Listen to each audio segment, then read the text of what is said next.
IS-9. The United Nations envisaged a peacekeeping force of from 7 to 8,000. It put an Australian general at its head, and the troops came mostly from Australia and nearby countries. Washington's insistence persuaded Jakarta to accept the force, and it was public relations that changed Washington from an opponent to an advocate of the force. Washington warned that it would block aid from the International Monetary Fund if Indonesia did not acquiesce. Washington did cut off military aid. When the first peacekeepers arrived in Dili on September 20, 1999, they found the city to be looted, burned, evacuated, dead. The terror that had begun some 2 weeks before when the government announced the results of the plebiscite had taken its toll. Actually, the formation of the peacekeeping force was the second step in the plan agreed upon by Indonesia, Portugal, and the United Nations. The first step had been the supervision of the plebiscite on August 8. The third step was the transfer of the administrative and security measures of East Timor to the United Nations and after that to the East Timorese. The Secretary-General estimated that this third stage might require 2 or 3 years, for East Timor had become an empty shell completely ravaged by the militias. The civil administration was no longer functioning, the judiciary and court systems no longer existed, and such vital services as water and electricity were in real danger of collapse.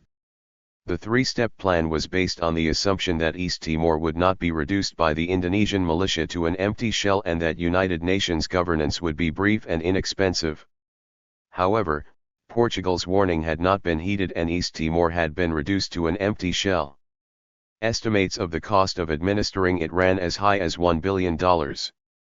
U.S. military aid was sharply curtailed in the early 1990s and terminated in 1999. Registered under a law authored by Senator Leahy, such aid was not to be resumed until the military officers thought to be responsible for the slaughter in East Timor were brought to justice. Although the trial of only a few mid-level military officers was held, military aid to Indonesia resumed. In March 2002 the Bush administration sent proposals to Congress to help train Indonesian police in counterterrorism. Registered some 5 months later on August 2, Secretary of State Powell announced that the Bush administration would resume direct military aid to Indonesia. Although Suharto no longer runs the country, his successors have shown little regard for human rights. The reader will notice that those who are waging the war on terrorism are following in the footsteps of their Cold War predecessors. Powell said that the administration planned to provide some $50 million over a 2-year period for counterterrorism programs. Virtually all of the funds were appropriated, and most of it is for police and civilian training. Human rights groups promptly criticized this resumption of aid. The director of the Indonesian Legal Aid and Human Rights Association said that Indonesia will use this to justify its past repression. The administration skirted the congressional ban on providing military aid to Indonesia by taking the money from the Pentagon's funds, not from the State Department's foreign operations account. But there is growing support in Congress for aid to Indonesia. The month before Powell's announcement, the Senate Appropriations Committee set aside $400,000 for Indonesian military aid for the coming fiscal year. The Indonesian army has been accused of serious human rights abuses in its attempts to counter the secessionist guerrillas in Aceh, a province of Indonesia. President Megawati reinforced the army in the province, and she advised the army to uphold the law, but not to worry about human rights issues. You can do your duty without worrying about being involved in human rights issues. 160. Indonesia, 3 series of massacres. Conclusion. Answer for this section the 3 central questions posed in this study by emphasizing what has been said above, that terror was committed in East Timor after the holding of the referendum in August 1999 and that it was committed by the militia supported by the Indonesian army. The Secretary-General of the United Nations found that East Timor had become an empty shell completely ravaged by the militias. When the first peacekeepers on September 20, 1999 arrived in Dili, the capital of the unfortunate country, they found the city to be dead. As noted above, Amnesty International estimated in September 1999 that since the 1975 Indonesian invasion of East Timor, 200,000 East Timorese had been killed by the Indonesian military or fallen victim to starvation and disease. It described the situation in East Timor as a human tragedy that defies belief. This was, indeed, wholesale terrorism, and it assumed an anti-Catholic and anti-Protestant bias. The Vatican's foreign minister spoke of genocide that did not spare the Catholic Church.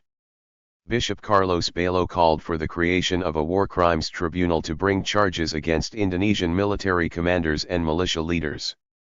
But the Clinton administration would have none of this. It seemed not to hear. It moved gently in the face of terrorism in East Timor, avoiding until the last minute the threat of sanctions.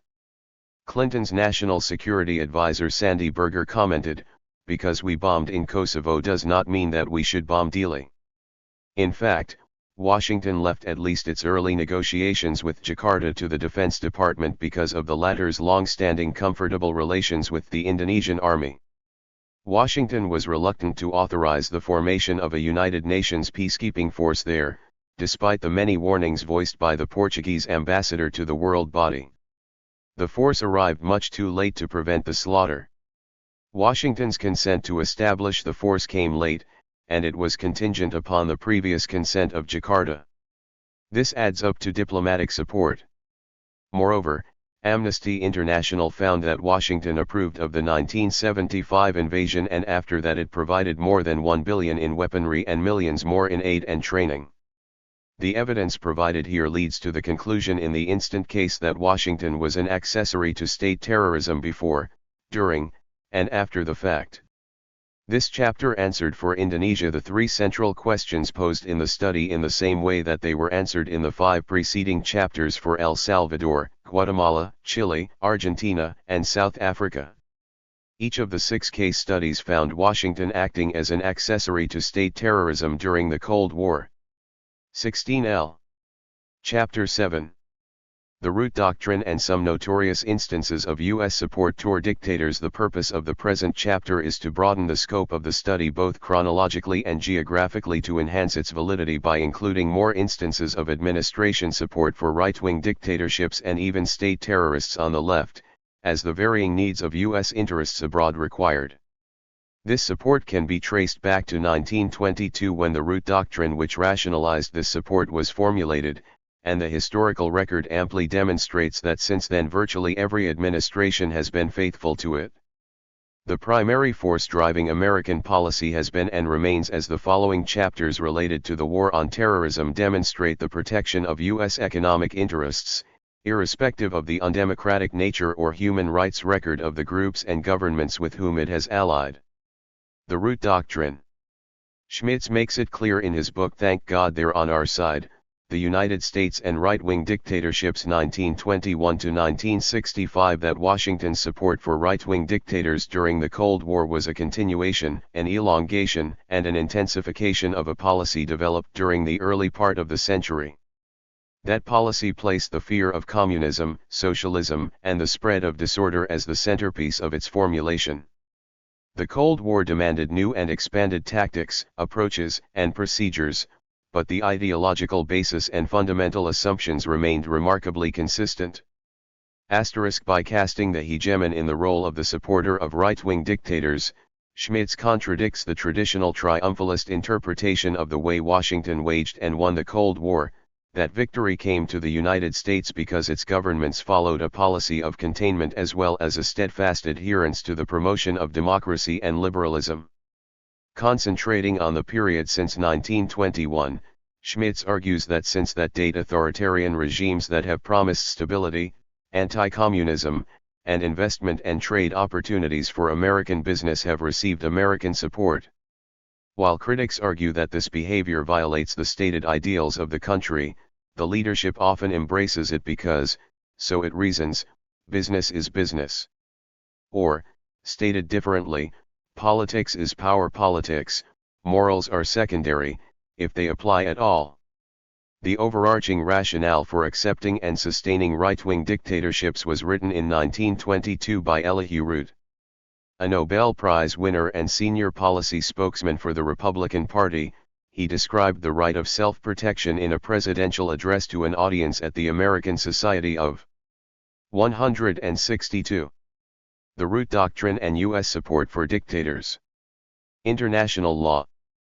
The former U.S. Secretary of State proclaimed the sovereign right of a state to take early action to prevent a condition of affairs in which it will be too late to protect itself. The Root Doctrine proclaimed the sovereign justified support for right-wing right of a state to take early action to prevent dictatorships with the argument a condition of affairs in which it will be too late that the populace in the victim to protect itself country was incapable of democratic rule. They hadn't learned the knack of it. But no matter, the Italians had undertaken to govern themselves without having learned the knack of it, Root averred, singling Mussolini out for praise as the man of the hour, under whose dictatorship Italy had experienced a revival of prosperity, contentment, and happiness. While this might be projected as the Republican reaction to Wilsonian idealism remains open to question, at least in Wilson's dealings with Latin America, where he invaded no less than 4 countries in the region: Mexico, Haiti, Cuba, and the Dominican Republic at the behest of American interests. In fact, it seems reasonable to presume that the Root Doctrine has been operational throughout United States history, both long before its articulation and to this very day. Registered prior to the Spanish-American War, the United States carried out 103 interventions.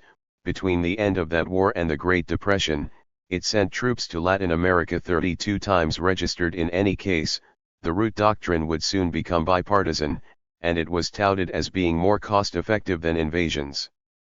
The good neighbor policy of Franklin D. Roosevelt was entirely compatible with the Root Doctrine. It simply required that Washington substitute support of local dictators for its previous policy of invasions and occupations, the latter being the ultimate forms of interference forbidden by the new policy. Keeler ascribes the adoption of this new policy to Washington's embarrassment at the obvious similarity between its previous invasions and occupations of Latin America and the then current aggression of Japan in China. The parallel was too obvious, and compelled the implementation of a new way to maintain hegemony in the hemisphere. The new policy was initiated by the Hoover administration, and taken up and completed during the succeeding Roosevelt administration. By 1934 all American troops had been withdrawn from Latin America, except for those at the military and naval bases maintained in Panama and in Guantanamo Bay in Cuba. The financial supervision of Haiti, the Dominican Republic, and Nicaragua was phased out between 1936 and 1940. Washington relinquished, at least on paper, its right to intervene. For direct forms of dominance, it substituted indirect ones, reminiscent of but less formal than those employed in British indirect rule in Africa. Central 149 need to invade to change to this new scheme was support economic, unwanted regimes. Better to military and diplomatic for local autocrats for support the local military that their currencies, their national constabularies, and would make the changes for their personal greed. In return, these autocrats suppressed local communists and radicals, protected American business, and performed other favors when called upon to do so. The good neighbor policy and the Root Doctrine not only accomplished the same essential goals, but the latter was generally more cost-effective and presented a smoother surface. No need to invade to change unwanted regimes. Better to support the local military that would make the changes for you. 163. The facility with which President Roosevelt made such deals in Latin America was once again enhanced by the widely held belief that the people there were inferior. While serving as the Assistant Secretary of the Navy, he used this type of argument to justify the invasion of Mexico. This intervention would serve to civilize backward people. Registered, he characterized Haitians as little more than primitive savages, before the arrival of the United States invasion forces. He was capable of supporting European fascism as well. In fact, he developed his policies toward other right-wing regimes on that continent based upon the apparent success of his approach to fascist Italy. His approach to Hitler is too complicated to describe here. Suffice it to say that he, along with the leaders of France and Britain, was often an appeaser, who believed that the real threat came from the Soviet Union. World War II marked a significant deviation in policy insofar as President Roosevelt saw fit to join with the Soviet Union to defeat the Axis powers. By 1948, however, events in the world and rumbling in the State Department brought Washington's policy back to its moorings in the Root Doctrine. In any case, the cleavage that separated the Truman from the Roosevelt administration can be overdrawn, as the Roosevelt regime did support some dictators. In February of the previous year, Secretary of State Acheson explained to Congress that the civil war in Greece was like one rotten apple in a barrel of apples. If Greece should fall to communism, the infection would spread to the Middle East, Africa, and to Europe. The same theory was later applied to Vietnam, and relabeled the domino theory. Only the United States could prevent this from happening. The next month, President Truman announced the doctrine that bears his name. He found the world divided between incompatible ways of life, the free world and totalitarian communism. The Truman administration felt free to put right-wing anti-communist dictatorships in the free world camp degree, but the tie to European fascism remained. In 1952, the Truman administration provided export-import credits to the Franco regime, though it was left to Eisenhower, his successor, to conclude a formal alliance with the dictator. In 1948, when the military overthrew the democratically elected governments in Peru and Venezuela, Washington recognized both resultant dictatorships. In 1952, both Trujillo and Somoza were hosted at the White House. Both were dictators whom, 5 years earlier, had been pressured into making reforms and holding elections. Nonetheless, State Department papers charged that the latter ruled through repression and trickery, while Trujillo was characterized as a ruthless and unprincipled dictator. Again, the role of racism in facilitating negative human rights outputs in U.S. policy decisions cannot be ignored.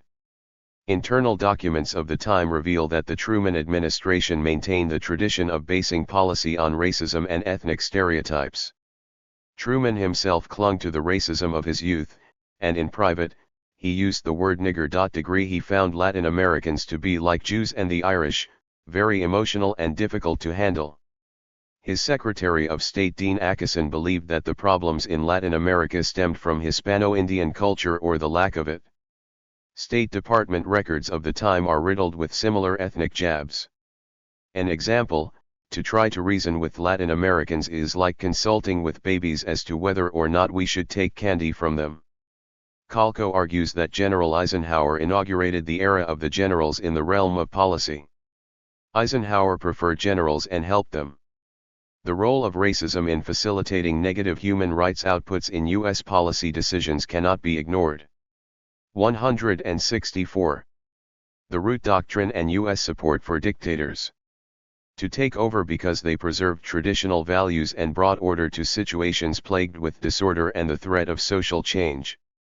His administration also relied more heavily upon the CIA than previous administrations in the conduct of foreign policy. The agency did not concentrate its efforts on collecting data to the neglect of subversive activities. Its size and the scope of its activities increased dramatically in the 50s. Despite the new reluctance towards invasion, the Eisenhower administration demonstrated an ongoing penchant for military interventions in preservation of U.S. interests, evidenced by forays into Burma, Cambodia, Indonesia, Laos, Vietnam, and the Philippines.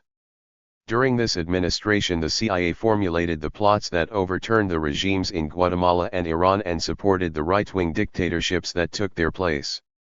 With credentials like these, the Eisenhower administration demonstrated its allegiance to the Root Doctrine. The cases of Nicaragua and the Congo provide particularly noteworthy evidence of Washington's attachment to the Root Doctrine. These countries were chosen because in both instances many administrations followed the same policy, thus adding to the contention of this study that human rights compunctions had little impact upon the generation of policy for either Republican or Democratic administrations. The Khmer Rouge were left-wing terrorist fanatics who killed between 1/2 and 1.5 million of their fellow Cambodians, but their alliance was rather with China than the Soviet Union. Their story is included to show the extent of ideological stretch Washington was willing to encompass in its effort to defeat the Soviet Union. It was also chosen because the administration of President Carter, the primary American administration to be widely known for underscore its verbal dedication to human rights, gave support to these genocidal terrorists. Nicaragua, the Somozas, and the Sandinistas. From Coolidge to Bush, Sr.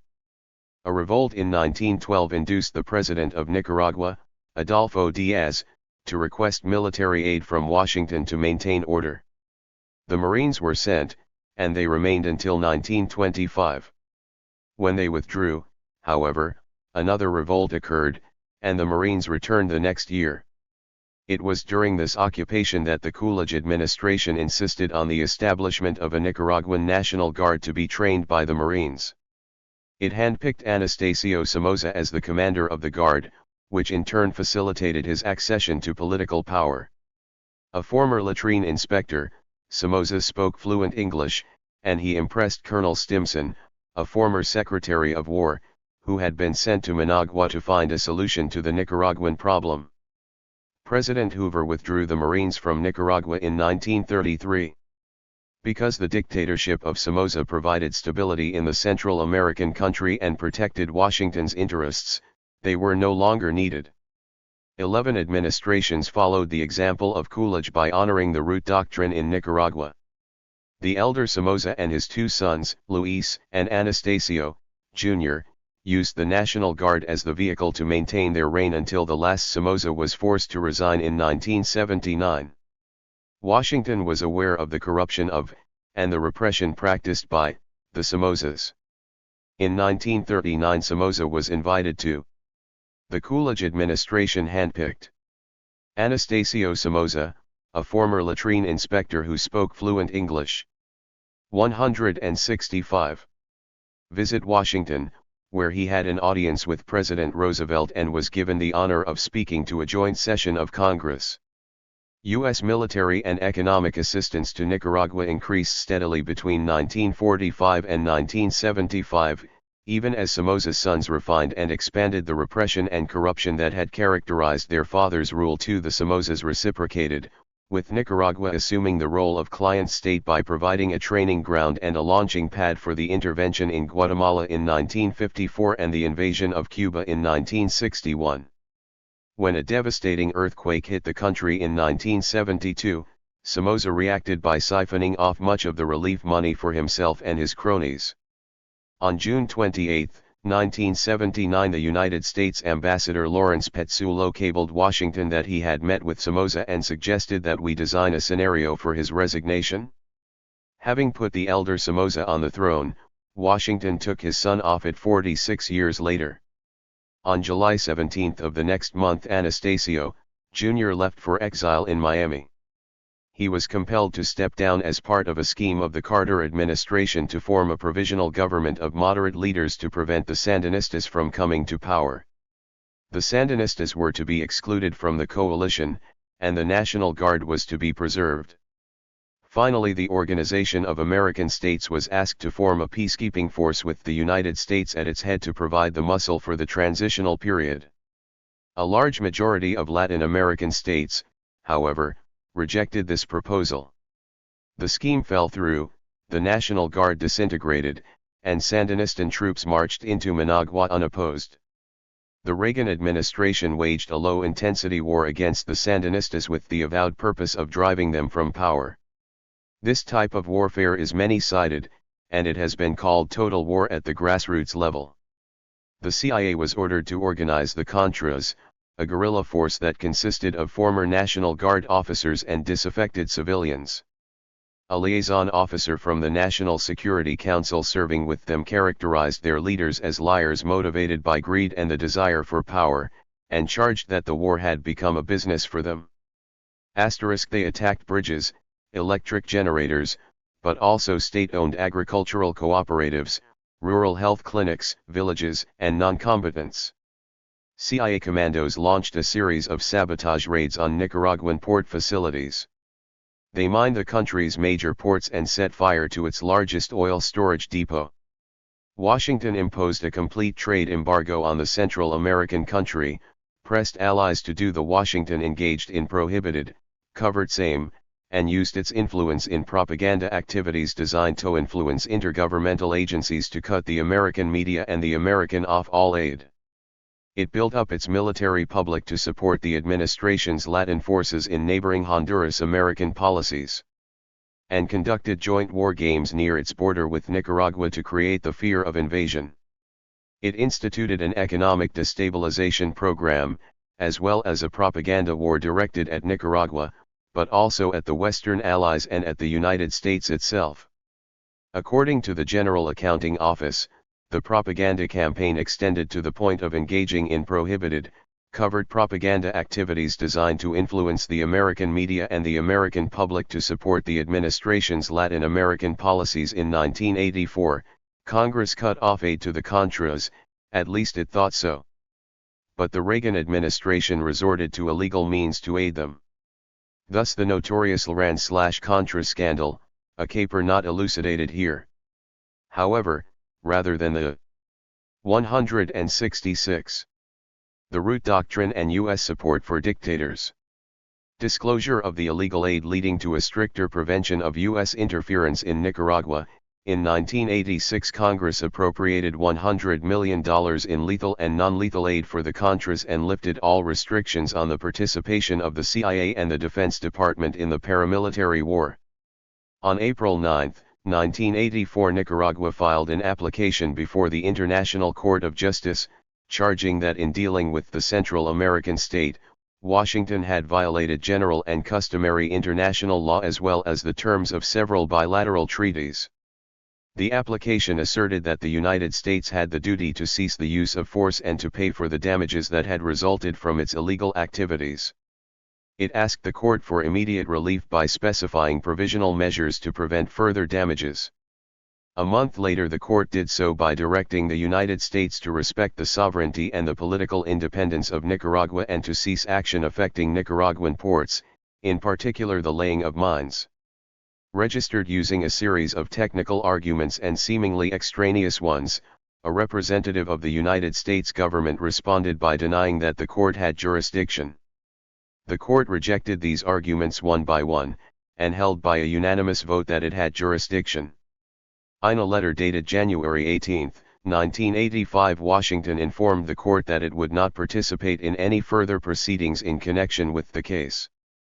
The court proceeded without a representative of the United States government present and on June 26, 1986 rendered its verdict, a judgment in favor of Nicaragua.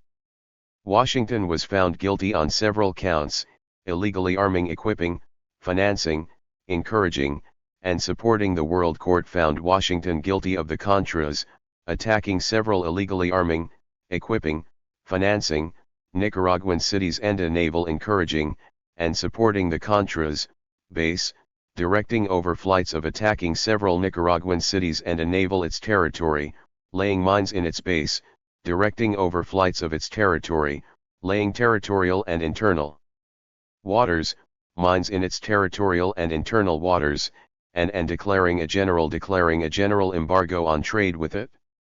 Embargo on trade with it. The court determined that all but the last type of activity violated customary international law. The latter two actions contravene the Treaty of Friendship, Commerce, and Navigation concluded between the two countries in 1956. The court affirmed that the United States was responsible for the damages generated by its illegal behavior and that the court would determine them, failing mutual agreement between the parties. When the Chamorro government replaced the Sandinistas at the polls in war-weary Nicaragua, the payment of damages became a moot question. Washington refused to abide by the 1984 or the 1986 judgment of the court. On July 31, 1986, the Security Council voted on a draft that called for compliance with the latter judgment. 11 members voted in the affirmative and 3 abstained, but the draft was rendered null and void by the U.S. veto. On November 3 of the same year, the General Assembly, where there is no veto, considered a similar resolution. It was accepted by a vote of 94-3 with 47 abstentions. Registered, the 3 negative votes were those of Israel, El Salvador, and the United States. The administration of the elder Bush employed a softer, more delicate, but time-tested, approach to the Nicaraguan problem. It organized the electoral opposition to the Sandinistas and fashioned a campaign strategy for its presidential candidate, Violeta Chamorro. The CIA funneled money to former 167 Contra leaders, and the Congress openly authorized $9 million to aid her campaign as the opposition candidate. She started her campaign in Miami, and went on to win the election. The Sandinistas stepped down. A peaceful transition like this, without benefit of a coup d'état, is a rare phenomenon in Nicaraguan history. Whatever leftist or communist leanings the Sandinistas may have had, they in no way impaired their demonstrably greater commitment to democracy. The Congo, from Kennedy to Bush, Sr. Immediately upon independence in 1960, the Congo was beset by a struggle for power between President Lumumba, supported by the Soviet Union, and Prime Minister Kasavubu, supported by Washington. The CIA characterized Lumumba as another Castro. However, Mobutu, the head of the force public, ultimately won the power struggle and ruled the country with help from Washington for 32 years. The Senate Intelligence Committee concluded that the evidence permitted a reasonable inference that a plot to assassinate Lumumba was authorized by President Eisenhower. The CIA had one of its science advisors, Sidney Gottlieb, assemble an assassination kit that the agency sent to Leopoldville by diplomatic pouch. The kit included a poison that produced symptoms similar to an indigenous African disease. Gottlieb was sent to explain to the local CIA station chief that the poison had to be put in Lumumba's food or on his toothbrush. Neither was done, and it is not known for sure who killed him. There are many versions of how it happened and who did it. Each version exonerates the narrator. Early in his career while in the force public, Mobutu was an informant for the Belgians. Later, he became one for the CIA. After independence, he consolidated his power position through his control of units of the army loyal to him. Washington trained, armed, and paid these units. At the Security Council, UN Secretary-General Dag Hammarskjöld asked how Mobutu could come to power without outside financial and technical assistance. Dale, who later became the civilian head of the United Nations peacekeeping force in the Congo, reported that United Nations military personnel had seen Western military attachés regularly visit Mobutu. They carried with them bulging briefcases containing thick brown packets, whose contents could only be guessed. 2 Mobutu visited President Kennedy in a successful bid for military aid, a visit that initiated a tradition that lasted for 26 years. The president complimented Mobutu, "If it had not been for you, General, the whole thing would have fallen apart, and the communists would have taken over." Civil rights groups, and sometimes Congress objected, and the Carter administration had second thoughts about the relationship, though it made no significant effort to change its terms. Between his first visit and his last with Bush in 1989, Washington supported the dictator, both Republican and Democratic administrations, over a period extending more than 30 years. Mobutu took over in a coup d'état that neutralized the two chief contestants for power, Lumumba and Kasavubu. He closed down the parliament, and established in its place a college of commissioners. This was a group of students chosen from those who had studied abroad. Mobutu also closed the Soviet and Czechoslovak embassies. The CIA regarded Mobutu as an asset, and the agency certainly was an asset for him. Several times it provided him with crucial information that helped to extend his tenure as dictator. Israel was again 168. The root doctrine and U.S. support for dictators involved. It trained Mobutu's own presidential guard. After taking over the government, Mobutu no longer depended upon the fees paid him as an informant.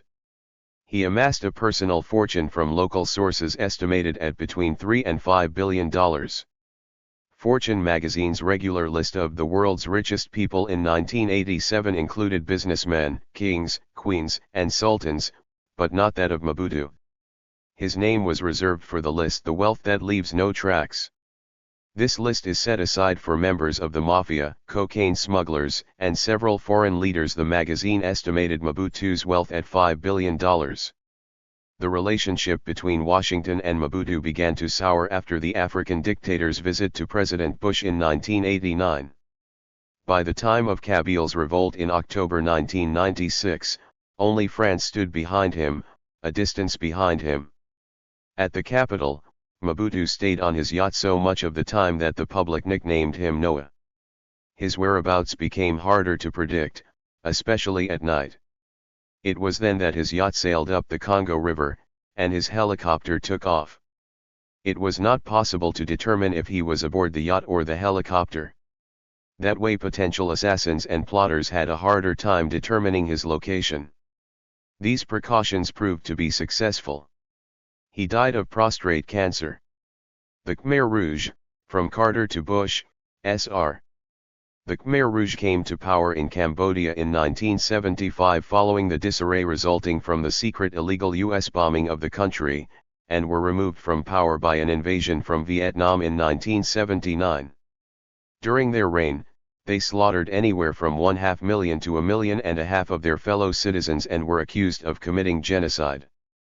They cut the country off from the outside world, emptied the capital city, banned foreign and minority languages, closed the schools and hospitals, abolished the currency, militarized the economy and the labor force, and attacked neighboring countries. The Khmer Rouge were a strange brand of leftist radicals, usually denominated communist, but in reality were rather more nativistic, chauvinistic, and anti-modernist. Since they were anti-Soviet, they received Washington's support as long as the Cold War continued. Paradoxically, when it ended, Washington called for the trial by an international tribunal of Pol Pot and other top leaders of the Khmer Rouge.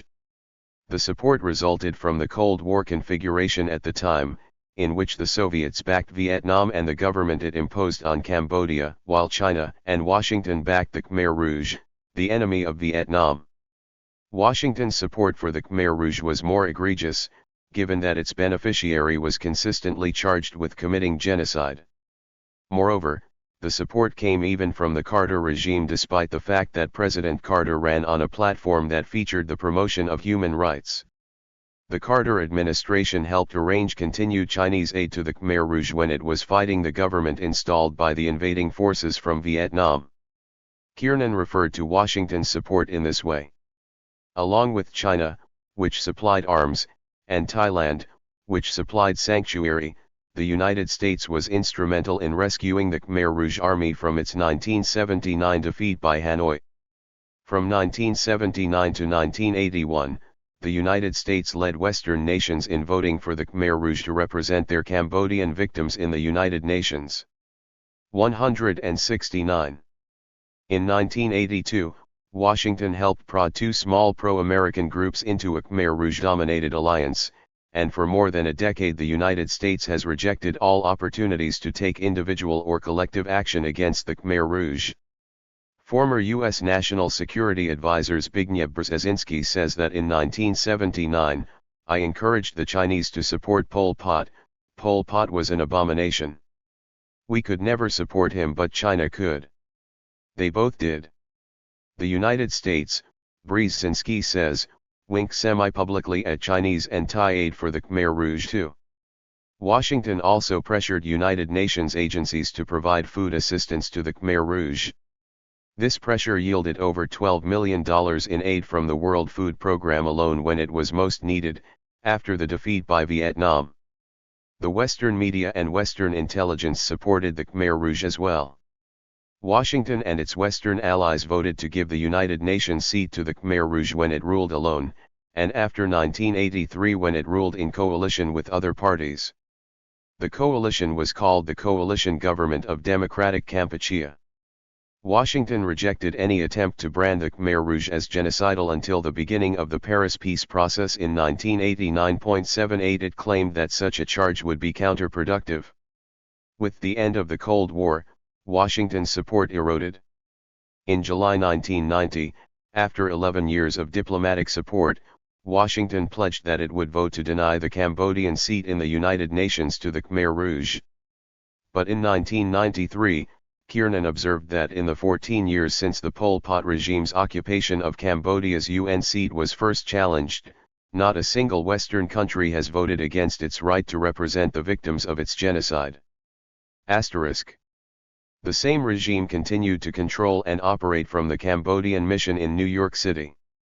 In his small book on the subject, based on over 100 interviews that he had with key decision-makers, diplomats, journalists, and scholars, Haas paints the same general picture, but the details are different. Haas traced the origin of Washington's aid to the diplomacy of Carter's national security advisor Zbigniew Brzezinski, who talked Thailand into being a conduit for Chinese aid to sustain Pol Pot's forces against Vietnam and their internal enemies.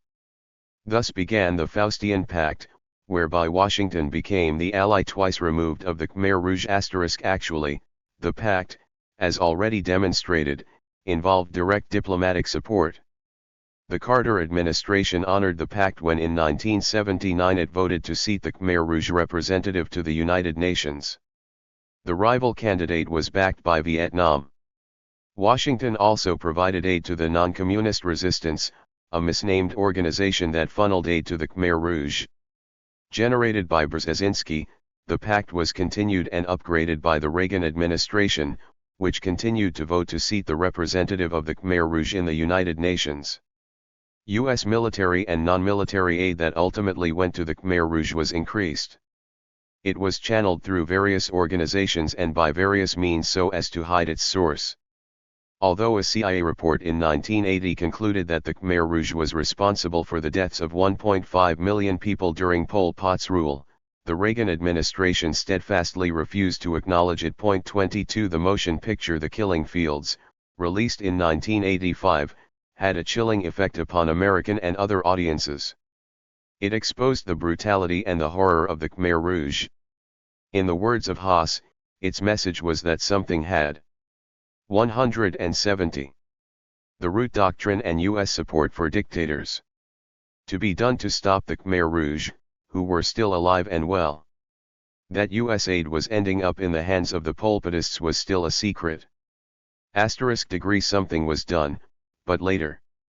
By 1997 the Vietnamese had withdrawn from Cambodia, the Cold War had ended, and the Khmer Rouge were in disarray.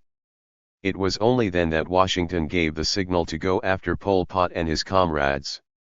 One news report found Washington urging the Security Council to establish a three-person tribunal to try the leaders of the Khmer Rouge.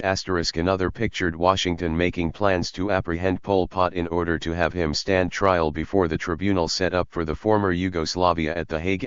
Either proposal in 1998 was in accord with the hegemon's general policy of putting its enemies in the docket while protecting its allies and clients. But death intervened in the case of Pol Pot. His comrade followers claimed that he died of a heart attack. His body was shown to newsmen in his jungle hideout, and then cremated.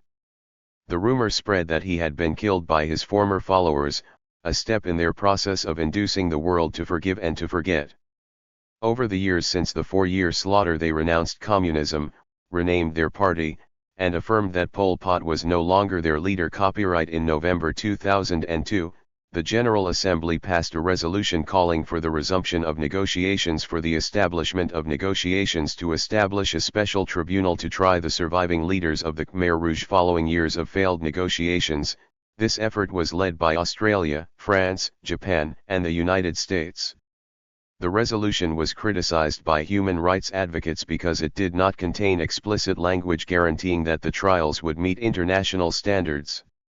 It gave the Cambodian government ultimate control over the jurisdiction of cases with the privilege of overriding decisions of the United Nations. Registered. Meanwhile, the top leaders of the Khmer Rouge continue to live openly and freely in the country, some of them are included in the present government.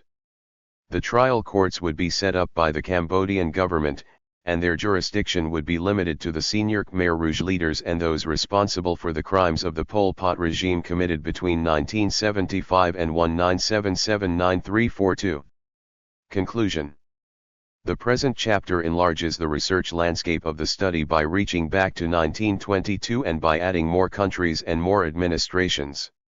It was in 1922 that the Root Doctrine was formulated, a formulation that rationalized Washington's support for right-wing dictatorships. The chapter gave examples to show that the 13 administrations from Harding to Bush have honored this doctrine, a record that serves to enhance the validity of the study. So also does Washington's support for the notorious regimes of Anastasio Somoza, Mobutu Sese Seko, and Pol Pot of the Khmer Rouge. I-7. Chapter 8. The Roots of the War on Terrorism. Washington's Policies in the Middle East. 7. The purpose of this chapter is to expose the roots of the present war on terrorism. This is accomplished by examining Washington's support for the Shah of Iran, for Saddam Hussein, who after the Iranian Revolution invaded Iran and fought a bloody war with it for 8 years, and for Israel that has fought and terrorized the Palestinians for over half a century. The chapter concentrates on the post-war period as it relates to the Middle East, and serves as a bridge between Washington's policies of counterinsurgency, and developments leading to the new war on terrorism. During the Cold War/counterinsurgency period, Washington viewed its enemy as communist-inspired insurgencies as well as political movements charged as being so inspired or simply leftist movements.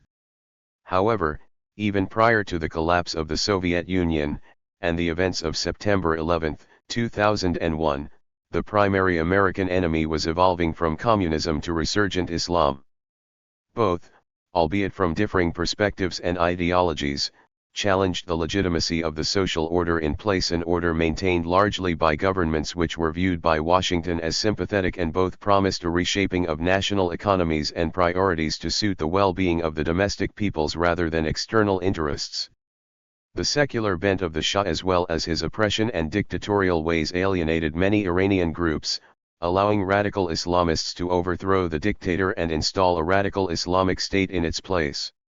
The new regime held Washington accountable for its years of support for the Shah, and relations between the two countries deteriorated as groups of Iranians took over the American embassy in Tehran. Perhaps it was revenge, but more probably it was the hope of stemming the tide of a radical Islam that led Washington to aid Saddam Hussein after he invaded Iran in 1980, soon after the Iranian Revolution. That this aid included the wherewithal to produce weapons of mass destruction is recounted below, followed by an account of Washington's support for Israel, whose governments are popularly elected, but guilty of state terrorism and the wholesale repression of the Palestinians. Because of the massive aid bestowed upon successive Israeli governments by Washington, the Palestinians as well as many Arabs and Muslims hold the United States responsible as an accomplice to this repression and terrorism. Support for Israel is a major cause of Arab and Muslim terrorism aimed at the United States. Washington installs and supports the Shah of Iran. In 1953 the CIA formulated a coup d'état against the Mossadegh government in Iran that returned the Shah to the throne inherited from his father in 1941.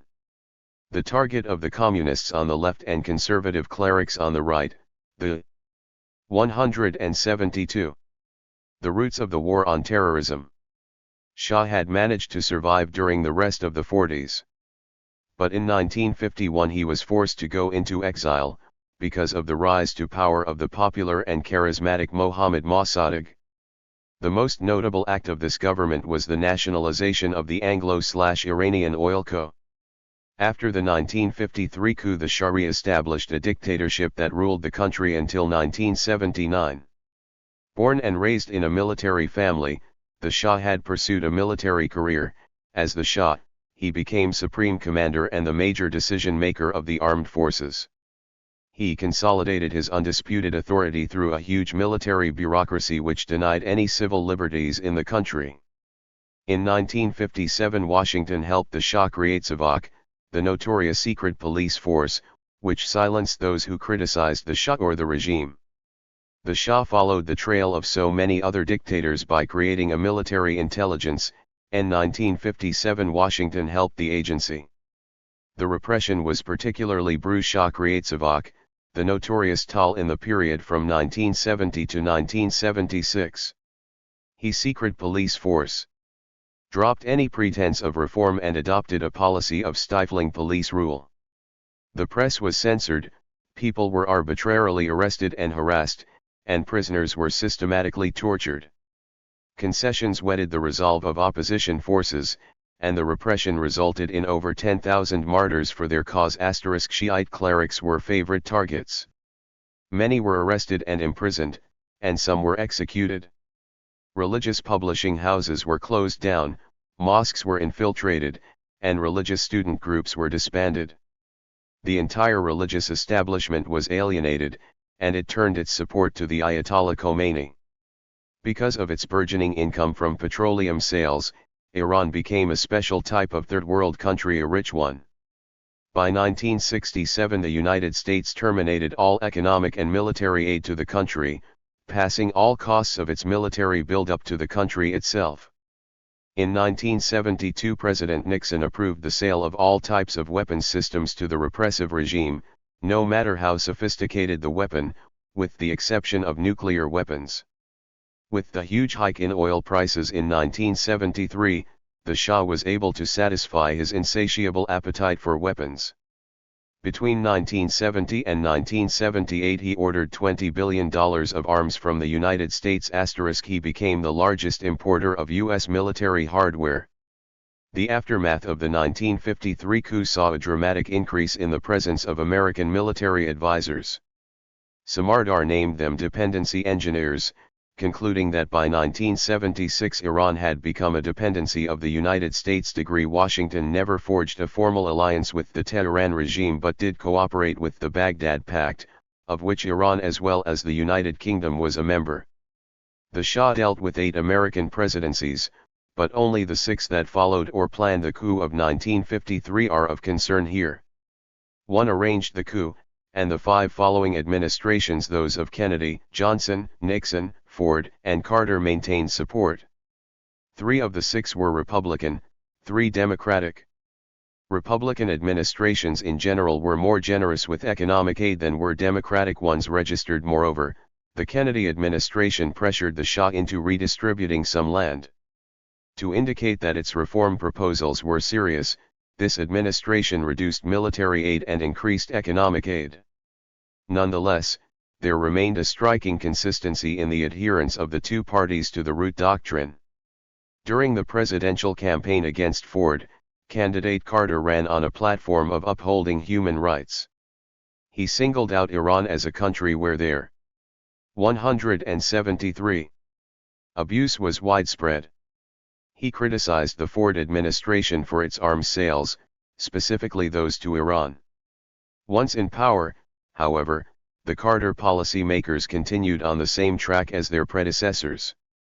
The first year of the new administration witnessed arms sales at the same level as in previous years. Ironically, the record year for military purchases occurred during the Carter administration. The overall conclusion is obvious. Washington remained faithful to the root doctrine. On New Year's Eve, 1978, the Shah provided a royal reception for the visiting President Carter. The president complimented the Shah with this extravagant toast. Iran, because of the great leadership of the Shah, is an island of stability in one of the troubled areas of the world. This is a great tribute to you and to your majesty and to your leadership and to the respect, admiration, and love which your people give to you. 8. 1 year and 15 days later, the Shah was forced into exile by a combination of religious and nationalist leaders, with the cooperation of the Iranian Air Force. Corruption and repression had become the defining characteristics of his regime during its last 2 years. The gap between the rich and the poor increased, and the Shah turned Savak loose on his enemies. The Iranian Revolution has been described as a multi-class uprising in which the lower classes and the burgeoning middle class joined hands against the Shah. Shiite religious leaders became the organizing nexus of the revolution. A charismatic cleric, the Ayatollah Khomeini, returned from exile to become the head of an Islamic government. The Shah was seen as having been too friendly to the United States, which became the chief enemy of the new government. The Shah sought refuge in Egypt, Morocco, the Bahamas, Mexico, and the United States, before returning to Egypt where he died of cancer on July 27, 1980. Saddam Hussein, 1979–1990, Rs.O.B. In the summer of 1979, Saddam Hussein became the president of Iraq, chair of the Revolutionary Command Council, and the commander-in-chief of the armed forces. On February 1 of the same year, the Ayatollah Khomeini had returned home from exile to head the revolutionary government of Iran. Saddam marked his success by unleashing the bloodiest purge yet, executing hundreds of party officials and military officers, some of whom were close friends and associates. He also used his connection with the Ba'ath Party and with military intelligence to solidify his position. The Baathists came to power with the _ his party's chief ideologue was Michel Help of the CIA. The agency provided a flag, who was attracted to fascist lists of communists whom the party ideas when he was a student in Paris then hunted down, tortured, and killed. In the late 20s and early 30s, and saw Nazi Germany as a model for his ideas. The Ba'ath Party seized power in 1963 with the initial support of those who were opposed to the local Communist Party. This included the business community and the Sunnis in Iraq. The Baathists came to power with the help of the CIA. The agency provided lists of communists whom the party then hunted down, tortured, and killed. 174. The roots of the war on terrorism. Saddam posed as a charismatic leader, his picture was everywhere in Iraq. In his hands, terror became a routine instrument of state policy intended to promote a climate of suspicion and to undermine the formation of groups that would oppose him. Torture was an instrumental part of this terror. In April 1985, Amnesty International listed 30 types of torture used in the country, ranging from beatings to burning, administration of electric shocks, and mutilation. His victims were tortured, killed, and their bodies were either returned to their families or put on public display. Either method of exposure was intended to strike terror in the target audience. Saddam's way granted closure to the surviving family, but it had its own horror, illustrated by the experience of an Iraqi mother who in September 1982 went to a Baghdad morgue to receive her son's remains. This was the year in which the Reagan administration took Iraq off of the list of countries aiding terrorism. The boy had been arrested the previous December and held without charge or trial, and the family did not know his whereabouts. Here is part of the mother's testimony. Looked around and saw 9 bodies on the floor stretched out with him, but my son was in a chair form, that is sitting form, not sleeping or stretched. He had blood all over him and his body was very eaten away and bleeding. Looked at the others stretched out on the floor alongside him, all burnt. Don't know with what. Another's body carried the marks of a hot domestic iron all over his head to his feet. At the mortuary the bodies were on the floor. One of them had his chest cut lengthwise into 3 sections, from the neck to the bottom of the chest was slit with what must have been a knife and the flesh looked white and roasted as if cooked. Another had his legs axed with an axe, his arms were also axed. One of them had his eyes gouged out and his nose and ears cut off. One of them looked hanged, his neck was long, his tongue was hanging out and fresh blood was oozing out of his mouth. As the above narrative indicates, children and young adults were not exempt from Saddam's policy of torture and terror. A former prisoner reported in 1988 that young girls had been hung upside down during their menstrual period, and the hymens of young women have been broken with sharp objects. Registered. Iraq is an Arab country where virginity is particularly prized and where girls feel extra sensitivity during their menstrual period. The First Persian Gulf War. In a surprise attack on September 22, 1980, Saddam Hussein invaded Iran, and thus began the First Persian Gulf War. He wanted to make Iraq the dominant power in the Persian Gulf, and in the Arab world. He was also afraid that the Shiite majority in Iraq would be persuaded to revolt by the fiery rhetoric of the Ayatollah Khomeini.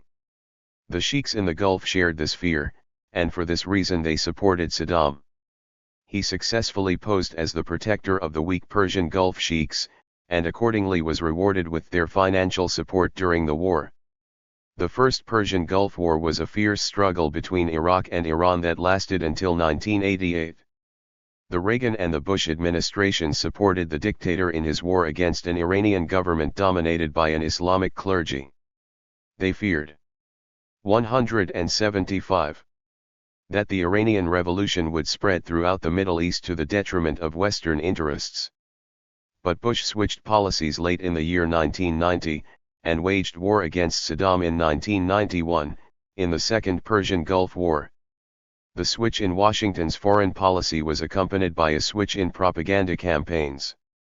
Whereas in the 8-year period from 1982 to 1990, Washington tried to cloak the evil nature of Saddam Hussein's regime, during the Second Persian Gulf War it exposed Saddam as the monster he is and waged a full-scale propaganda war against him. Once again, a compliant media followed the lead of Washington as it changed directions, rarely mentioning the support that Washington gave Saddam during the First Persian Gulf War. Now, Washington's support was not motivated by the anti-communist policies of the two Republican administrations of the period, but by the fear of the spread of resurgent Islam. When the First Persian Gulf War seemed to go badly for Saddam in its initial years, Washington shifted in his direction to support him. Jeffrey Kemp, then head of the Middle East section of the National Security Council, explained. "It wasn't that we wanted Iraq to win the war, we did not want Iraq to lose. We really weren't naive. We knew he was an S.O.B, but he was our S.O.B. Registered." In 1982 the State Department took Iraq's name off of its list of states aiding terrorism, and 2 years later it extended formal recognition. This was followed by the extension of credit and a flood of exports that included agricultural products and dual-use equipment to be used. The U.S. approved 241 dual-use exports by Iraq in fabricating missiles and to Iraq, among them precision machine enhancing its nuclear, bacteriological, tools to be used on Scud missiles, and chemical war capabilities. A Computers for Chemical Weapons Commerce Department report to production, and Bacterial and Fungus Congress revealed that it had cultures. Approved 241 dual-use exports to Iraq in 2 years, while denying only 6 applications. Approved were precision machine tools to be used on Scud missiles, special digital computers for use on missile ranges, computers for chemical weapons production, equipment for the Iraqi Atomic Energy Commission, bacterial and fungus cultures, and high-speed oscilloscopes that could be used to pick up the brief signals from nuclear weapons tests. 70 helicopters of the type used in Vietnam were also exported. According to U.S. intelligence sources, several American-made helicopters were used by Iraq to spray mustard gas on the Kurds. Registered. One of the Reagan administration's last acts was to allow the export of military equipment ordered by Saddam Hussein for his personal protection. *degree France supplied weapons, and Germany served as the chief source of support for the Iraqi chemical warfare industry. Washington provided diplomatic support for Saddam and became an active partner in Saddam's oil war with Iran. Iraq was clearly the aggressor, but the United Nations did not brand Iraq in this way. This strange behavior on the part of the world institution was due in large part to Washington's influence. Iran was especially bitter about a Security Council resolution passed soon after the invasion, calling for a ceasefire in place, while Iraqi troops were still occupying Iranian territory. The United Nations kept pressing for a ceasefire, not an unusual step for the world institution. But in this case a ceasefire was in line with the policy of Iraq, the aggressor, not that of Iran, the victim of aggression. Therefore, the threat of 176. The roots of the war on terrorism. Further steps in a Security Council resolution to be taken against the state not complying with a ceasefire seem to call for action against the victim of aggression, not the aggressor. The two adversaries fought the war not only against each other's armed forces, but also against each other's oil facilities. The Reagan administration became a co-belligerent with Saddam later in the war. In 1987 and 1988, Washington sent additional ships to the Gulf and carried out a number of attacks on the Reagan administration became Iranian oil platforms and ships. It a co-belligerent with Saddam later destroyed 2 oil platforms and sank 6 during the Iran-Iraq War. Iranian ships. These ships constituted one half of the Iranian fleet. Washington gave orders to the Navy to begin escorting Kuwaiti tankers through the Persian Gulf. The tankers were re-registered and reflagged as U.S. commercial vessels, thus assuring their safety against Iranian attack. The safety of Kuwaiti tankers was essential to Saddam's war effort, because Kuwait was a generous contributor to this effort. Saddam was ruthless in dealing with the Shiite population of his country. The deportation of the Shiite community began in 1979 and escalated during the war with Iran/E, during the time of Washington's support. Ultimately some 300,000 were forced out of the country to become exiles in Iran. The Kurds living in Iraq were victimized as well, victims of chemical attacks. Hundreds of thousands of them were forced to flee. A visiting U.S. Senate staff delegation reported in the fall of 1987 that hundreds of Kurdish villages had been leveled. Its members found the aftermath to have an eerie deserted quality about it. Fruit trees, graveyards, and cemeteries stand as reminders of the absent people and livestock. 22. WMD for use against Iran and the Kurds. By this time Iraq had become the greatest possessor and producer of chemical weapons in the Third World, both in quantity and quality. Its production of these weapons began in earnest in the mid-70s, relying mainly upon the importation of dual-use equipment from West Germany. In its 12,000-page declaration to the United Nations on December 7, 2002, Iraq detailed the history of its chemical weapons program before the 1991 Persian Gulf War. 31 major foreign suppliers were identified, along with the exact amount of equipment and poison chemicals that they provided. 14 of the major companies were German, 3 each were located in Holland and Switzerland, and 2 each in France, Austria, and the United States. United States firms provided chemicals used in producing mustard gas and 60 tons of a chemical used for producing sarin. Sarin is an extremely toxic chemical warfare agent. Patrick L. Sloyan had already reported in Newsday in 1996. Newsday has found that the nonprofit Rockville, MD, firm made 70 government-approved shipments of anthrax and other disease-causing pathogens to Iraqi scientists between 1985 and 1989, according to congressional records. Further, ATCC shipped Bacillus anthracis, twice in May, 1986, and September, 1988. There were also 2 shipments of Clostridium botulinum, a bacteria used to make botulinum toxin, on the same dates. The batches, frozen in tiny vials, were shipped to Baghdad's Ministry of Education. United Nations weapons inspectors in Iraq in 2003 found the so-called Air Force document which indicated that the Iraq Air Force dropped 13,000 chemical bombs on its victims in the period from 1983 to 1988. 177.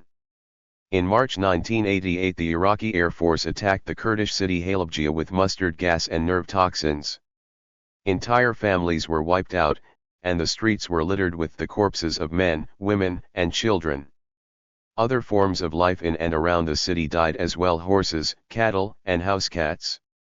When the world first heard of the raid, Iraqi spokesman blamed it on Iran. Dr. Fuad Bahan, who has studied the victims, identified 250 cities and villages and 31 suspected Kurdish guerrilla bases that Iraq gassed in 1987 and 1988. Halabja was the hardest hit. According to some sources, 5,000 people were killed. 2 The United Nations found evidence that Iraq used chemical weapons against Iranian soldiers 4 times in 1984, 1985, 1986, and 1987. Saddam repeated this on a greater scale in 1988. This led the United States Senate to pass the Prevention of Genocide Act of 1988. It was aimed at Iraq, specifically forbidding oil imports, credits, and exports of dual-use equipment. The Reagan administration and elements within the House opposed the bill despite the fact that Secretary of State Shultz divulged that U.S. intercepts of Iraqi military communications confirmed that chemical weapons had been used. The president threatened to veto any bill sent to him. All attempts at compromise failed.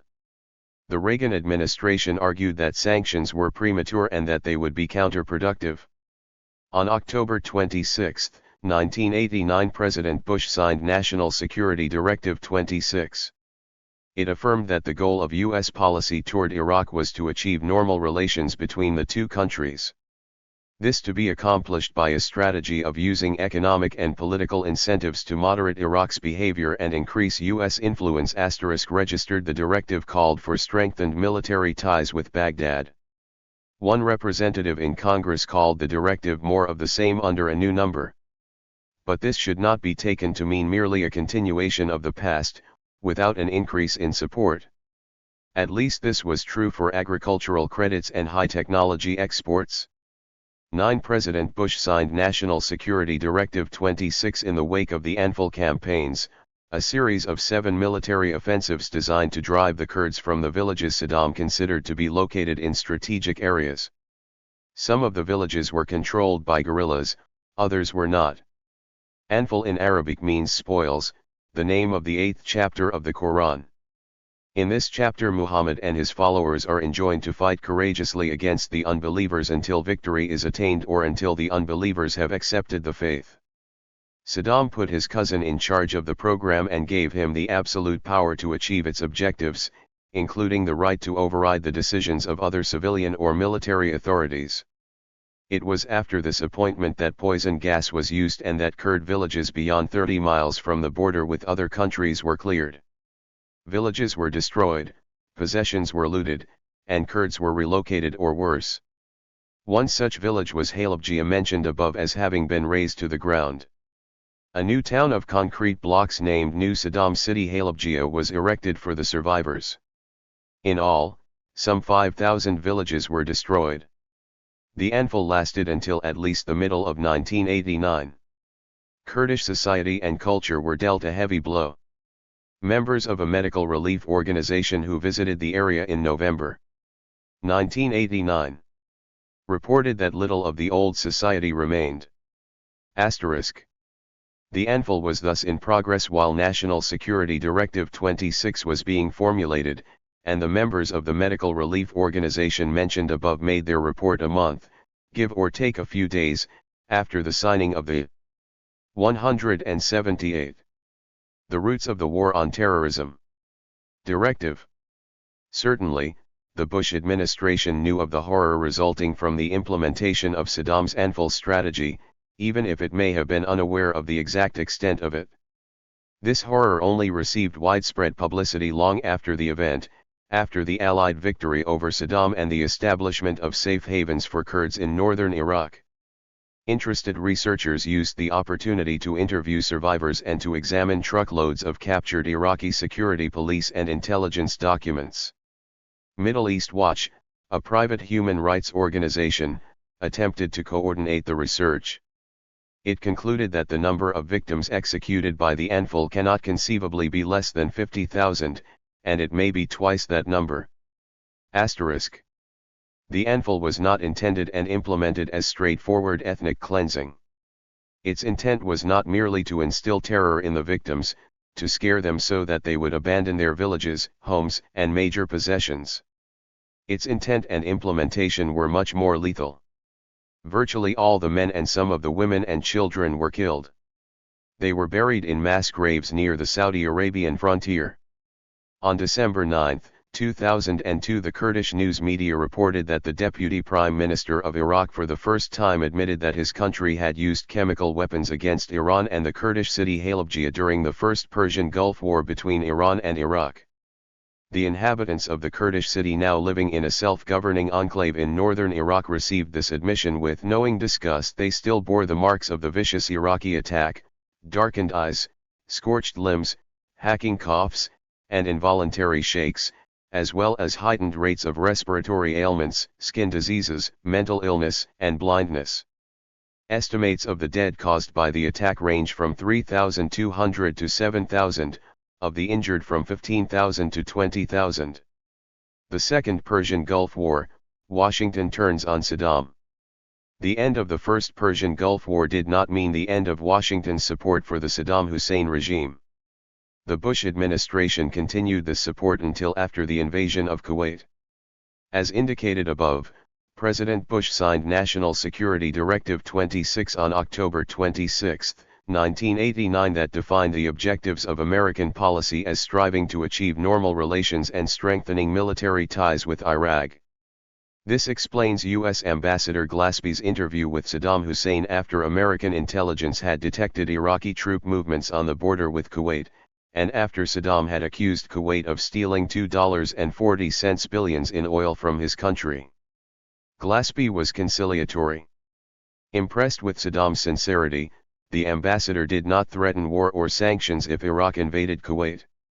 She told the Iraqi dictator that her government had no opinion on such inter-Arab disputes as the Iraqi problem with Kuwait.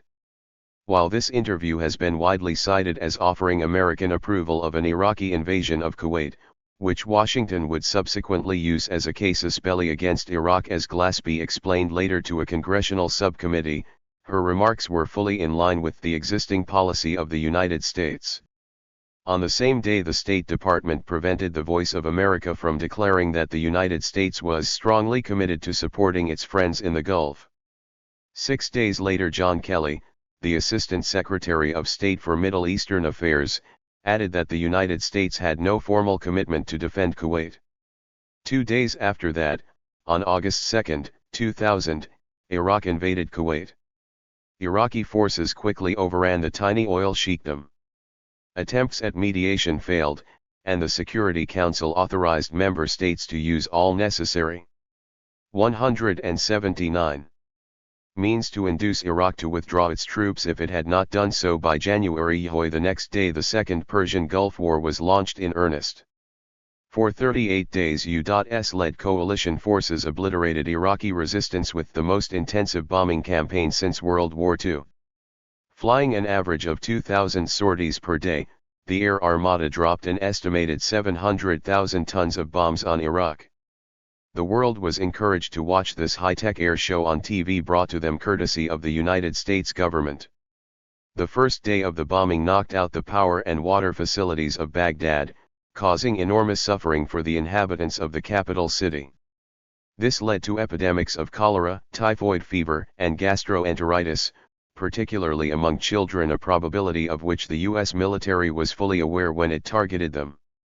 The air offensive was followed by a 100-hour ground offensive, a cleverly conceived military strategy that provided a turkey shoot for coalition forces as they mowed down the retreating Iraqi conscripts, some 25,000 of whom were killed while fleeing on Iraqi highways. According to U.S. military reports, some 200,000 Iraqis, civilian and military, were killed during the war. The trade embargo imposed on Iraq before the Second Persian Gulf War remained in force after the conflict ended.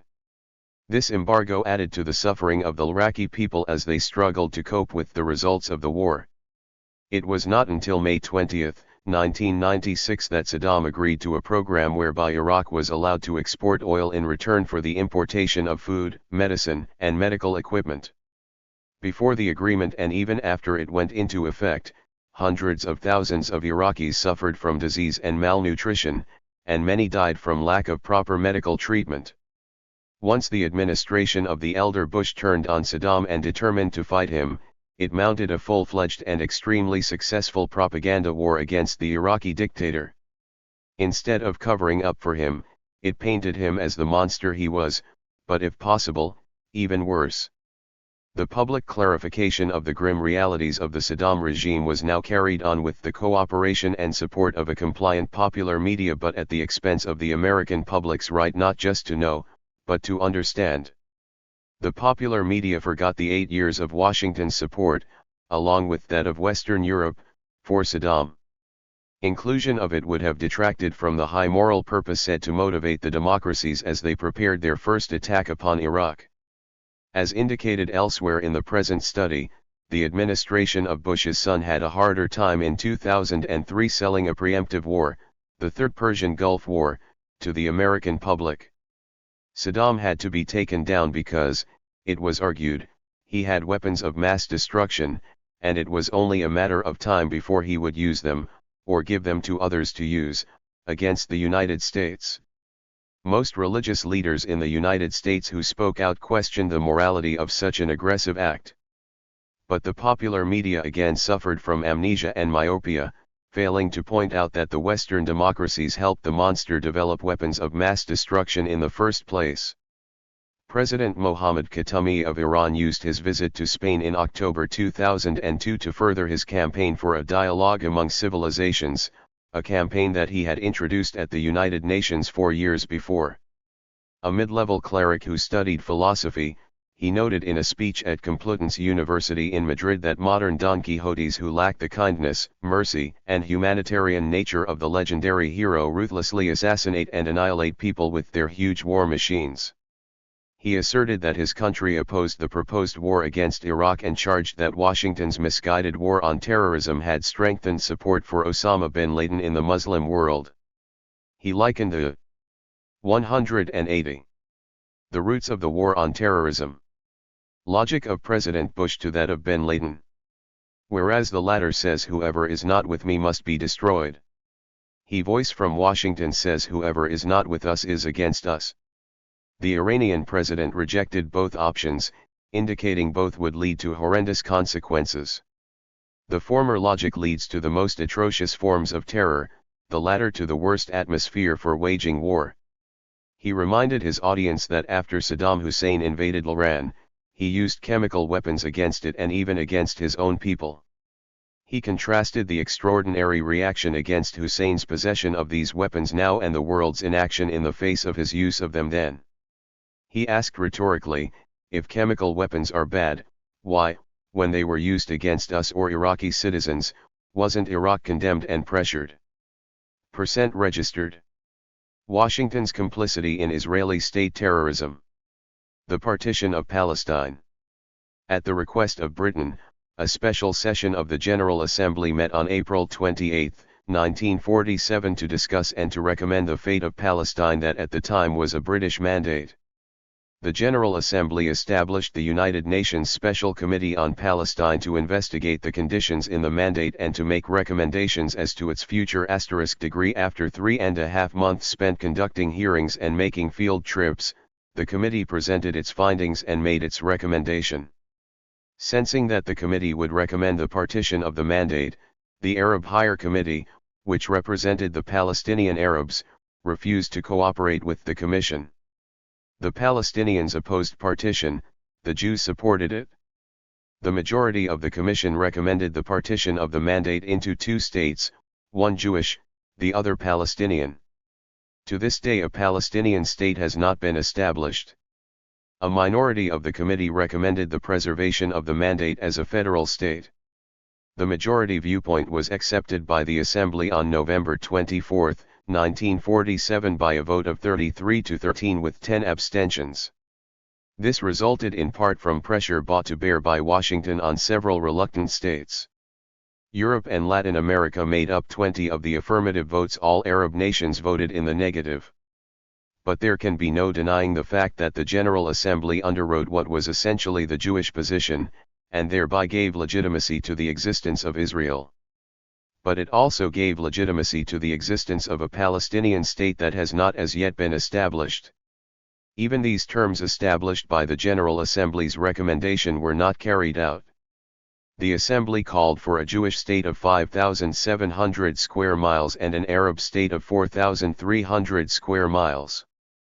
Thus a majority of the land was to go to the Jewish state, which had a large Arab minority within it, while the Jews were a minority in the Palestinian Mandate. The actual division of land was decided by the war that followed, not by the resolution. Israel obtained 7,000 square miles, while Jordan and Egypt held 3,000 square miles for the Palestinians. 4 degree The Assembly recommendation called for an economic union between the 2 states, which of course was not established. Nor did Jerusalem become a trust territory with the United Nations as its administrator, as the resolution 181 recommended. At first the city was partitioned, the old city put under Jordanian control, the new city under Israeli control. After the 1967 war, Israel took over the old part as well, and now insists on keeping it. The ethnic cleansing of the Palestinians. Herzog argues that the British decision to bring the Palestine question to the General Assembly was caused by an uprising among the Jews in Palestine. Some 30,000 Jews from Palestine had served in the British Armed Forces during World War II, and the British government did not wish to maintain a force of 100,000 troops in Palestine to deal with the anticipated conflict, nor did the British enforce the Assembly's resolution. The rebellion occurred after the British government rejected President Truman's call in 1945 for the admission of 100,000 Jewish refugees from Europe. There were 3 Jewish military groups in the Mandate: the Haganah, later to become the backbone of the Israeli army, and 2 splinter groups, the Irgun Zivei Leumi, and the Stern Gang. The 3 groups engaged in what Washington and the Israeli and Western press would later call terrorism when practiced by the Arabs. The Irgun blew up the King David Hotel, the British headquarters in Jerusalem, with heavy loss of life. In November 1944, the Stern Gang assassinated Lord Moyne, the British minister resident in Cairo, and later it killed Count Folke Bernadotte, the United Nations mediator. Later still, from 1977 to 1983, a leader of the Irgun, Menachem Begin, served as Prime Minister of Israel. Yitzhak Shamir was a leader of the Stern Gang, and from 1983 to 1984 and again in 1986 he was the Prime Minister of Israel. These matters are presented in order to suggest how hollow the charge is to pretend that the Arabs have been the sole or even the major source of terrorism in what was Palestine during the British Mandate. The Irgun and the Stern Gang collaborated in the killing of 250 Arabs in the Palestine village Deir Yassin on April 9, 1948.42. The purpose of the massacre was to strike terror in the surrounding Palestinian population so that they would leave to make room for return. The purpose of the Deir Yassin massacre was in Jewish immigrants. This to strike terror in the surrounding Palestinian form of terrorism was named population so that they would leave to make ethnic cleansing when later room for returning Jewish immigrants. Used by the Serbs against the Albanians in Kosovo. The incident occurred during the First Arab-Israeli War, a 2-year encounter that lasted from 1947 to 1949. It started as a series of bloody city riots, urban encounters, and hit-and-run operations between local Jews and Arabs. The local Jews were victorious despite the intervention of 5 Arab states. While this intervention could be considered as an invasion from the outside, the Arabs excuse and praise it as a manifestation of Arab brotherhood in defense of legitimate Palestinian rights. The fighting resulted, as we have seen, in the emergence of a Jewish state larger than the one projected in the General Assembly resolution. In 1948, during the fighting, Israel unilaterally declared itself to be a state. The Truman administration immediately recognized it. The fate of the Palestinians. At the time of the hostilities described above, Palestine was predominantly an Arab state. Prior to the influx of European Jews, the inhabitants had _ 182. The roots of the war on terrorism. Been overwhelmingly Arab. UNSCOP estimated that in 1922 Jews represented 13% of the population of Palestine, a figure which through immigration rose to 33% by 1946. The estimate is that 2/3 of the Jews resident in Palestine in 1922 had immigrated there or their forebears had done so in the previous 40 years. The Jewish residents before that time, only some 4 or 5% of the population, were predominantly part of a culturally and linguistically assimilated community of Orthodox Jews of long-standing who saw their presence in Palestine as a religious obligation rather than as expressing a national claim. This group was Jewish, but not Zionist. The Zionist movement was founded in Vienna in the latter part of the 19th century. Once the world realized the horror of the Holocaust after World War I, Zionism received support not only from Jews, but from many other quarters as well. Many concluded that Jews must have their own country, if only so that those who survived could protect themselves against such future horrors. The Palestinians rejected Zionism's claim that Jews had the right to return to what was essentially a Palestinian state after being absent for centuries. Rome conquered Palestine in 63 BC, put down a rebellion there in 66 AD, destroyed the Jewish state in 70 AD, and expelled the Jews from Jerusalem in 135 AD, after which they lived for centuries scattered around the world in a diaspora.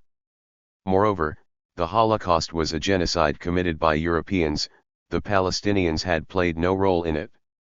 UNSCOP put the number of Arabs displaced in the First Arab-Israeli War at 750,000, some 59% of the Arab population of the Mandate. Traditional Israeli historiography maintained that this mass exodus resulted from the urgings of Arab leaders, beseeching the Arab population to leave. Recent research, including that by the Israeli scholar and journalist Benny Morris, revealed that this is largely a myth. Morris maintains that the vast majority of Palestinians were expelled by the Israeli military and Jewish terrorist forces. In 1967 Israel expanded by taking over the West Bank, the Golan Heights, the Gaza Strip, and the Old City of Jerusalem. This led to the displacement of over 500,000 Palestinians, 220,000 of whom were uprooted for the second time.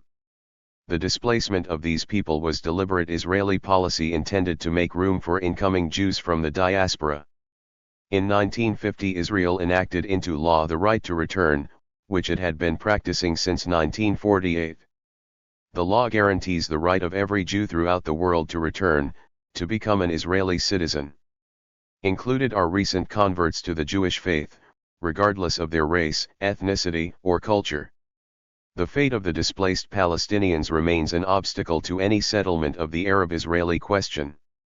The Arabs argue for repatriation, that Israel must accept these displaced refugees and recognize their right of return. Israel refuses to accept them, arguing that they should be relocated in Arab countries. The Israeli refusal adds weight to the charge that the Palestinians were forced to flee in the first place to make room for immigrant Jews. Israel has rejected the many General Assembly resolutions that have called for repatriation or compensation to the refugees for their losses. The United Nations could not, the great powers would not, force Israel to repatriate them or even to compensate them. Violations of the rights of the Palestinians. The United Nations Relief and Works Agency for Palestinian Refugees was created in 1949 by the General Assembly to provide aid to the displaced Palestinians. In its first years it concentrated on immediate relief in the form of food, clothing, and shelter. Later, it steered its program away from basic 183 needs, so that by 1982 the emphasis had shifted to education and health. It was established without prejudice to the rights of the refugees to repatriation or compensation for the property they had left behind. 4 Many of the refugees live in camps, glorified slums maintained by the organization, from which terrorists have been recruited. The Israeli state often responds to terrorist acts perpetrated against Israelis by bombing these camps. The 1986 edition of Everyone's United Nations characterized UNRWA, with its 17,000 employees, as the largest operation in the United Nations system. 48 This was before the establishment of the large and very costly peacekeeping forces set up in the post-Cold War period. The budget of the organization for 1995 was $307.70 million*. With help from UNESCO, UNRWA operates 654 elementary and preparatory schools. They have a teaching staff of over 10,000 and a total enrollment in excess of 345,000. UNRWA's workers are overwhelming Palestinian. They have diplomatic immunity, a special status not recognized by the Israeli government. International law forbids a government from even arresting those who enjoy this status. At its 37th session, the General Assembly condemned Israeli policies in the occupied territories and urged Israel to release UNRWA workers. Israel later detained 104 UNRWA employees in the period from June 1990 to June 1992 in the occupied territories of the West Bank and Gaza. In the first year of that period, 160 UNRWA employees were arrested or detained in all of the occupied territories. 110 were subsequently released without charge or trial. UNRWA 7 were sentenced to various terms of imprisonment degree since the start of the First Palestinian Intifada in December 1987. UNRWA has reported extreme difficulties in meeting refugee demands for basic needs in the camps of the Gaza Strip because of curfews, the beating of refugees, and restrictive economic policies imposed by the occupying Israeli authorities. Israel closed schools during much of the period from 1987 to 1990, which entailed the closing of 98 UNRWA schools with 40,000 students. Naturally, UNRWA goes where the Palestine refugees are, i.e. to Lebanon, Jordan, Syria, and Egypt, and it has had to deal with the Arab governments of these countries. Since the territorial expansion of Israel in 1967 and its occupation of southern Lebanon, the institution has had to deal with the Israeli government as well. Although problems have been encountered with Arab governments, relations with Israel have been the most difficult. Largely because of the difficulty of this relationship, UNRWA has the dubious distinction of being that United Nations agency having the worst relations with host governments. When Israel invaded Lebanon in June 1982, UNRWA's infrastructure there was largely destroyed by the Israeli bombardment. 7 of the 13 Palestine refugee camps in Lebanon sustained heavy damage, while those used by the PLO as military assets were virtually destroyed. 26 of a total of 2,300 UNRWA employees were killed in the violence. Also noteworthy was the massacre of over 2,000 Palestinians in the Lebanese refugee camps at Sabra and Shatila. The New York Times reported that from 5 to 5:30 a.m. low-level flights of Israeli planes over Sabra and Shatila took place, after which shelling promptly commenced. The Israelis established observation posts on top of multi-story buildings in the northwest quadrant of the Kuwaiti embassy. From these posts, the naked eye has a clear view of several sections of the camps, including those parts of Shatila where piles of bodies were found. 184. The roots of the war on terrorism. Israeli facilitation of the massacres carried out by Christian Phalangists under their control became impossible to deny. Throughout the night, flares lit up the sky. They were fired at the rate of 2 a minute, as reported by an Israeli soldier from a mortar unit. The Kahan Commission, appointed by the Israeli cabinet to investigate responsibility for the Sabra and Shatila massacres, conducted an extensive, independent, judicial inquiry, reporting back on February 8, 1983. While arguing that the actual numbers killed were lower than widely accepted figures, the Kahan Commission nonetheless found Israeli Prime Minister Menachem Begin responsible for not exercising greater involvement and awareness in the matter of introducing the Phalangists into the camps. Ariel Sharon, then Minister of Defense, was found responsible for ignoring the danger of bloodshed and revenge when he approved the entry of the Phalangists into the camps, as well as not taking appropriate measures to prevent bloodshed. Copyright. The Israeli government also violates the rights of those Arab Palestinians who have remained in Israel by treating them as second-class citizens. The Security Council passed more than 60 resolutions that condemned such Israeli behavior in the period to January 1992. 5 Such condemnations require at least the passive consent of the 3 Western democracies which are members of the body, notably that of the United States. Any of the 3, France, the United Kingdom, or the United States, could have used its veto to block the adoption of the resolutions, but did not. The violations must have been egregious in these 60 cases if we credit a 1998 report of Amnesty International which castigated Washington's refusal to criticize blatant human rights violations by Israel against the predominantly Muslim Palestinian population. Registered until December 1, 1966, Palestinians living in Israel were under military law. They could be arbitrarily jailed or deported. Their economic activities were limited, and their freedom of movement was restricted. Even after martial law had been abolished in 1966, the Palestinians did not attain first-class citizenship. They continue to be discriminated against in such matters as social and educational funding and employment opportunities. The records of the World Institution are full of the violations that the Palestinians have endured. A comprehensive bibliography of such violations is available in Palestine, Palestinians, and International Law by Francis A. Boyle. The Israeli nuclear bomb. Several times the Arab League and the General Assembly of the United Nations have insisted that Israel sign the United Nations Nuclear Non-Proliferation Treaty. This treaty was promoted by the Eisenhower administration and its successors to prevent non-possessing states from developing nuclear weapons. By signing the treaty, non-possessing states promised not to adopt a nuclear weapons program and to allow United Nations inspectors to verify that they have not done so. Israel has consistently refused to sign the treaty. The reason for these refusals became obvious when on October 5, 1986, the Sunday edition of the London Times broke the story of the Israeli possession of nuclear weapons.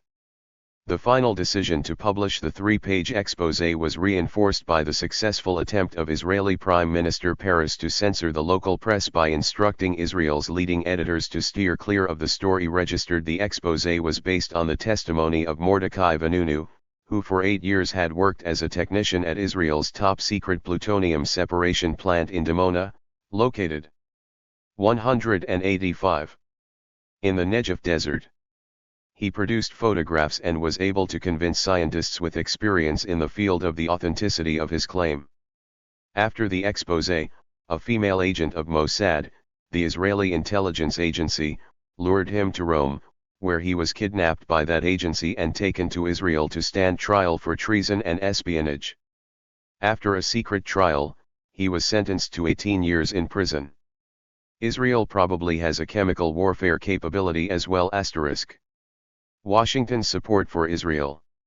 The above testifies to the diplomatic support, both inside and outside the United Nations, that Washington has given Israel. By 1989, Washington had used its veto in the Security Council 23 times to block resolutions critical of Israel.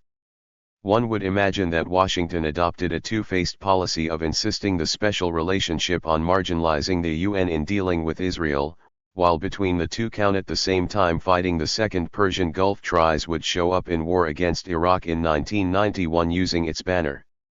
The Proceedings of the United Nations. It has. In 1986 the two nations voted together 91.5% of the time, an extraordinary congruence surpassed only by the behavior of the now defunct Soviet bloc. Washington has almost always overlooked Israel's miserable human rights record and state terrorism committed against the Palestinians. Israeli nuclear weapons have remained a non-subject in Washington and in most of the American media. Washington's material aid to Israel is extraordinary, especially if the postage size of the country and its small population are considered. By 1998, aid to Israel, both economic and this aid from 1948 to 1991 military, amounted to $3 billion per year, the amounted to $53 billions, and AF most given to any country. Turn 1985 all of it has been gifts not loans. By 1998 this aid to Israel, both economic and military, amounted to $3 billion per year, the most given to any country. In 1978 to 1979 this aid represented 43% of all American foreign aid, and by the mid-1980s Israel was receiving an annual subsidy of $1,500 for each of its men, women, and children. Israel has also received the most sophisticated weapons from Washington, and has been the beneficiary of intelligence gathered by the CIA. The peace process. The peace process was a form of mediation, pitting Israel against the Palestine Liberation Organization and the Syrians in a series of bilateral negotiations pushed forward by Washington. It was initiated at the Madrid Conference of October and November 1991. The Arabs had insisted on a United Nations-sponsored peace conference attended by all parties to the conflict and chaired by all 5 permanent members of the Security Council. Registered Israel rejected the notion of United Nations sponsorship of the conference, protesting its pro-Arab bias. American Secretary of State Baker worked out a compromise, whereby the conference was sponsored by the United States and the Soviet Union and attended by representatives from the United Nations and the European Union. This conference adjourned, leaving it with no authority or influence over the negotiations that followed. The same was true of the United Nations. Israel insisted that the World Organization play no significant role in the negotiations and that they proceed on. 186. The roots of the war on terrorism. A one-to-one basis between each Arab party and Israel. This way the Arabs would be denied the added strength that follows from a united front of several countries being pitted against one adversary. The Israel position prevailed. The conference denied the Arabs a united front and the support of the World Organization. The United Nations was shunted to the sidelines in a quarrel in which it had been involved for nearly half a century, as Washington adopted a two-faced policy of insisting on marginalizing the World Organization in dealing with this problem, while at the same time fighting the Second Persian Gulf War against Iraq in 1991 using its banner. A delicate question at Madrid was Palestinian representation, the PLO having been seen and depicted for so long by Israel and the United States as a terrorist organization, despite its recognition as a legitimate liberation organization by the UN, which had accorded it observer status in 1975. The PLO was excluded from the negotiations at Madrid, though it did attend and advise. Moreover, Israel successfully insisted that no Palestinian either from East Jerusalem or outside the occupied territories could attend. The PLO seemingly had graduated in Western eyes from a terrorist institution to an acceptable polity of some type. And again in Western eyes, Yasser Arafat seemed to have made the metamorphosis from terrorist leader to an acceptable political leader. The peace process made little progress until the Labour Party in Israel replaced the conservative Likud Party in July 1992. Labour announced a negotiating strategy of land for peace, without specifying how much land it was willing to bargain away. Trademark this became the modus operandi of the peace process with the Palestinians. The land to be negotiated was from the Gaza Strip and the West Bank, land that Israel took in 1967. The negotiations proceeded in stages in a double sense. Only a slice of land at a time, and the give-back went through stages as well, from complete Israel control, to Palestinian civil control, but Israeli security control, and finally to complete Palestinian control. By April 1998 Israel had withdrawn from most of the Gaza Strip and from 8 cities on the West Bank registered another 27% of the West Bank was under Palestinian civil control, with security handled by the Israelis. The final settlement was to have been completed by May 1999, but the process then stalled for over a year. By March 2000, 43% of the West Bank was under Palestinian control. This included most of the Palestinian population registered. The Israelis continued to prove that state terrorism is more lethal than private terrorism. In the 2.5 years prior to March 2003, the Israeli army killed 2,100 Palestinians in a process of intensified occupation of their lands, whereas Arab/Muslim terrorists killed 700 Israelis. In the meantime, the settler population in the West Bank and the Gaza Strip increased to an estimated 226,028, a 6% increase in the previous year alone. Registered the Palestinians regard these settlements as a provocation, not only because they infringe on the lands marked out for the promised Palestinian state, but because the interconnecting highways servicing their access to Israel carve Palestinian lands into a series of disconnected plots similar to the Bantustans of former apartheid South Africa. Meanwhile, Arafat was surrounded by Israeli tanks, and held as a virtual prisoner in his office. Prime Minister Sharon refused to recognize him as the leader of the Palestinians, and Washington, after some hesitation, adopted this as its policy as well. Arafat was forced to accept a new constitution and the creation of the office of Prime Minister. Both the Prime Minister and the Minister in charge of security were acceptable to Israel. No elections were held to determine the democratic will of the Palestinians as to who should represent them. 187. The Roadmap. The roadmap was drawn up by the Bush administration in December 2002, but not formally released until April 30 of the following year, not until the Palestinians accepted the regime change mandated by Washington. Although approved by the United Nations, the European Union, and Russia, it will be Washington that will decide how much pressure to put on the belligerents involved to achieve the goals of the plan. The roadmap was drawn up by the Bush _plan calls for concessions on administration in December 2002, but not both sides in a three-stage formally released until the Palestinians' rise of negotiations leading by the accepted the regime change mandated by year 2005 to a sovereign state for Washington, the Palestinians and a secure Israel. The first stage requires that the Palestinians immediately undertake an unconditional cessation of violence against Israel, issue an unequivocal statement declaring that Israel has the right to exist, and engage in a comprehensive political reform of their government.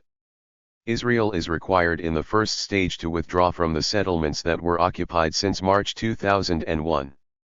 Unfortunately, the violence between the two parties continued after the roadmap was released, and Prime Minister Sharon has ruled out the withdrawal of the Israelis from the settlements.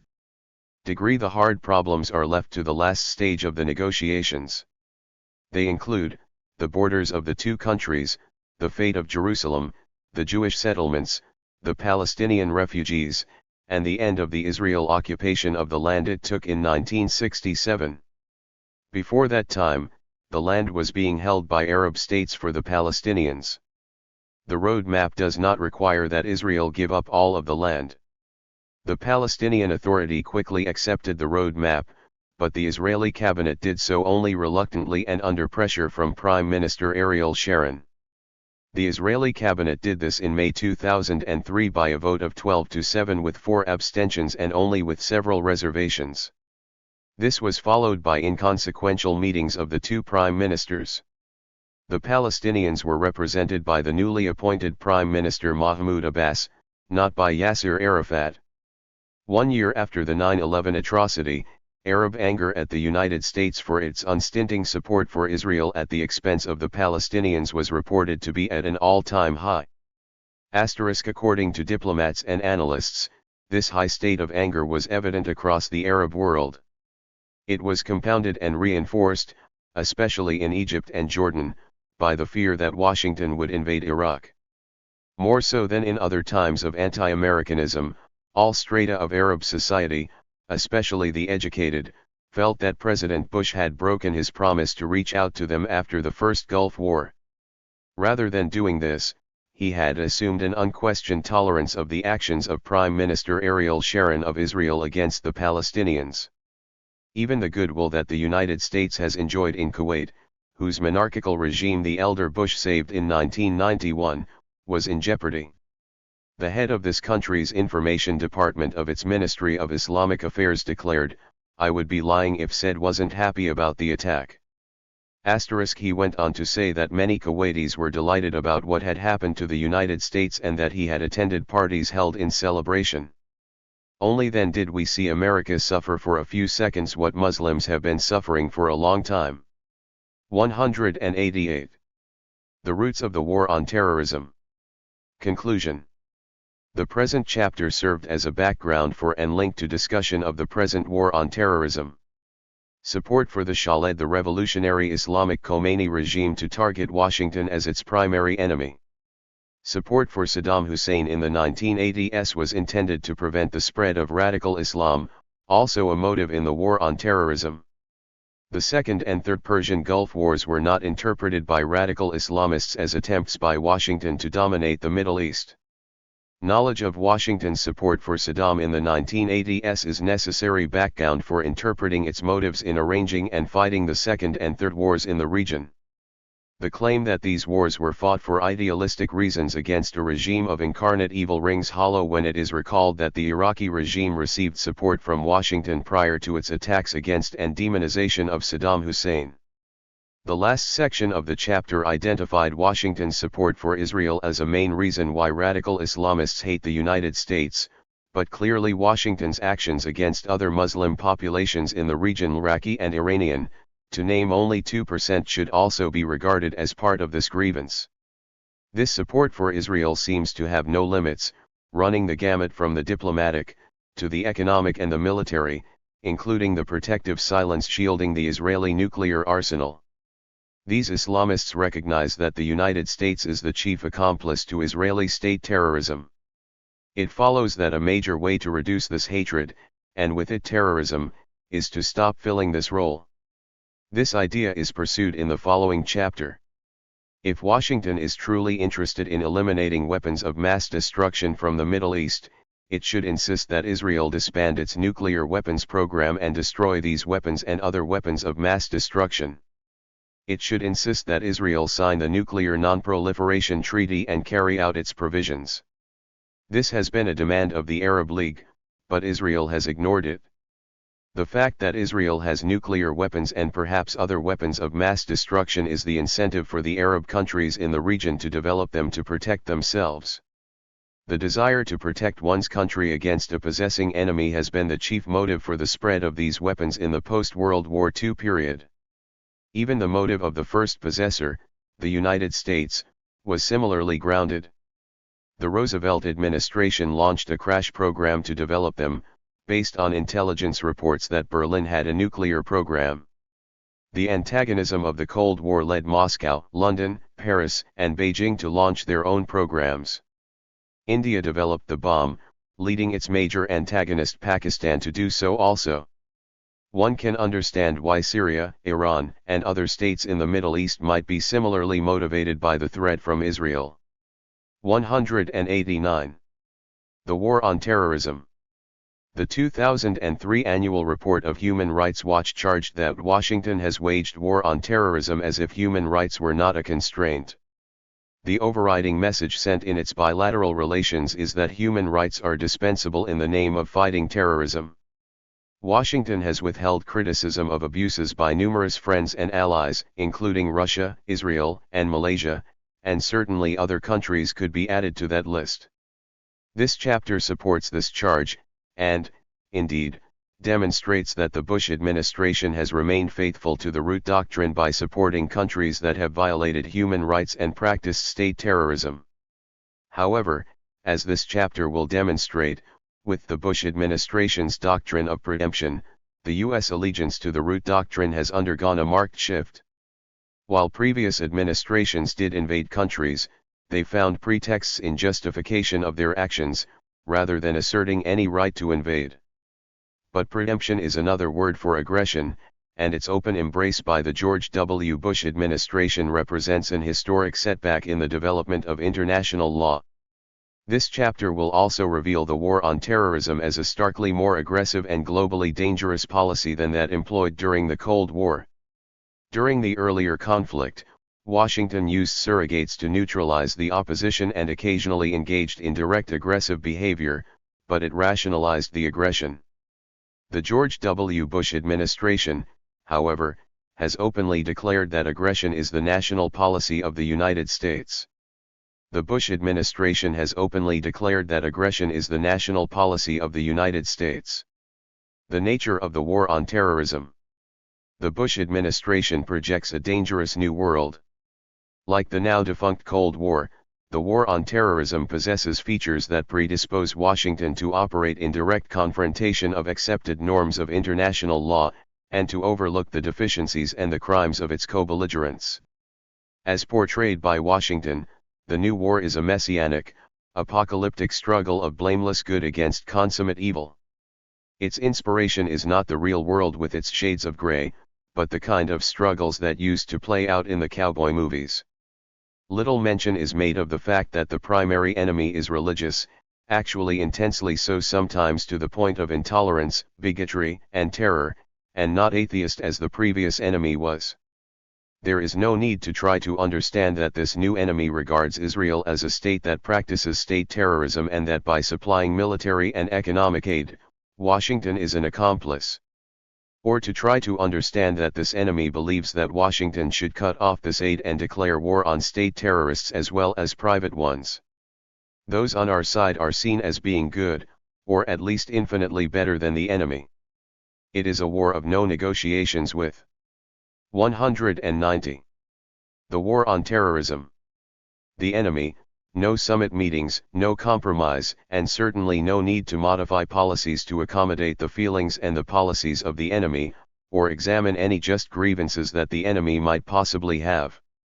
The enemy's soldiers will not be given prisoner of war status and will be tried in special military courts. Similar to the enemies of the Cold War, the enemy in the new war is portrayed as sinister, cunning, and underhanded.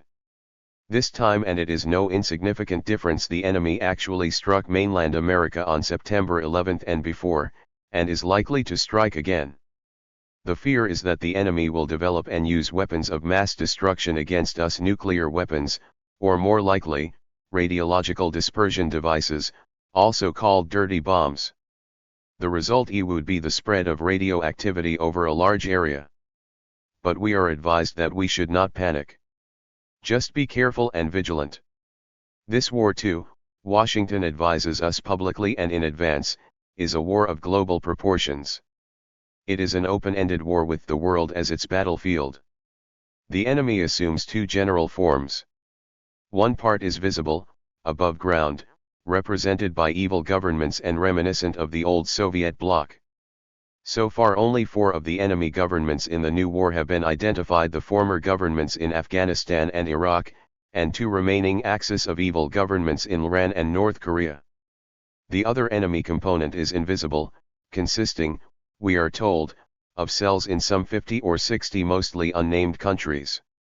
These are not the cells of the Communist Party, but the underground organizations of what Washington chooses to call terrorists.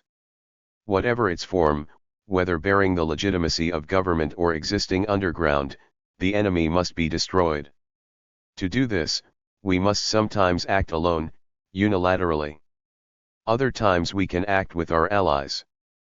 Upgrading U.S. war-making capacity. 2 general ways of protecting the United States from terrorism, of fighting the war on terrorism, have been identified. The first would criminalize terrorism as the way of protecting the country without recourse to war, whereas the second would adopt the same measures as the first, except that it would add waging war. The Bush administration chose the second way, thus requiring that the military be expanded and that its mission and structure be changed. The estimate is that the military budget will expand some $48 billion for fiscal 2003 and reach $451 billion in 2007. President Bush would increase the military spending over the next 5 years by $250 billion. The annual defense appropriation signed by President Bush on October 23, 2002 was for $354.8 billion. The president took the occasion to complain that Congress did not add an additional $10 billion to be used by the Department of Defense to fight terrorism. In May of the following year, both House and Senate by lopsided majorities approved a defense budget of $400.5 billion. Copyright. Both houses acceded to the administration's request to lift the ban on research for developing low-yield nuclear weapons. Registered now, research can proceed on producing nuclear weapons with yields of less than 5 kilotons that could neutralize caves and underground bunkers.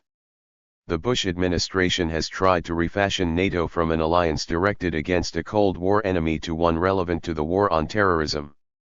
Early efforts have centered on a proposal to create a rapid response force that could be used against terrorists or those nations to whom the U.S. has decided to apply the term rogue nations, whom it views as possessing or even threatening to possess weapons of mass destruction. I-9. The budget of the CLA, the agency that, together with special forces, played such a significant role in training state terrorists during the Cold War, has been substantially increased as well. 2 days after the attack on the World Trade Center and the Pentagon, many senators and representatives declared that the $10 billion the government already spends every year fighting terrorism was not adequate. Most preferred that the increases in intelligence be made in old-fashioned human spying and more advanced computer tracking rather than in such areas as upgrading satellite capabilities. Registered some 3 weeks later, the House overwhelmingly approved legislation by voice vote that would rescind restrictions on the hiring of unsavory foreign agents. Speaker after speaker repeated the opinion that the CIA would have to change its methods if it were to cope successfully with terrorism. One Republican lawmaker from Nebraska remarked that the restrictions imposed in 1995 to rein in the sources that had violated human rights had produced a chilling. No consideration was given to negotiating solutions, effect on the use of discontinuing policies that generate or increase the agents who are effective enemies' anger and hatred, or adopting new policy in the battle against terrorists that would decrease their numbers and help terrorism and drugs. The bill prevent the creation of new crops of terrorists. Would also increase the intelligence budget by 9%.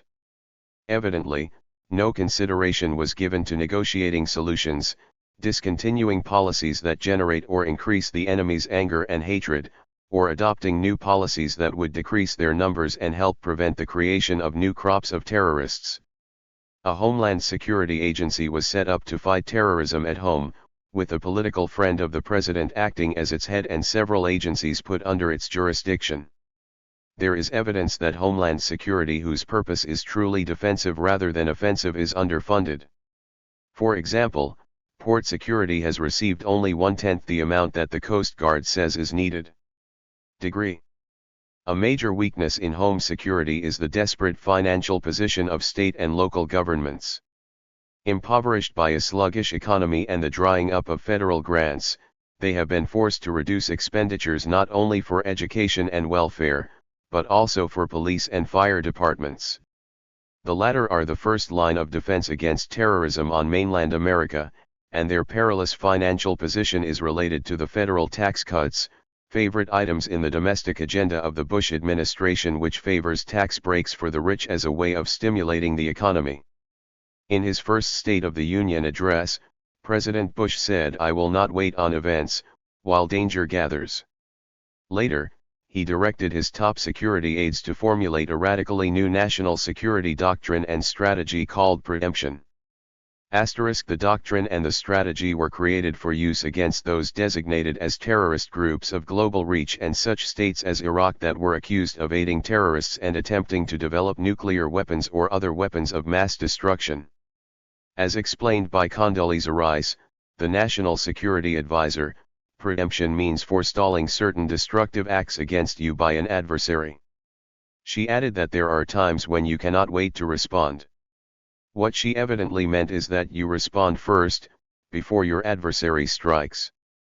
Put in more accurate English, you initiate the violence, an act that traditionally has been called aggression. The war against terrorism thus includes the preemptive strike. 192. The war on terrorism, in which Washington responds before an adversary, or even a suspected adversary, initiates an aggressive act. Bluntly put, Washington seeks to convey the notion that the enemy is so evil that aggression is an acceptable strategy to be used against him. In the case of Iraq, the range of such strategies has run from attempts to assassinate Saddam Hussein to a full-scale invasion of Iraq. Preemption contrasts starkly with the non-aggressive deterrence doctrine that served both Washington and the Soviet Union during the Cold War. Deterrence sought to prevent an attack by an aggressor, notably a nuclear. Preemption contrasts starkly with the attack, by threatening to retaliate. Non-aggressive deterrence doctrine. Washington built a mighty nuclear and that served both Washington and the conventional arsenal with the Soviet Union during the Cold War. Declared purpose of dissuading the Soviets from striking the first blow. The arsenal was planned to be of such dimensions that a Soviet attack would not destroy it and that Washington could retaliate with crushing nuclear force. The Soviets built what they judged to be a similar arsenal. The George W. Bush administration also rejected non-proliferation as the way of preventing the spread of nuclear weapons, i.e. of preventing their spread by peaceful means only. It has reserved for itself the right to attack those nations that it accuses of seeking to develop nuclear weapons or other weapons of mass destruction. Washington did engage in preemptive attacks during the Cold War, two examples being Panama and the Dominican Republic. The difference in the George W. Bush era is that aggression is now Washington's announced, overt policy. In both eras Washington supported right-wing dictators who committed state terrorism. Afghanistan, no end in sight. The Soviet Union invaded Afghanistan in 1979, only to be forced out 10 years later by the guerrilla tactics of the Mujahideen local fighters or volunteers from abroad who later would be labeled Muslim extremists. Initially called freedom fighters by the Reagan administration, they later would be called terrorists by subsequent administrations. Their victory was due in large part to the massive military aid they received from Washington. Funneled through Pakistan's inter-services intelligence, this aid was a large part of what has been called the biggest single CIA-covered operation in the world. The aid totaled some $2.8 billion. Washington worked together with Pakistan, Saudi Arabia, and Egypt in financing and transporting anti-communist fundamentalist groups in the Muslim world to take part in the anti-Soviet jihad. It was in this way that the young Osama bin Laden came to Afghanistan. He later observed, "To counter these atheistic Russians, the Saudi Arabians chose me as their representative in Afghanistan." He added that at first he set up camp where the volunteers were trained by Pakistani and American officers. The weapons were supplied by the Americans, the money by the Saudis. Bin Laden also used his own money for this project. The 17th child of multiple marriages that produced 52 children, he inherited a fortune which he increased many-fold by shrewd investments. Eventually this process generated Al-Qaeda, which in turn provided troops for the Taliban, both groups emerging from the anti-Soviet strife of the warlords sustained by aid from Washington. Bin Laden learned from the successful struggle that forced the Soviets to leave Afghanistan that the superpowers are not invincible. He thus resolved to take on the United States. 193. Al-Qaeda was founded at a Mujahideen camp in Khost, Afghanistan as a loose organization of Arab militants. Registered, its purpose was to wage war beyond the borders of Afghanistan, but it became operational as an international terrorist group later in the period 1991 to 1996 when bin Laden settled down in the Sudan. After the end of the war in Afghanistan, bin Laden returned to Saudi Arabia, only to be expelled from that country 2 years later in 1991. With his private fortune and his access to outside funding, he controlled the purse strings of Al-Qaeda. He has also been described as the face of the organization, the chairman of the board. Much of the leadership group consisted of members of the Islamic Jihad, which provided many professionals for the new organization. It was led by Ayman al-Zawahiri, an Egyptian physician, nationalist, and revolutionary, who in effect became a CEO of Al-Qaeda. He was a pioneer in the systematic use of suicide bombers, and in the practice of recording their messages before they embarked on their deadly missions. He imposed a blind cell structure on the organization, whereby the members of one cell did not know the identity or the activities of the members of another cell. Al-Zawahiri had reason for this precaution. Islamic Jihad was dealt a devastating blow when Egyptian authorities obtained the entire database of the membership. In the Sudan, bin Laden pursued the jihad in general and against the United States, combining this with his successful efforts to increase his wealth. He was joined there by al-Zawahiri, after the eclipse of Islamic Jihad. The Taliban, mysterious new actors, burst onto the chaotic Afghan political scene in November 1994, by rescuing a 30-truck Pakistani commercial convoy on its way from Quetta to Turkmenistan. Registered, the convoy was intended by Islamabad to demonstrate the feasibility of trade between Pakistan and the Central Asian republics, but it was halted before it reached Kandahar by warlords demanding ransom. Members of the Taliban from Pakistan freed the convoy and proceeded into Kandahar, which they captured after 2 days of fighting. Inspired by an extreme form of Islam, funded by the Saudis, and armed and trained by Pakistan, the Taliban became a military force that imposed its will on a country that had been torn apart by civil war, invasion, and anarchy. While not directly involved, Washington saw the takeover of Afghanistan by the Taliban as a way of containing Iran and as a step in securing an alternate land route for United States petroleum companies anxious to build a pipeline for exploiting the oil and gas reserves of Central Asia. The Taliban were seen as providing security for this land route that would link the Central Asian states to the international markets through Afghanistan rather than Iran. The U.S. Assistant Secretary of State for South Asian Affairs, Robin Raphael, went so far as to state that the Taliban capture of Kabul was a positive step. The Taliban were expected to act like the Saudis, an emir, no parliament, the guise of a peculiar view of Islamic law, and petroleum companies and pipelines.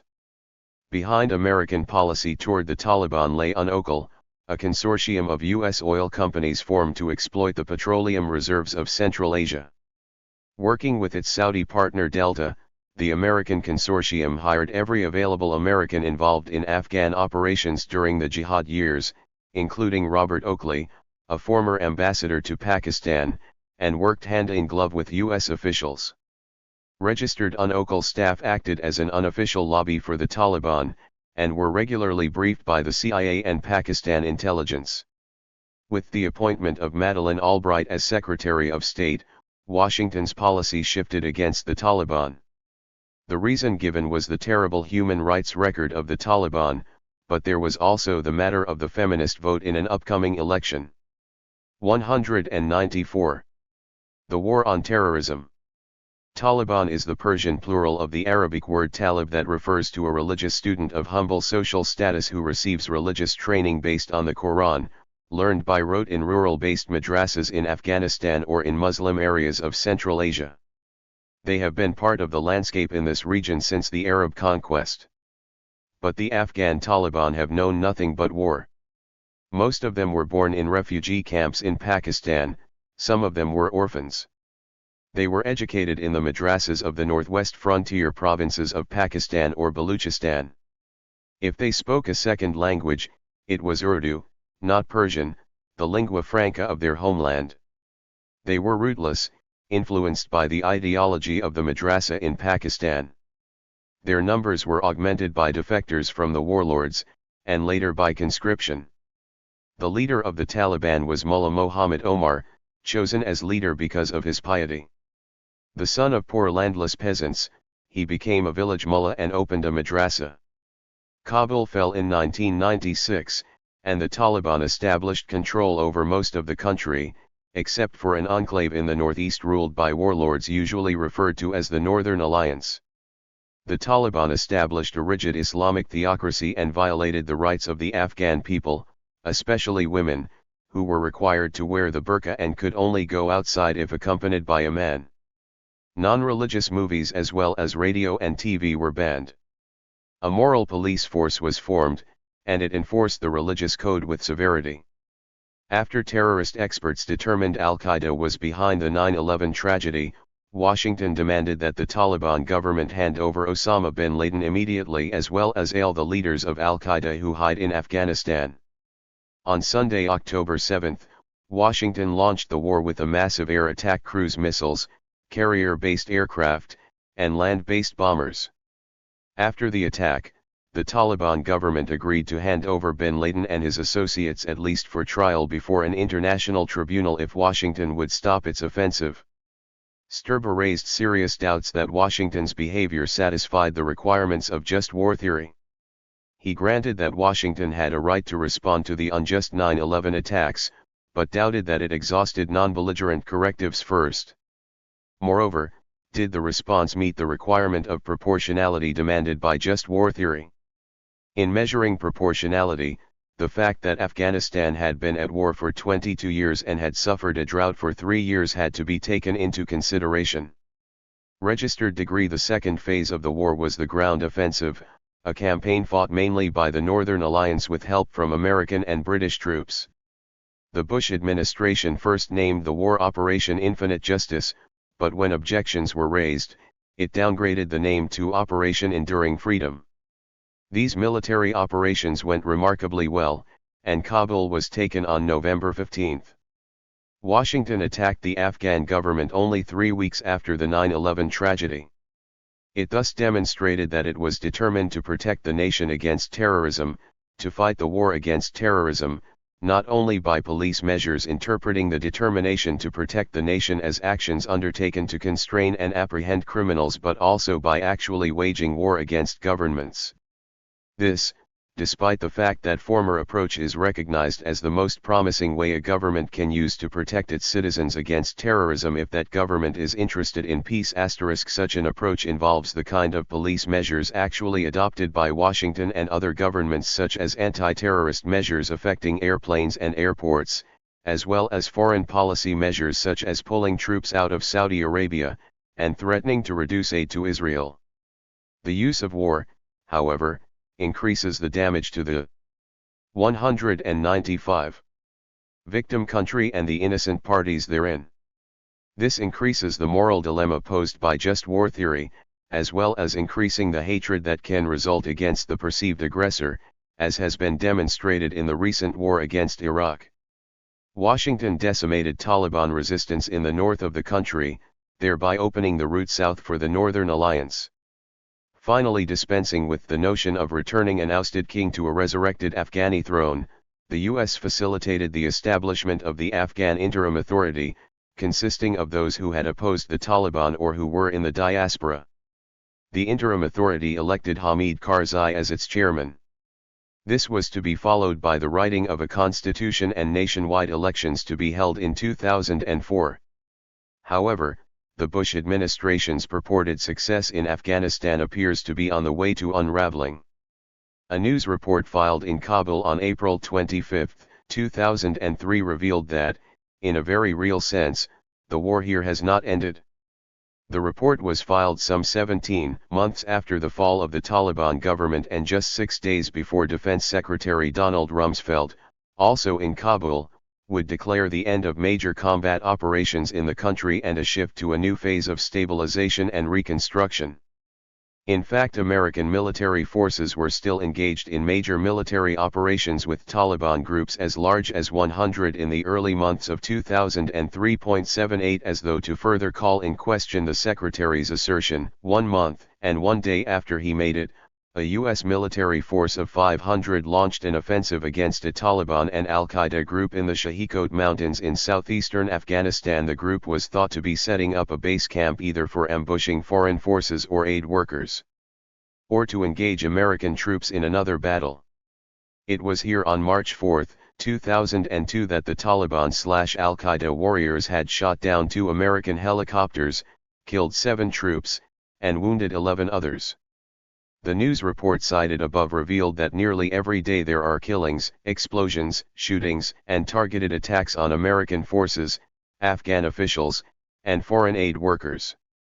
There is continuous feuding among the warlords and no clear picture yet of who or what will stop the feuding and the violence, though it is unlikely to be the 11,500 American, Romanian, and other foreign soldiers who spend their efforts mainly in hunting down the Taliban and al-Qaeda forces, or the 5,000 peacekeepers in the capital, the only territory in Afghanistan that could be described as under the control of the Karzai government. As yet the Karzai government has no national army or police force. Even the personal protection of Karzai himself has had to be undertaken by American forces. It is indeed strange that the American military base outside the city of Kandahar is protected by paid gunmen belonging to the local warlord. This is but one example of Washington's continued support for local warlords. They were recruited for the war against the Taliban and provided the bulk of the ground forces for that war. They continue to receive Washington's support at the expense of the attempt of the Karzai government to unify the country. The continuing airborne assaults and searches of homes are angering Afghan villagers, especially when fatal errors are made. No inquiries comparable to the lengthy investigation of the friendly fire deaths of 4 Canadians have been held for the accidental deaths of celebrating Afghani wedding guests mowed down by American firepower, or similar Afghan civilian casualties. There are still 1/2 million internally displaced persons in the country. Most of these are in the south, and the vast majority are nomadic tribespeople and farmers devastated by the drought. American soldiers at the Bagram Air Base near Kabul share 196. The war on terrorism. Many of the feelings of the Afghans. Insisting on anonymity, one soldier stated, "I don't feel comfortable watching us start on another war when this one remains unfinished." Meanwhile, the Taliban have undergone a resurgence in the border regions of Pakistan, especially in Quetta. It is here that many of the Taliban took refuge after their government fell. They stay in sprawling refugee settlements in Quetta or with fellow tribesmen in remote villages. The main center of support for the Taliban, Quetta is a breeding ground for opposition to the American presence in Afghanistan and to the Karzai government. Taliban leaders are active, and they are recruiting young men to fight. They gather openly with growing confidence since an alliance of Islamic parties sympathetic to their cause won the provincial election in the fall of 2002. They launch attacks from their bases in Pakistan on targets in Afghanistan. Although 400 Taliban and al-Qaeda members have been arrested in Pakistan, none of the senior Taliban leaders have been apprehended. Those familiar with the situation contend that Pakistan's army and secret service are allowing the Taliban to operate in Pakistan, and even protecting them. A former senator and opposition leader in Pakistan remarked, "America should have selected to crush Al-Qaeda and the Taliban in Pakistan rather than go to war in Iraq." The Guantanamo Bay prisoners. A public assault on the rights of detainees.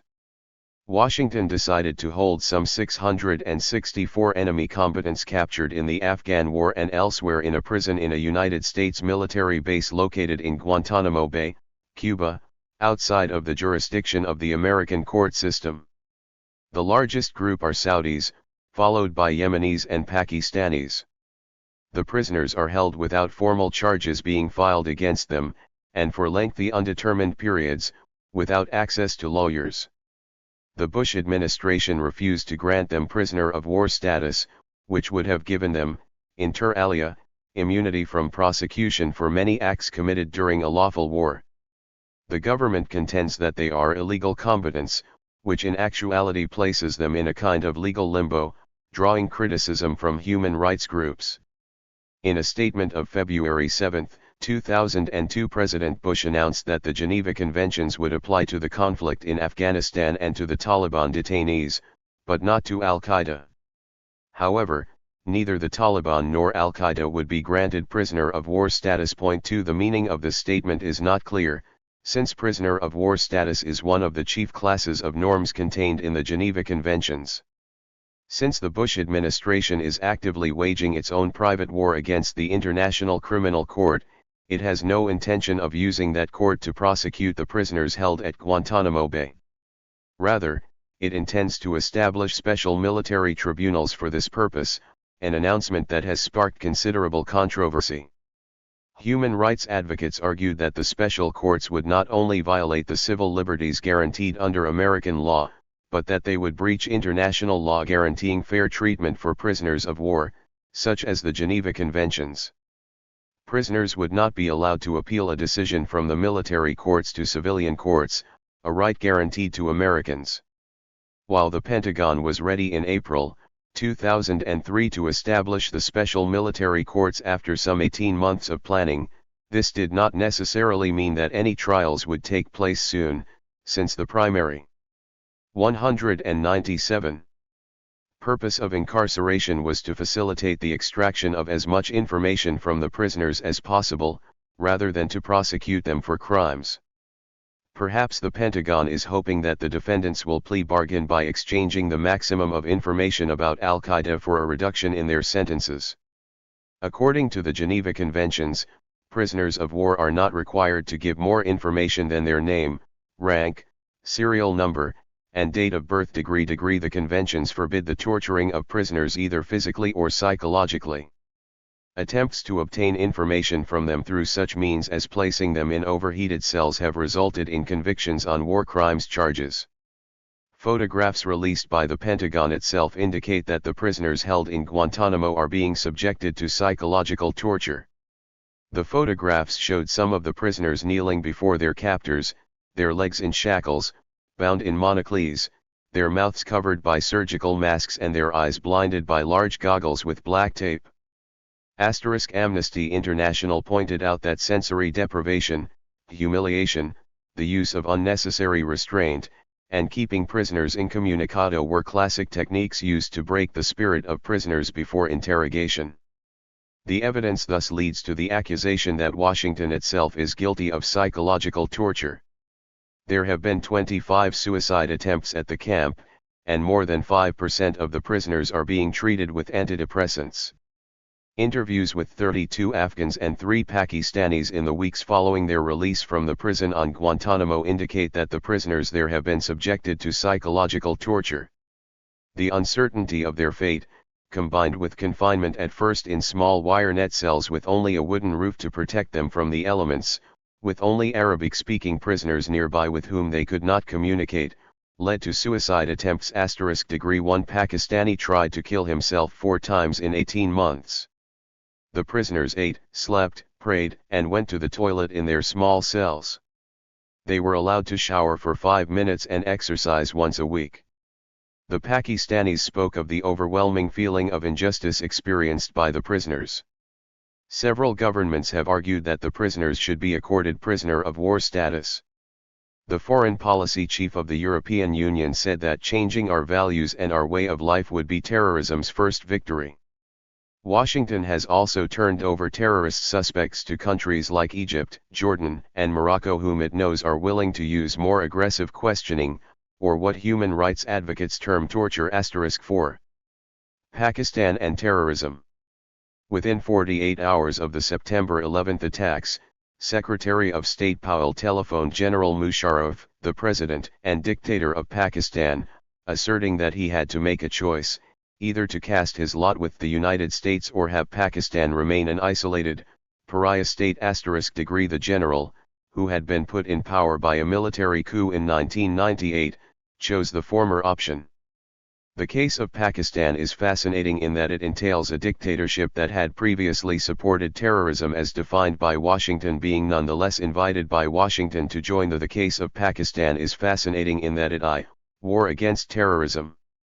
The entails a dictatorship that had previously supported terrorism as defined by Washington. Sistan being nonetheless invited by Washington to join to AIENEGRA Ali Sirers Nate the war against terrorism. And AIEAC rebels who believe that Kashmir should not be a part of India, not to the support. 198. The war on terrorism that Islamabad gave to the Taliban or Al-Qaeda. Pakistan had been a supporter of the Taliban, and one of only 3 countries that established diplomatic relations with Kabul during the reign of that organization. In 1990, Washington imposed an embargo on military aid to Pakistan because of its nuclear weapons program. Economic sanctions were added after Islamabad tested nuclear weapons in 1998. The sanctions against Islamabad were lifted when Musharraf agreed that Pakistan would serve as a support and a point of entry for the war in Afghanistan. The Bush administration responded by putting together an aid package for Pakistan that is likely to total billions of dollars and that just might make that country a competitor with Colombia to become the largest beneficiary of American aid after Israel and Egypt. Washington wrote down Pakistan's debt by $1 billion, signed a bilateral trade agreement with it, and Bush promised to ask Congress for $3 billion in aid. Pakistan supports Kashmiri terrorists in their attacks on India. Its intelligence service even used Al-Qaeda's camps in Afghanistan for training these terrorists. The State Department labeled the Kashmiri fighters terrorists. There is a striking parallel between the Indian-Pakistani dispute over Kashmir and the Israeli-Palestinian conflict. At independence, India took by force territory whose majority population was Muslim, and that therefore, according to the principle of self-determination, should have gone to Pakistan. Israel took by force most of what was Palestine, a British mandate whose population in 1946 was 2/3 Arab *. Both India and Israel designate as terrorists those who later use force to rectify what they regard as unjust. Uzbekistan. Another front-line state in the war in Afghanistan is Uzbekistan. While Musharraf is a dictator who assumed power in 1998, President Islam Karimov is a dictator left over from the communist era when Uzbekistan was a part of the Soviet Union. The government in Tashkent maintains an intense security system that tortures political dissidents. It represses democratic rights including the practice of Islam.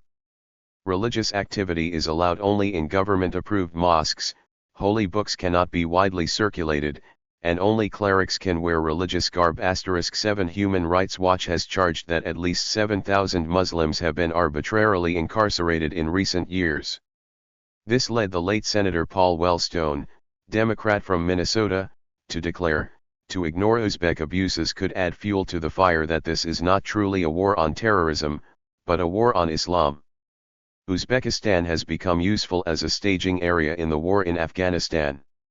It has opened its airspace and an air base for use by the U.S. military.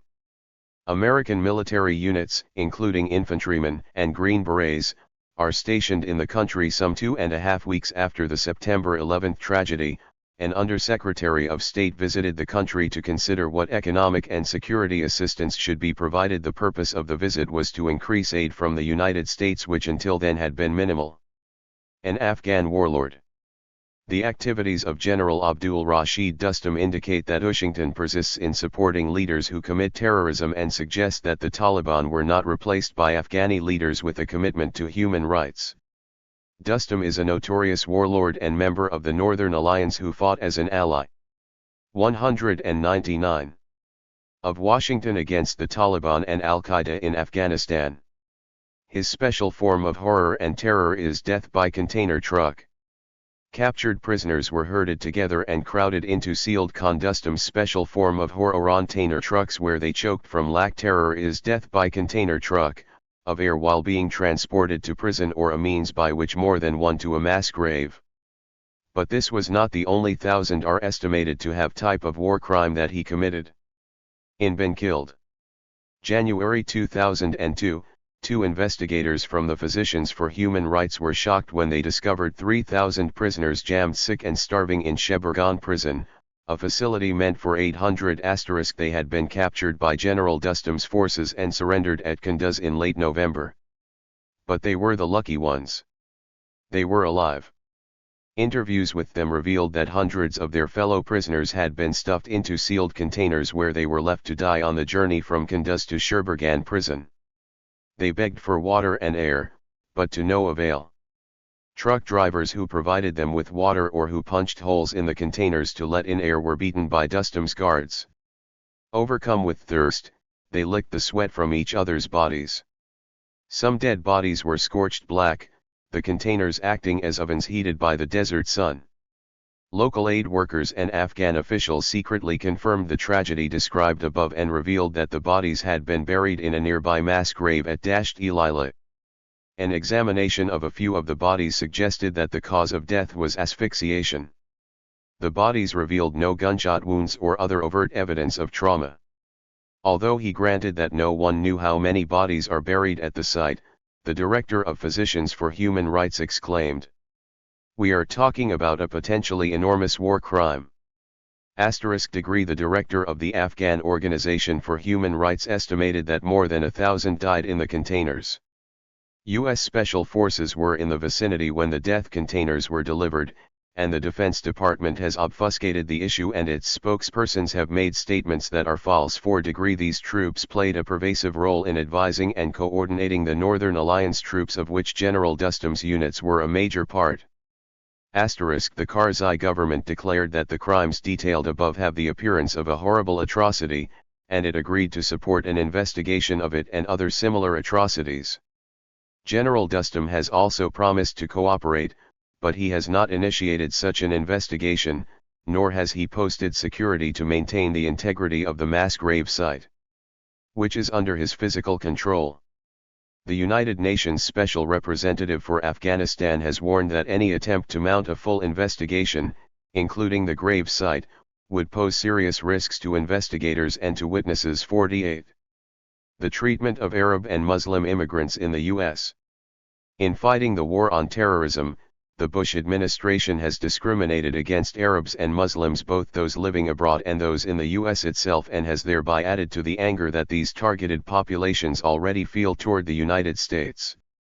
In the weeks after the 9/11 attacks, the Bush administration rounded up a total of 762 illegal immigrants in the United States. All but 134 were from Arab and Muslim countries, only 11 were from Europe. 200.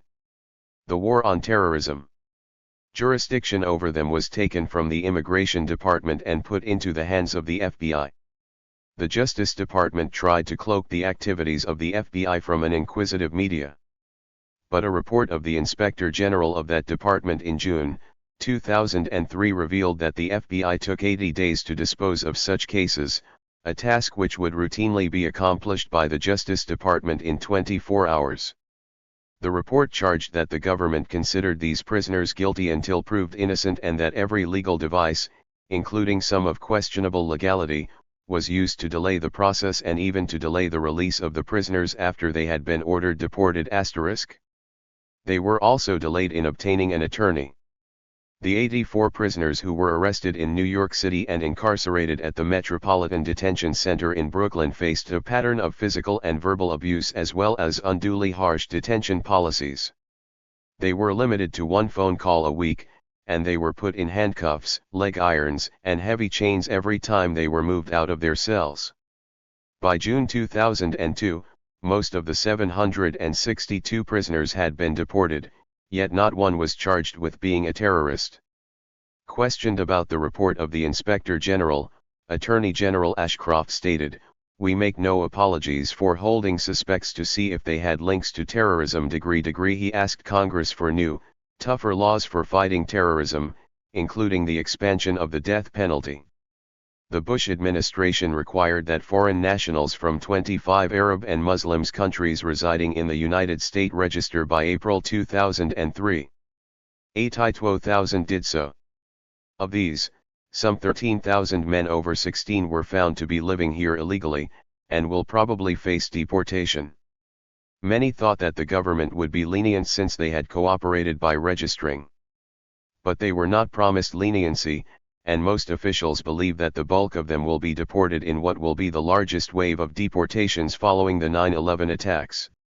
Only 11 of the total 82,000 who registered plus the tens of thousands of those screened at border crossings and airports in the first 6 months of 2003 were found to have links to terrorism. The Third Persian Gulf War. Congress approves preemption, the UN declines.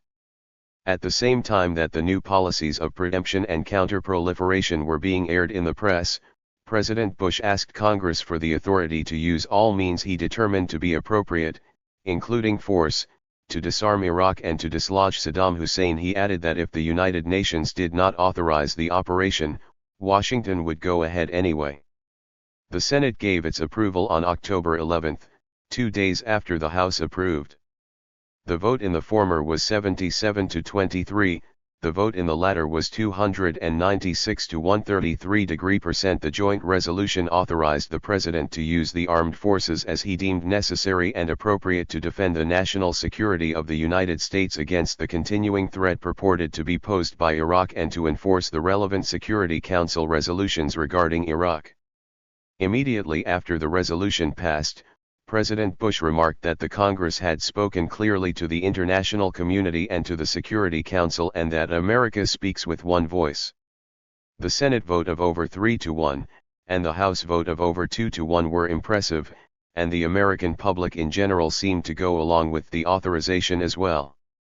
That is not to say that there was not 201 opposition in the United States and especially in Europe and the Middle East. President Bush had less luck at the United Nations Security Council, where he met the opposition of China, Russia, and particularly that of France. He did get a resolution unanimously passed by the Council that called for a tough United Nations regime authorized to search in Iraq for the presence of weapons of mass destruction and the means to produce them. But the resolution did not mention regime change, nor did it call for all necessary means to enforce its terms, items originally insisted upon by the Bush administration. Despite intensive diplomatic hardball, the U.S. administration was unable to round up sufficient support in the Security Council to pass a second resolution explicitly permitting its intervention, not among the permanent members, nor indeed, could it even be assured of the support of a numerical majority. So it decided to dispense with the process altogether, and simply proceed almost unilaterally, with its coalition of the willing, composed overwhelmingly of American troops, some from Britain, and a token force from Australia, though the addition of numerous very small states making minor contributions of one kind and another permitted the administration to claim that it had assembled a sizable coalition of states. Protest by the public and by international lawyers. International lawyers. The invasion of Iraq was condemned as illegal by the International Committee of Jurists in Geneva, 315 professors of law at 87 law schools in the United States, 48 members of Australia's legal establishment, and 31 professors of international law in the invasion of Iraq was condemned as illegal. Canada. In their declaration, by the International Committee of Jurists in the American Professors Geneva, 315 professors of law at 87 law _ stated that this invasion was schools in the United States, 43 members of _ in defiance of America's treaty Australia's legal establishment, and 31 profs obligations and a violation of source of international law in Canada. American and international law registered insofar as the United States Constitution holds that treaties are the supreme law of the land and that the United States government had ratified the United Nations Charter, which is a treaty. The Charter provides that except in response to an armed attack, nations may not threaten or engage in warfare without the authorization of the Security Council. The ICJ expressed deep dismay at what it charged amounts to a war of aggression, and a great leap backward in the international rule of law. It dismissed the notion that Security Council Resolution 1441 authorized the invasion, as the Bush administration maintained. It noted, moreover, that the illegality of the war was not merely an academic question. The German constitution expressly forbids any support for a war of aggression. Thus the German government could be held responsible for allowing the American military to use its airspace and territory in the prosecution of the war. For this reason, Chancellor Schroeder referred to the war as being not justified, not as being illegal. In their open letter issued just before the war started, the Canadian professors condemned the war as a violation of the United Nations Charter and as a fundamental breach of international law that would seriously threaten the integrity of the international legal order that has been in place since the end of the Second World War. They declared that this action by Washington and its allies would simply return us to an international order based on imperial ambition and 202. The War on Terrorism. Coercive force. The Australian jurists characterized the invasion as an open breach of international law and as a crime against humanity. They added that the coalition of the willing had not provided any persuasive arguments that the invasion could be justified by international law and charged that the doctrine of preemption as elaborated by the Bush administration represented a repudiation of the United Nations Charter. They warned that Australia's participation in the war would make members of the government liable to prosecution before the International Criminal Court. Religious and ethical opposition. A month before President Bush asserted that America speaks with one voice, the Catholic bishops of the United States indicated that they spoke with a different voice. The bishops sent a letter to Bush in which they warned that any preemptive, unilateral use of force to overthrow the government of Iraq could not be justified at that time.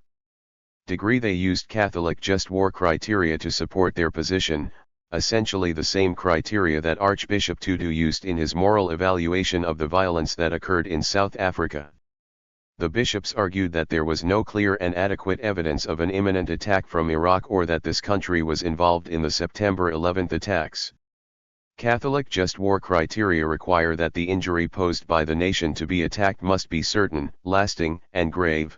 The bishops concluded that Iraq did not pose the probability of being able to inflict such an injury on the United States. Furthermore, they found that the proposed attack lacked proportionality. The damage that such an attack would inflict on the people of Iraq was out of proportion to the damage posed by Iraq to the United States. The people of Iraq had suffered from 2 devastating wars, plus years of sanctions that alone resulted in the deaths of hundreds of thousands of children. These sanctions were imposed by the United Nations under pressure from Washington. Another war would increase their suffering geometrically. At their annual fall meeting 2 months later, the cardinal who introduced a resolution added that it did not ignore Iraq's dangerous behavior, intentions, and threats. The bishops debated an amendment that would have pledged prayerful support for those military personnel who conscientiously dissent from a choice for war. The objection was raised that this would imply that the personnel that followed orders and fought the war were wrong.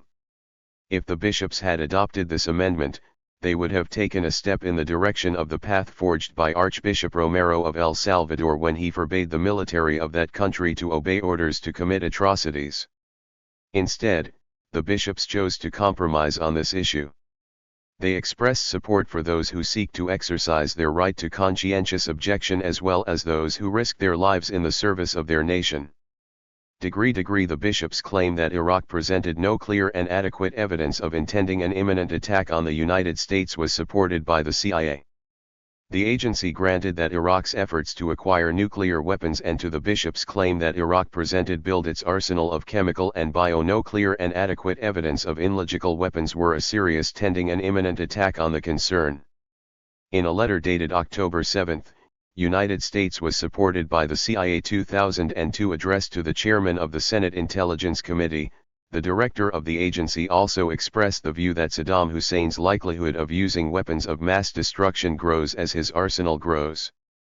But the letter declared that Baghdad for now AP 203 appears to be drawing a line short of conducting terrorist attacks with conventional or CBW against the United States. The letter continued, should Saddam conclude that a US-led attack could no longer be deterred, he probably would become much less restrained in adopting terrorist actions. Such terrorism might involve conventional means, as with Iraq's unsuccessful attempt at a terrorist offensive in 1991, or C.B.W. It added that Saddam might decide that assisting Islamic terrorists in conducting an attack with weapons of mass destruction against the United States would be his last chance to exact vengeance by taking a large number of victims with him. The CIA did not amend this public assurance, at least it had not by January 28, 2003. It was not solely the Catholic bishops in the United States that opposed this war, but Christian leaders and ethicists who represent a broad swath of the nation's Protestant, Catholic, Orthodox, and African American churches. Included were not only the traditional pacifists, but also those who adhere to just war theory.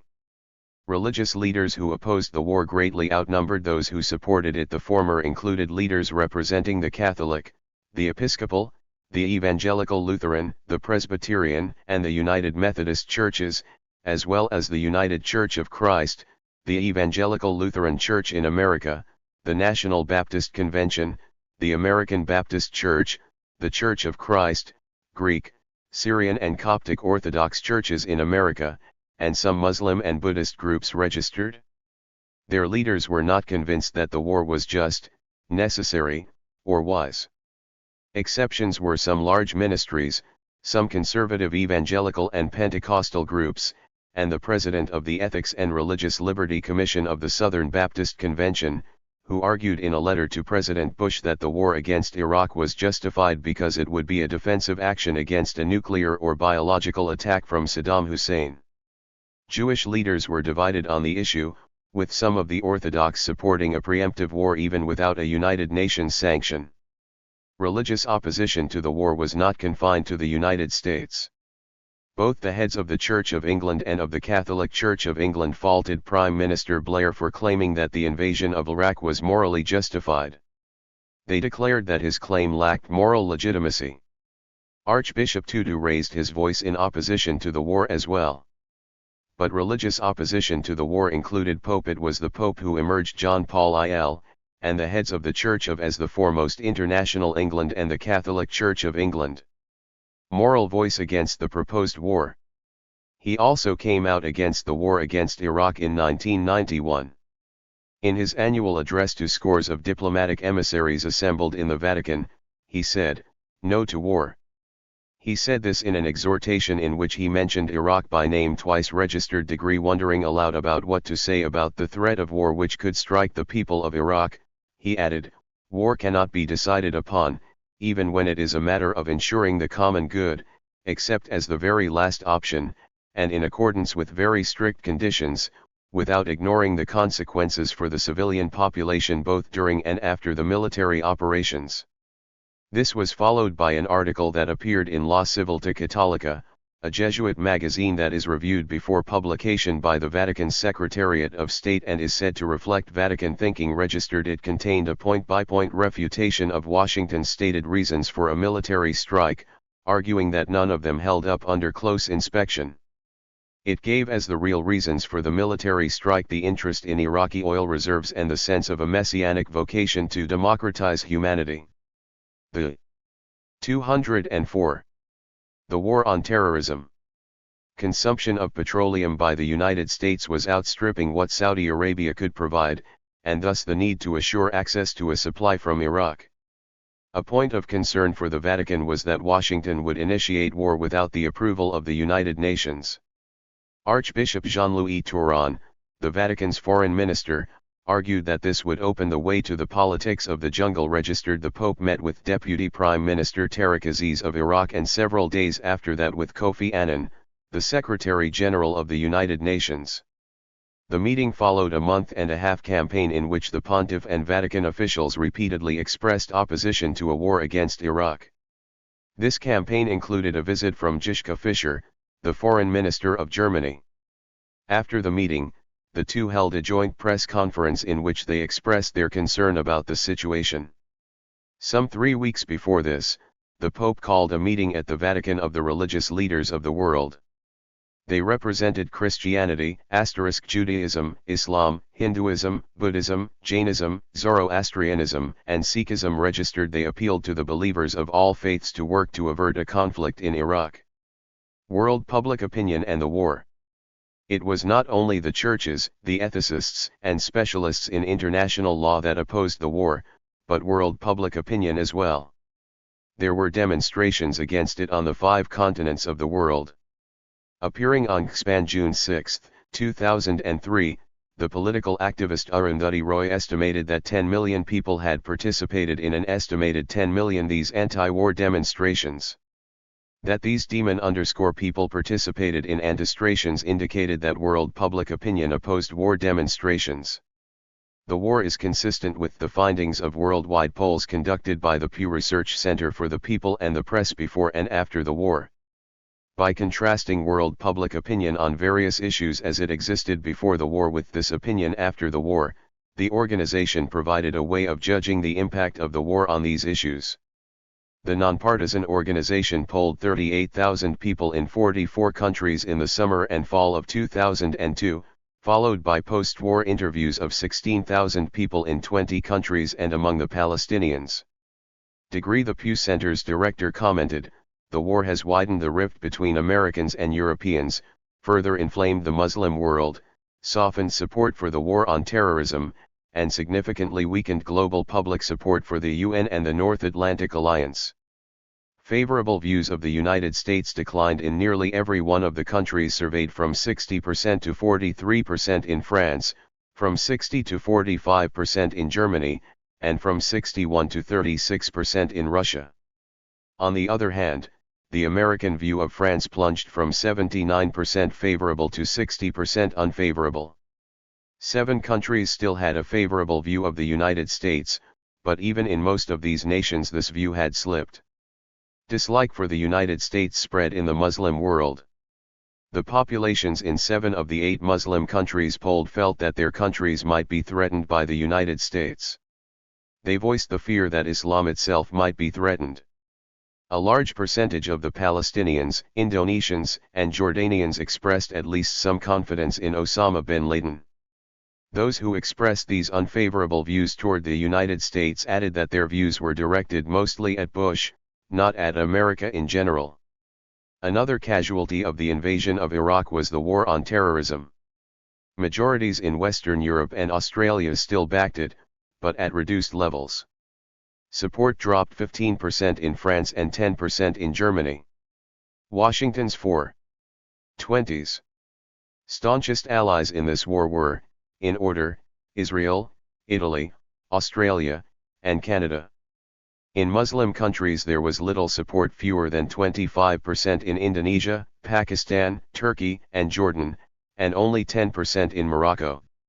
With the exception of the United States, every country surveyed, either by a majority or a plurality, thought that the United States excessively favored Israel over the Palestinians.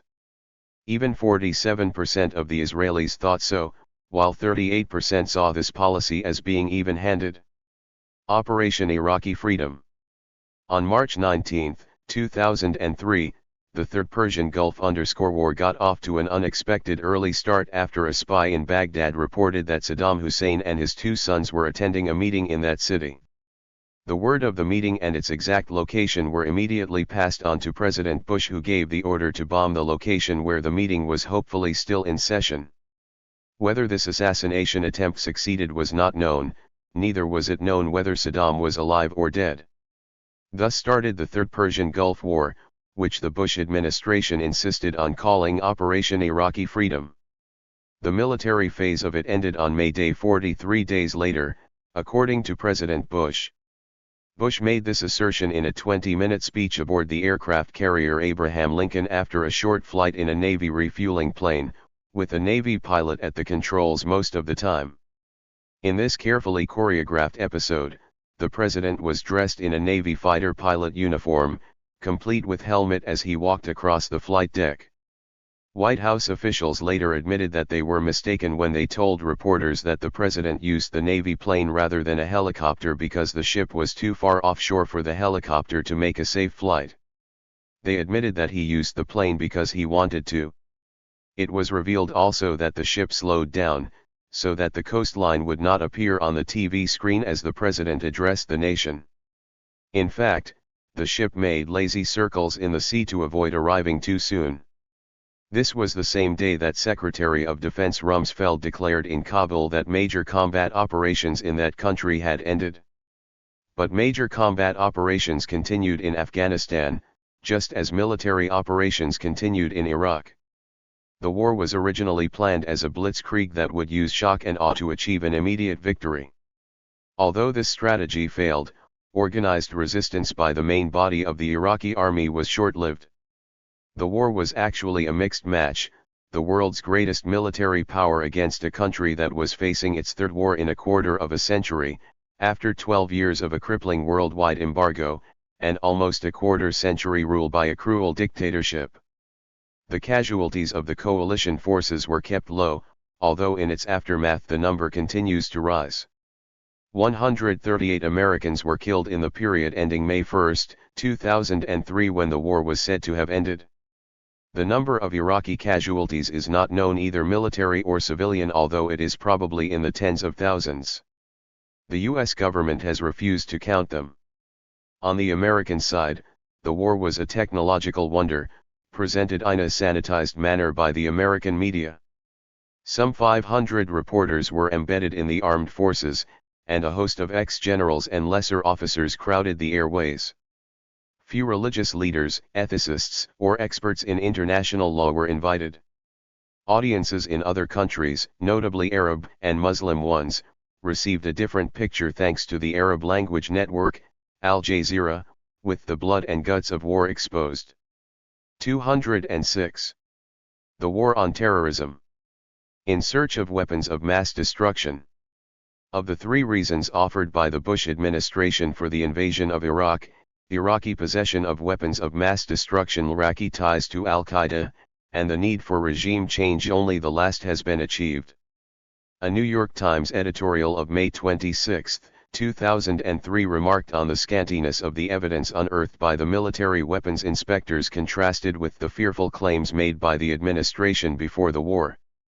The editorial identified these fearful claims as assertions that Iraq had reconstituted its program to produce nuclear weapons, was continuing to make biological weapons, and possessed a large stockpile of chemical agents, some ready to be used against American troops or made available to terrorists. However, the only evidence to date that seemed to point to Iraqi WMD were 3 mobile laboratories that some experts judged could be used for producing biological weapons. Other experts argued that they were used for peaceful purposes. The failure to find WMD has not been from lack of trying.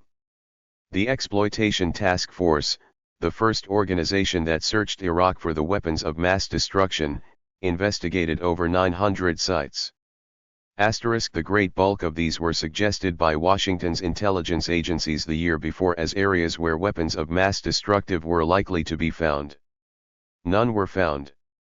However, before its demise, the organization shifted its operating procedure by checking the leads provided by the interrogations of Iraqi officials.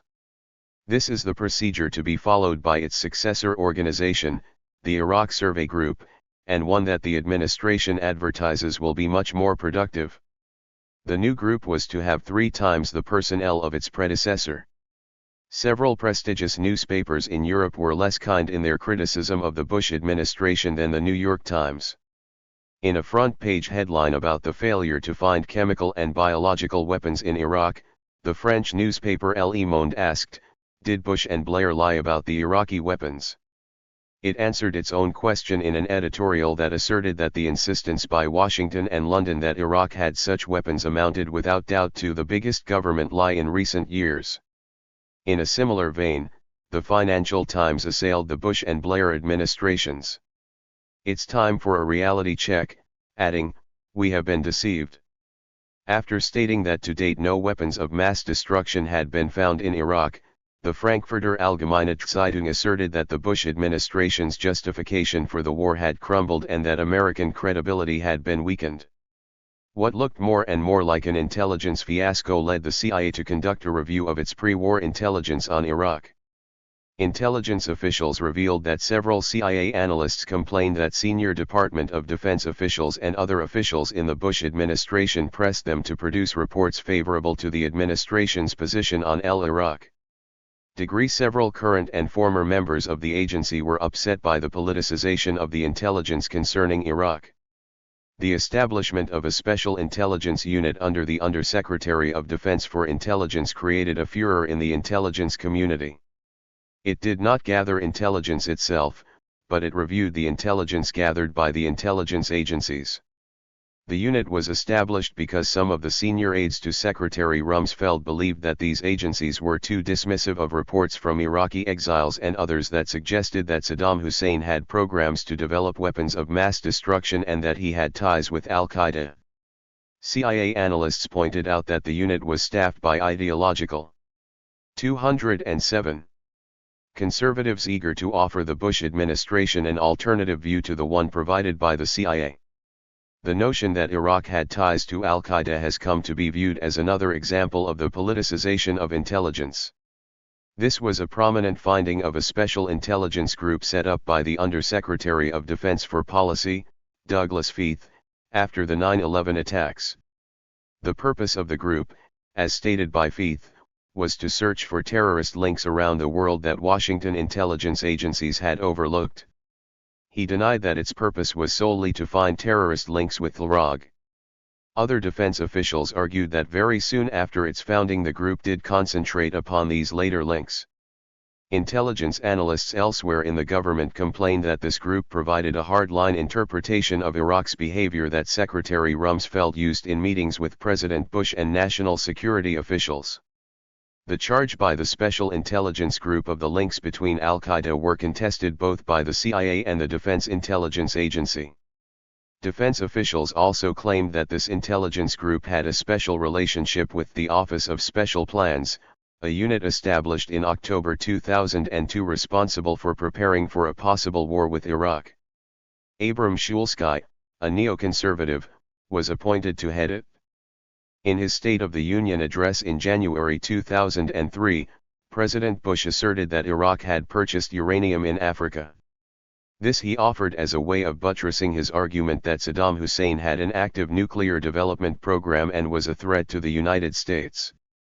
In making this assertion, Bush left his administration open to the charge that he was politicizing intelligence, or in the words of Le Monde and the Financial Times, lying. Now widely recognized to have no basis in fact, this assertion has been seized upon by the Democratic candidates at the expense of the Bush administration. Post-war plans, post-war chaos. Before the war started, the Bush administration drew up plans for the post-war period that were almost as meticulous as the war plan itself. The plans for the post-war period anticipated that Baghdad's police officers would be quickly returned to duty and that Iraqi soldiers would build roads and clean up the rubble. There would be cheering Iraqi crowds and a swift resumption of electricity and other vital utilities. The quick creation of an interim Iraqi civilian authority would convince even skeptical Arabs that the United States was not going to act as an occupier. 3 days before the invasion, Vice President Cheney assured his listeners, "We will in fact be treated as liberators."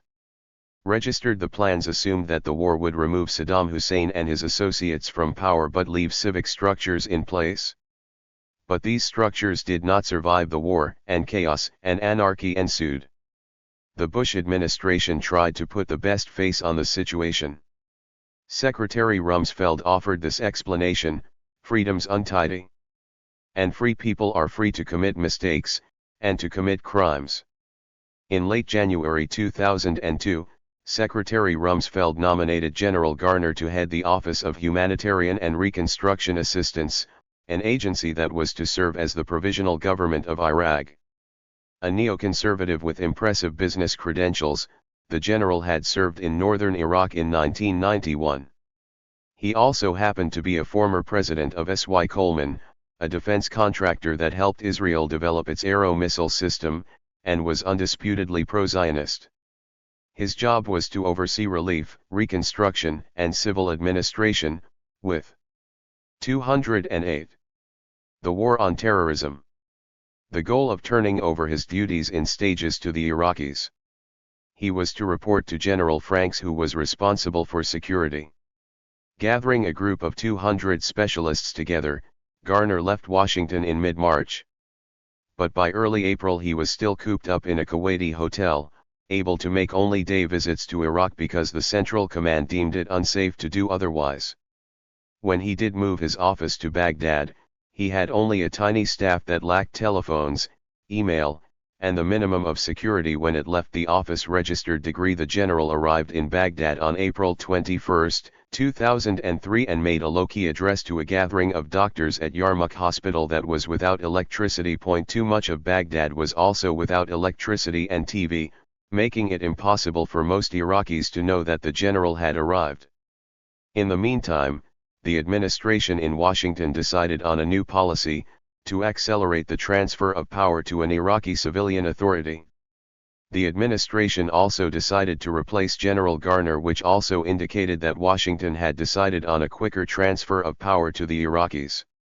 The original plan, and the one still in place as late as March 2003, called for a three-step process from American to Iraqi control, an interim authority, then a provisional government, and finally the election of an Iraqi government by popular vote after the writing of a constitution registered. But this plan was later rejected by the National Security Council on the grounds that a power vacuum was being created in Iraq and that it was being filled by anti-American forces often sympathetic to the theocratic government in Iran.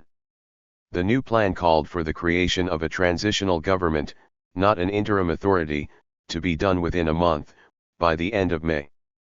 The powers of the transitional government were not spelled out, but they could be expanded as thought expedient. The acceptance of the new plan was a victory for the Pentagon, which wanted to put an Iraqi face on power quickly, and a defeat for the State Department and the CIA that advocated a go-slow policy. They argued that to move too quickly would allow exiles like the Pentagon-backed Ahmed Chalabi of the Iraqi National Congress undue influence at the expense of candidates within the country. With the backing of Vice President Cheney, the Pentagon prevailed. Secretary Rumsfeld revealed in an interview that he and his deputy Wolfowitz combed a list of 50 candidates looking for a successor to Garner before settling on Louis Paul Bremer III. Although, like the general, he was a neoconservative, he was a former diplomat, having served as Secretary of State Kissinger's executive assistant in the 1970s and as managing director of Kissinger Associates, the global consulting firm. 8** On the day of the announcement of the firing of Garner, black smoke billowed over Baghdad. It came from the burning of the city's telephone exchange center, lit on fire by car thieves to distract attention from what they were doing. On the other side of the city, hundreds of looters poured into a former palace of Saddam Hussein as American troops left it. With no functioning police force, hundreds of looters ranged through the city every day. Criminals shot officials and other criminals, and Iraqis began taking potshots at American soldiers. The chaos that continued to reign in Baghdad and other Iraqi locales was arguably one reason why Garner was sacked, but not the only one. The Kurdish leader Masoud Barzani referred to this chaos, but also to the other reason when he added that, "We are paying the price for the political conflicts in Washington." In another abrupt reversal of policy on May 16, Mr. Bremer told the assembled Iraqi leaders that the planned transitional government would not be created by the end of the month. Registered American officials would remain in charge of the government. A British diplomat expressed a preference for reverting to the use 209. Of the term interim authority for whatever polity was to be created in the future, not the term provisional government. No date was set for the creation of the interim authority, and no details about its powers and functions were revealed. One Iraqi who attended the meeting said that the Iraqis who attended expressed strong disappointment at the reversal of policy. Bremer later revealed that for the immediate present he wanted to form a political council of 35 Iraqis that he would appoint and consult on policy matters and appointments of Iraqis to ministry posts under the Occupation Authority registered. One of the first directives of the Bremer government will be to disarm the country, to deprive militias, other groups, and ordinary citizens of heavy weapons that the former Hussein government had distributed widely among the population to facilitate civilian resistance to the U.S. invasion. Exempt from the directive, the Kurds were to be allowed to retain heavy weapons on the grounds that they fought with U.S. forces against Saddam Hussein. The largest Shiite group, the one controlled by the Ayatollah al-Hakim, objected to this exception, arguing that all militias should be treated alike. But it is this group's militia, the Badr Brigade, which is of the most concern to the Bremer administration since it was trained and supported by Iran. The American military forces in Iraq have discovered that they are facing an unexpected source of organized resistance and danger. It consists of groups of former Ba'ath Party members, former members of the Iraqi army, those who benefited from the Saddam Hussein regime, and a steady trickle of Arab militants who come to Iraq specifically to kill Americans. Registered there are some 140,000 American troops in Iraq, and as they fan out to secure outlying areas they become prime targets for what is slowly being recognized as a mounting guerrilla-style resistance, whose goal is to so harass American forces that Washington will finally realize that it should leave. On June 22, 2003, Mr. Bremer promised before a meeting of the World Economic Forum in Sharm, Jordan, to dismantle Iraq's state-run economy by selling state-run companies and drafting new legislation to encourage foreign investment and foreign trade. Registered *, granting that the resulting rapid change would cause pain to some, he promised before the assembled businessmen and politicians to use oil revenues to establish a safety net for this purpose. His plan is to convert Iraq into a Middle East model of free trade and deregulation. The plan is to start by privatizing more than 40 government-owned enterprises that do everything from manufacturing steel to packaging food. Surviving state-owned businesses will have to face competition and make do without government subsidies or special deals. A senior official added that work had started on the drafting of a commercial code to protect investors and property rights. After some wrangling with other American companies, the Bush administration awarded the first major contract for the reconstruction of Iraq to the Bechtel Corporation. The initial payment to the corporation was $680 million, but independent estimates put the cost of the reconstruction effort outlined in the contract that Bechtel won at $20 billion. The contract covers virtually all of the major reconstruction projects in Iraq. These include ensuring that potable water is available, rebuilding Iraq's only deep-water port at Qasr, repairing 2 international and 3 domestic airports, reconstructing electric power plants, and building roads, railroads, schools, hospitals, and irrigation systems. Only. Mr. Bremer promised to dismantle Iraq's state-run economy by selling state-run companies and drafting new legislation to encourage foreign investment and foreign trade. 210. The War on Terrorism. American companies were allowed to make bids. British companies were upset, because of their exclusion from the bidding process. Administration officials justified this by arguing that it would demonstrate to the Iraqi people that the United States is a liberator, intent upon bringing economic prosperity and democracy to them.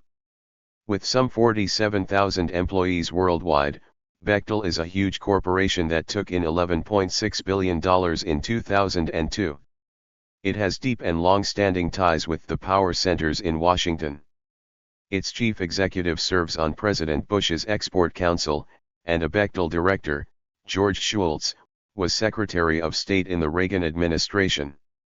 Caspar Weinberger was the general counsel for the company before becoming defense secretary in the same administration.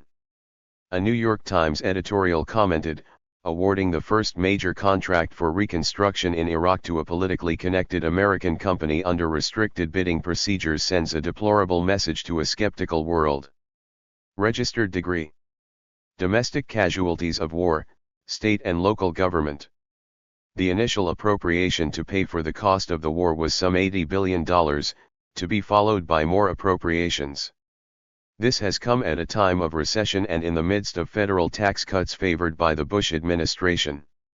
Despite the fact that they result in an astronomical federal debt, these tax cuts have become the favorite weapon of the neoconservatives in their war against the welfare state. The states, the main providers of welfare, are now in the worst financial shape since World War II. Degree financially dependent on the states, the cities and counties are in bad shape as well. State and local governments have used money set aside for rainy days, raided tobacco funds that were supposed to have provided health care for children, and taxed every possible vice.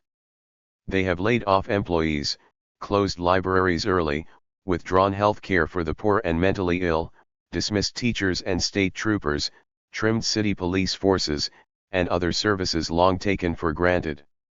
States are scrambling to cut $100 billion from budgets that by law must be balanced. The president of the National Conference of State Legislatures said, "State governments are under siege. This is the real deal, and it's only going to get worse." Half of the school districts in Kansas have cut staff. In Texas, 275,000 fewer children will receive health care in a state that ranks first in the number of children without medical coverage. President Bush made it clear in an address in February at the National Governors Association that help is not on its way. It's because we went through a recession and we're at war. The brunt of the cuts at the state level have been in Medicaid and education, their two largest areas of spending.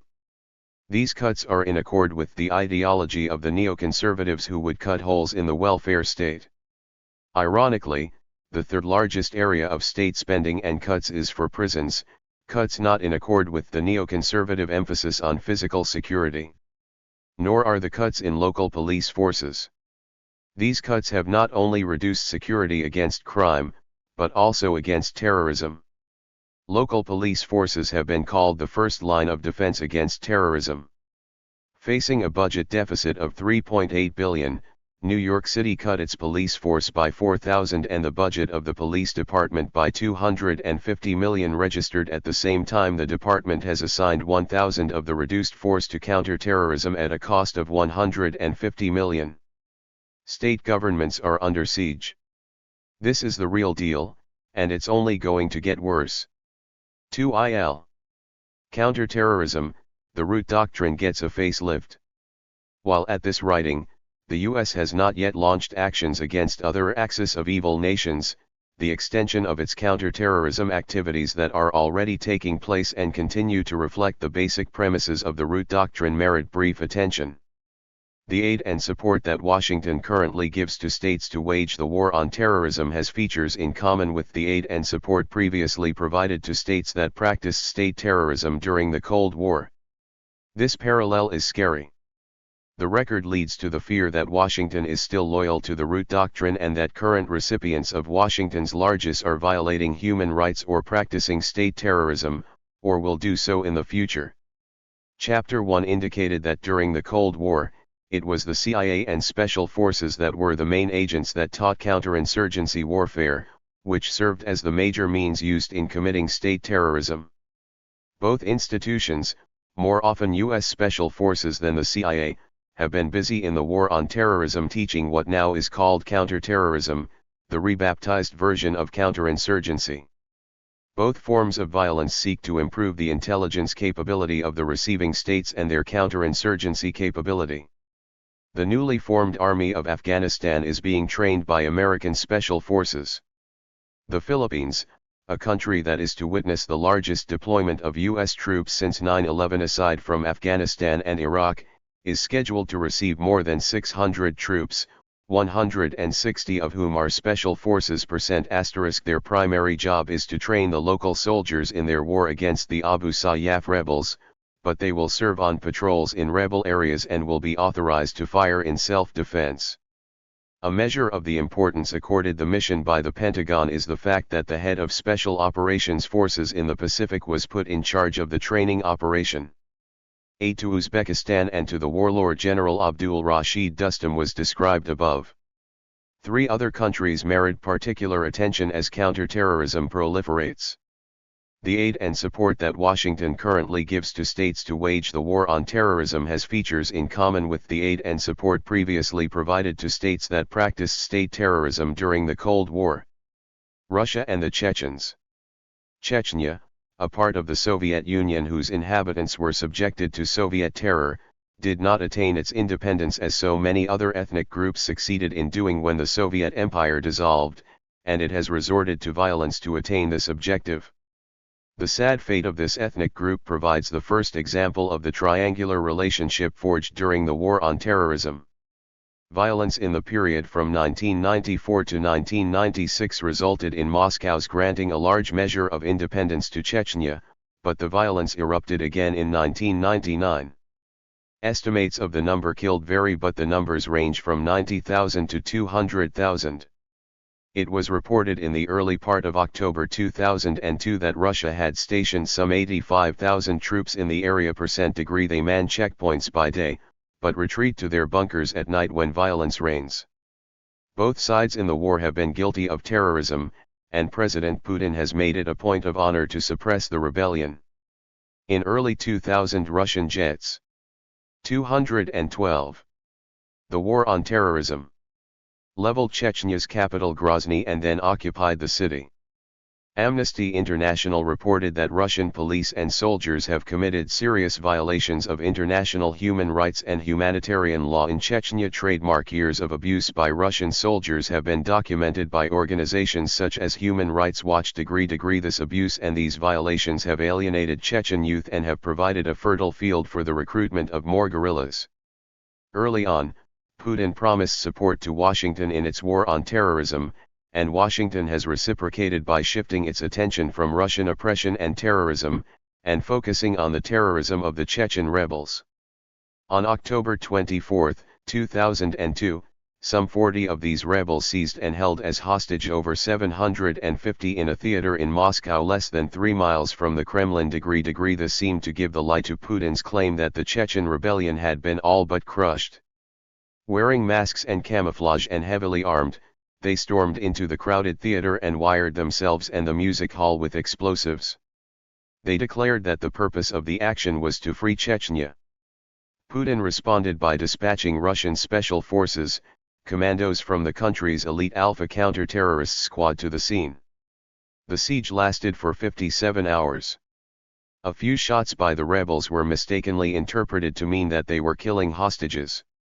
The commandos responded by pumping a sedative gas into the theater's ventilation system, and then storming the building and methodically shooting unconscious Chechens. Russian prosecutors later declared that 128 hostages died following the siege, 5 from gunshot wounds and 123 from the gas. Private sources put the number higher, giving the total number of hostages killed as high as 142. Some sources claimed that only 1 hostage died of gunshot wounds, the rest from the gas. Russian officials refused to divulge the name of the gas used. They adopted a policy of silence, the adamant denial of error, and even prevarication reminiscent of their Soviet predecessors. President Bush supported the rescue operation by the commandos, arguing that it saved hundreds of lives. The president feels very strongly that the people to blame here are the terrorists, a White House spokesman told reporters. The people who caused this tragedy to take place are terrorists who took hostages and endangered the lives of others. The British have also condemned the attack. Moreover, Washington has repudiated Mr. Maskhadov, regarded as a moderate leader of the Chechens, the one with whom the Russians could negotiate, and one who condemned the attack on the theater in Moscow, as damaged goods, until he can demonstrate that he is not allied to extremists. A spokesman for Putin declared that Russia's goal now is to wipe out the Chechen separatists and that talks to find a political solution are almost impossible. He added that he did not know one Chechen leader with whom Russia could negotiate. Putin promised support to Washington in its war on terrorism, and Washington reciprocated by shifting its attention from Russian oppression and terrorism, and focusing on the terrorism of the Chechen rebels. Algeria and the Islamic Salvation Front. In 1992 the Islamic Salvation Front, dominated by militant Muslims, won the national election in Algeria. The incumbent government promptly cancelled the election and maintained its grip on the political system. In a 10-year period a civil war between the FIS and the government cost the lives of some 100,000 victims. Human rights groups accused the government of brutality in its campaigns against its antagonists. Until December 2002, military training was the only type of military involvement that Washington had with Algeria. This training started in 2001 and was scheduled to increase more than fourfold in the following 2 years. On December 9, 2002 the Bush administration announced that it would sell weapons to the Algerian government to help combat Islamic militants. No weapons had been given or sold to the Algerian government since it cancelled the elections in 1992, and the amount to be sold after December 2002 was not determined. But an American official declared that the Algerians had proved to be helpful in general and that America wanted to be helpful to them. Algeria has indicated that in its fight against the FIS, more modern equipment such as attack helicopters would be useful. Colombia. Washington has been providing military assistance to Colombia for over half a century. Over time, U.S. assistance has been categorized as in support of varying policy directives: the war against communism, next the war on drugs, and now the war on drugs as well as against terrorism. On a one-day visit to Bogotá on December 4, 2002, Secretary of State Powell stated that the government's battle there against the drug trafficking of the leftist guerrillas and the right-wing paramilitary groups was part of the Bush administration's war on terrorism. The secretary said it no longer made sense to separate the war on terrorism from the battle against narcotics, because they were linked as threats to democracy. Left unsaid was the fact that once again, the greatest number of casualties of the Civil War has been inflicted by the army and the right-wing paramilitary groups, not by the leftist guerrilla groups. This general statement is found in several sources, one source charging the right-wing paramilitaries with over 70% of the politically motivated deaths. It has been left to the National Union of Public and General Employees in Canada to give a more complete numerical breakdown. The union estimated that about 85% of the deaths have been caused by the right-wing paramilitary forces, 10% by the army, and 5% by the left-wing guerrillas. As incredible as this breakdown seems, it is substantially the same as found by truth commissions for Guatemala and El Salvador. Moreover, most of the fatalities in Colombia, some 80%, are civilians, and they are disproportionately union leaders. Between 1986 and 1995, the war resulted in the deaths of 45,000, including 36,000 civilians. Amnesty International estimates that 3,700 were killed in 2001 alone, mostly at the hands of the paramilitary groups. In 2001 as many as 347,000 were displaced within Colombia, and more than 3,000 were kidnapped by guerrillas or paramilitary groups. Washington gave $1.8 billion in aid to Colombia in the period from 2000 to 2003, earmarked for fighting narcotics and for the military and law enforcement. The Bush administration is asking for $537 million for fiscal 2003, up from $411 million for fiscal 2002. Colombia has become the number 3 beneficiary of U.S. aid. Nearly $100 million of the money asked for fiscal 2003 is earmarked to safeguard the 500-mile oil pipeline in eastern Colombia owned by Occidental Petroleum of Los Angeles. Next year 60 Special Operations Forces and intelligence operatives will be sent to train Colombian forces to guard the pipeline. 214. The War on Terrorism. Amnesty International charged that right-wing paramilitary forces operate in extensive collusion with the Colombian military. The former operate in highly militarized areas where they are allowed to travel freely and to pass through military roadblocks. Frequently, Serious human rights violations are committed against civilians in joint military-paramilitary operations. Registered in 1995, the right-wing paramilitary groups united to form a federation called the Self-Defense Units of Colombia, the AUC. Registered, it is led by Carlos Castano and financed by his drug trafficking activities and by wealthy and middle-class Colombians who lack faith that the army can protect their lives and their fortunes. Violence and the displacement of civilians in the countryside increased sharply. By 1998, AUC had tripled in size to 11,000. On May 24, 2002, the Colombian voters elected the hardline candidate Gareau Uribe as president of the country. He received 53% of the vote in a field of 4 candidates. He appointed General Carlos Ospina as head of the army. Human Rights Watch charged that just 4 years before, the general, then lieutenant colonel in charge of the 4th Brigade, worked closely with the death squads of Carlos Castano to kill and to disappear some 42 members of the village of El Arroyo. The village was considered to be sympathetic to the guerrillas. The soldiers surrounded the village to prevent anyone from escaping.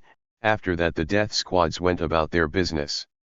They captured a shopkeeper, tied him to a tree, gouged out his eyes, cut off his tongue, and castrated him.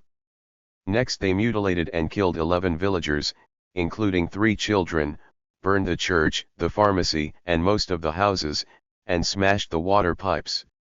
When they left, they took 30 people with them who were never seen again. This attack was only one of dozens of atrocities that Human Rights Watch charges were helped by the 4th Brigade. The latter has been equipped with helicopters by the U.S. Army. One of the first acts of President Uribe on assuming office was to promote General Ospina to his present position as head of the army and to instruct him to develop more death squads in the contested areas of the country. 215. Chapter 10. Conclusions and Recommendations.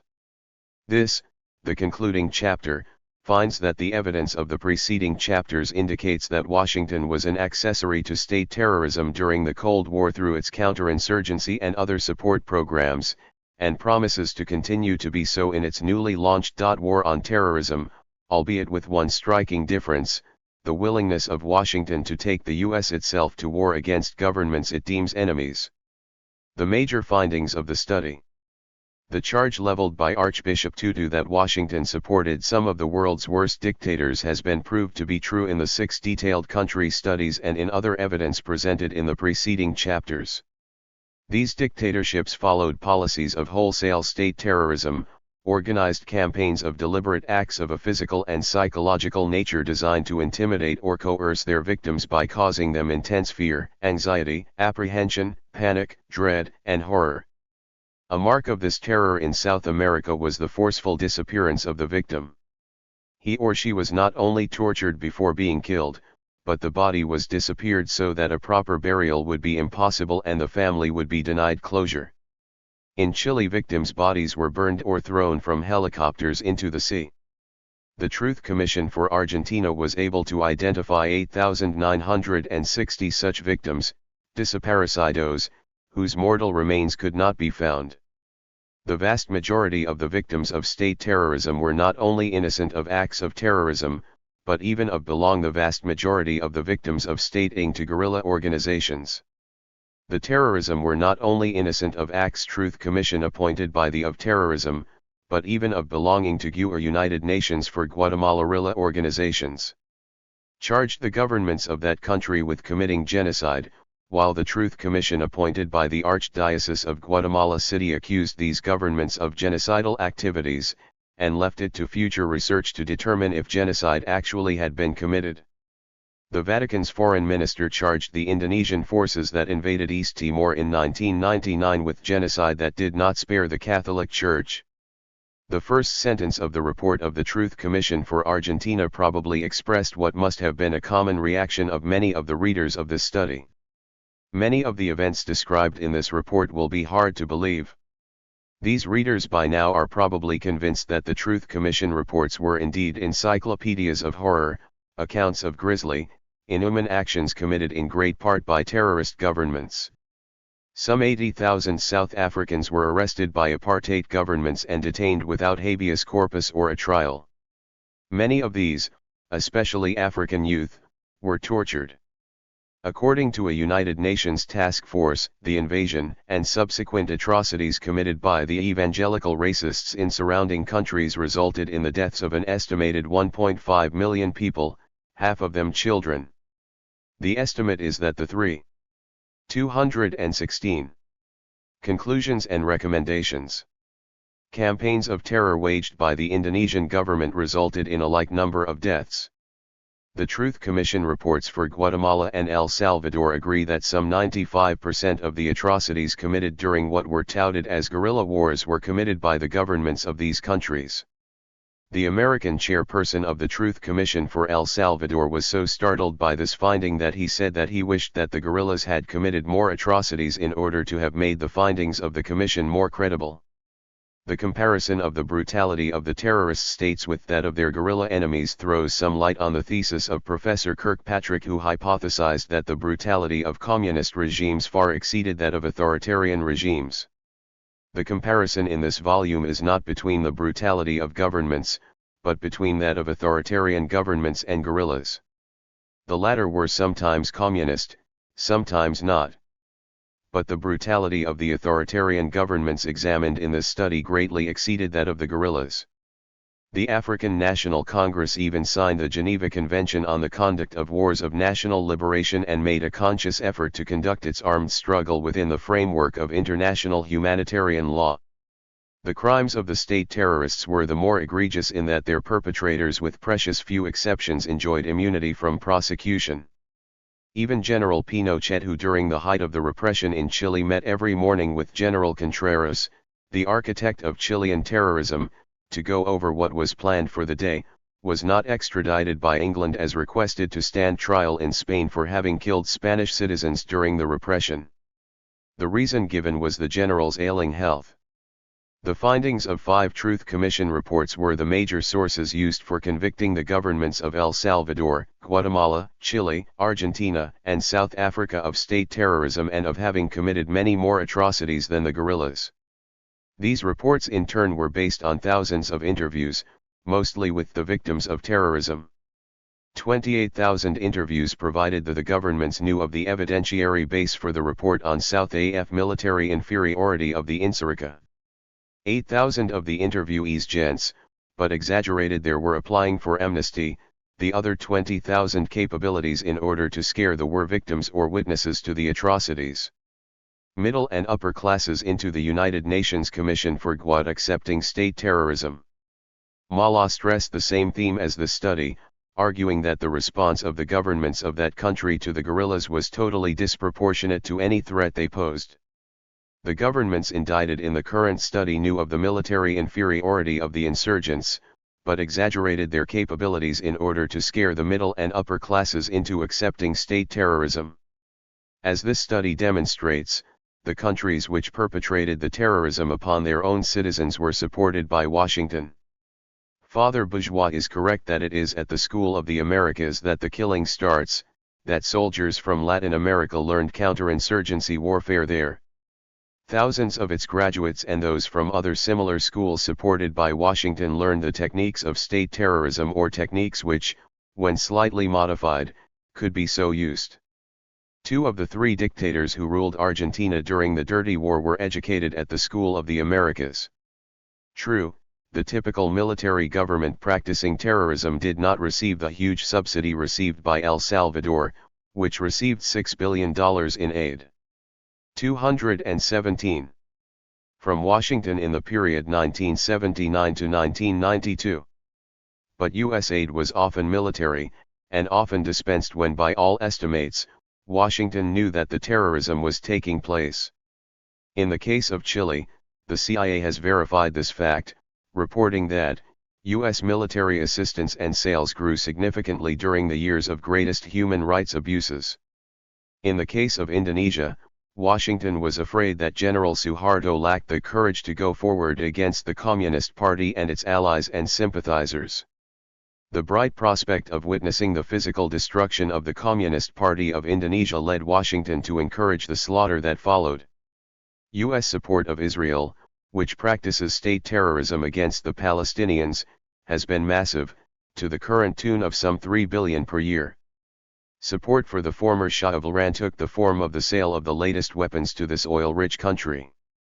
Aid from Washington in the case of South Africa reached the extravagant level of help in producing weapons of mass destruction. These efforts were successful, and South Africa produced some chemical weapons and 6 atomic bombs. France, Britain, and Germany also aided, as did Israel. The latter cooperated with Pretoria, a strange case of nuclear cooperation between the survivors of the Holocaust and the racists of Pretoria. Equally strange were the Israeli sales of munitions to Argentina during the Dirty War, a repression that had an anti-Semitic edge to it.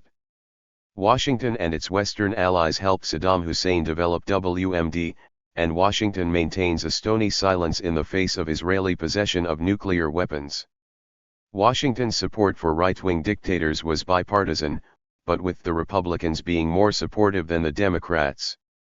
Schmitz traced the policy of support back to 1922, named it the Root Doctrine, and alleged that observance of it during the Cold War was a continuation of such observance in an earlier period. Chapter 7 demonstrated the bipartisanship of this policy by presenting instances of support from administrations from Harding to Clinton. Support was even extended to Saddam Hussein and the Khmer Rouge. The Good Neighbor policy and the Root Doctrine were not only compatible with each other, but the adherence to the latter became a part of the strategy to accomplish the former insofar as it permitted foregoing the need to invade to change unwanted regimes. The Truman Doctrine divided the world into the part that was free and the communist part that was totalitarian.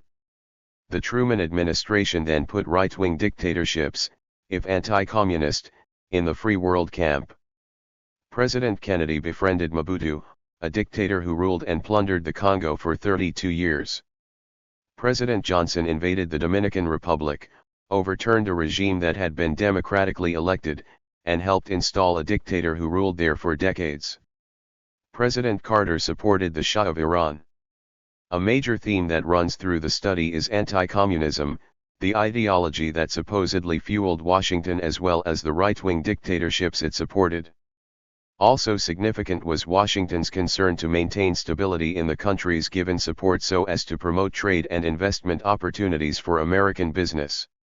The president of the Coca-Cola Company expressed his enthusiasm for expanding sales to Indonesia in this way. When think of Indonesia, a country on the equator with 180 million people, a median age of 18, and a Muslim ban on alcohol, I feel know what heaven looks like. This remark gains salience in the context of America's new global enemy, resurgent Islam, and the fact that some 52 countries of the world have predominantly Muslim populations. Most often during the Cold War period, the opposition to the dictatorships was not really communist, but activists struggling for some form of lesser social change. While resurgent Islam has replaced communism as the targeted. 218. Conclusions and recommendations. Ideology in the new war on terrorism. The struggle for social change in order to ameliorate well-being remains a constant factor. The struggles could better be denominated as the ins versus the outs, or the haves versus the have-nots. Certainly an analysis of the victims of the right-wing dictatorships would lead to that conclusion. The Catholic Church, particularly its progressive wing, those who favored the theology of liberation, stood up to the dictatorships in Latin America, and often suffered the consequences. This church can hardly be accused of being communist. Accept class as the major motive that runs through the study, opposite movements struggling to change or to preserve the basic structure of society. Insofar as the individual societies themselves are not isolated from global society, with its existing socio-economic relations and attendant relative benefits for the dominant countries, and the U.S. in particular, it is hard to escape the implications of classic notions of imperialism and local resistance to it. Even though class is a common theme that runs through the volume, subsidiary issues arise, and they do have impact. On this point agree with Father Falla, who accepted class as the central motive for state action in Guatemala, but recognized the ancillary role of the mestizos' prejudice against the Mayas. Similarly, the domination of one people or peoples by another people or peoples also occurred in South Africa and was manifest in the struggle for self-determination in East Timor. But the racial divisions in South African society follow class divisions as well, and the struggle over East Timor had a class side to it as well as the more obvious nationalist side. The Dirty War in Argentina had a more obvious subsidiary side, namely anti-Semitism. With the war on terrorism directed primarily at Islamic populations, it is to be expected that defense of Islam will play a further role in marshalling local resistance to negative socio-economic conditions and domination from outside, as will Islamic ideology in guiding it. The preceding chapters indicate that the CIA actually planned the coup in Guatemala that brought down the democratic government bent on reform. In Chile it was in communication with three groups that were planning coups against the Allende government. It aided one such group, but claimed that it did not aid the one that succeeded. In Iran, the CIA was responsible for the toppling of the secular Mossadegh government, ushering in the rule of the Shah, which led in turn to the Iranian Islamic Revolution. It set out to assassinate President Lumumba of the Congo, but someone else evidently beat the agency to it. It organized the Contras and carried out a series of attacks on Nicaragua's ports. It aided Saddam Hussein when he came to power in 1963 by providing him with a list of his opponents so that he could assassinate them. It launched a disinformation campaign in Indonesia in 1965 intended to induce the Communist Party to assassinate General Yani and to encourage the right-wing military to slaughter the communists and their sympathizers. Washington as the supplier of arms to the world and aid to the violators of human rights. The reader might object that the detailed case studies and the other lesser ones chosen for the study do not represent Washington's typical behavior. However, Amnesty International found Washington to be the premier exporter of armaments that are often imported by nations that violate human rights. Between 1989 and 1996, Washington sold over $117 billion worth of arms, 45% of world sales. In the year 2000, Washington again was first in sales, and its share of the world market stood firm at 45.8% of the total. In that year, Russia 219 ranked second and France third. Israel ranked first in the year 2000 as the premier importer of weapons of those countries ranked as developing countries. Washington's sales are often lubricated and supported by financial assistance and military training. Since 1990 the hegemon has given away an additional $8 billion in surplus equipment from American stocks. These gifts included 4,000 heavy tanks, 500 bombers, and 200,000 light arms.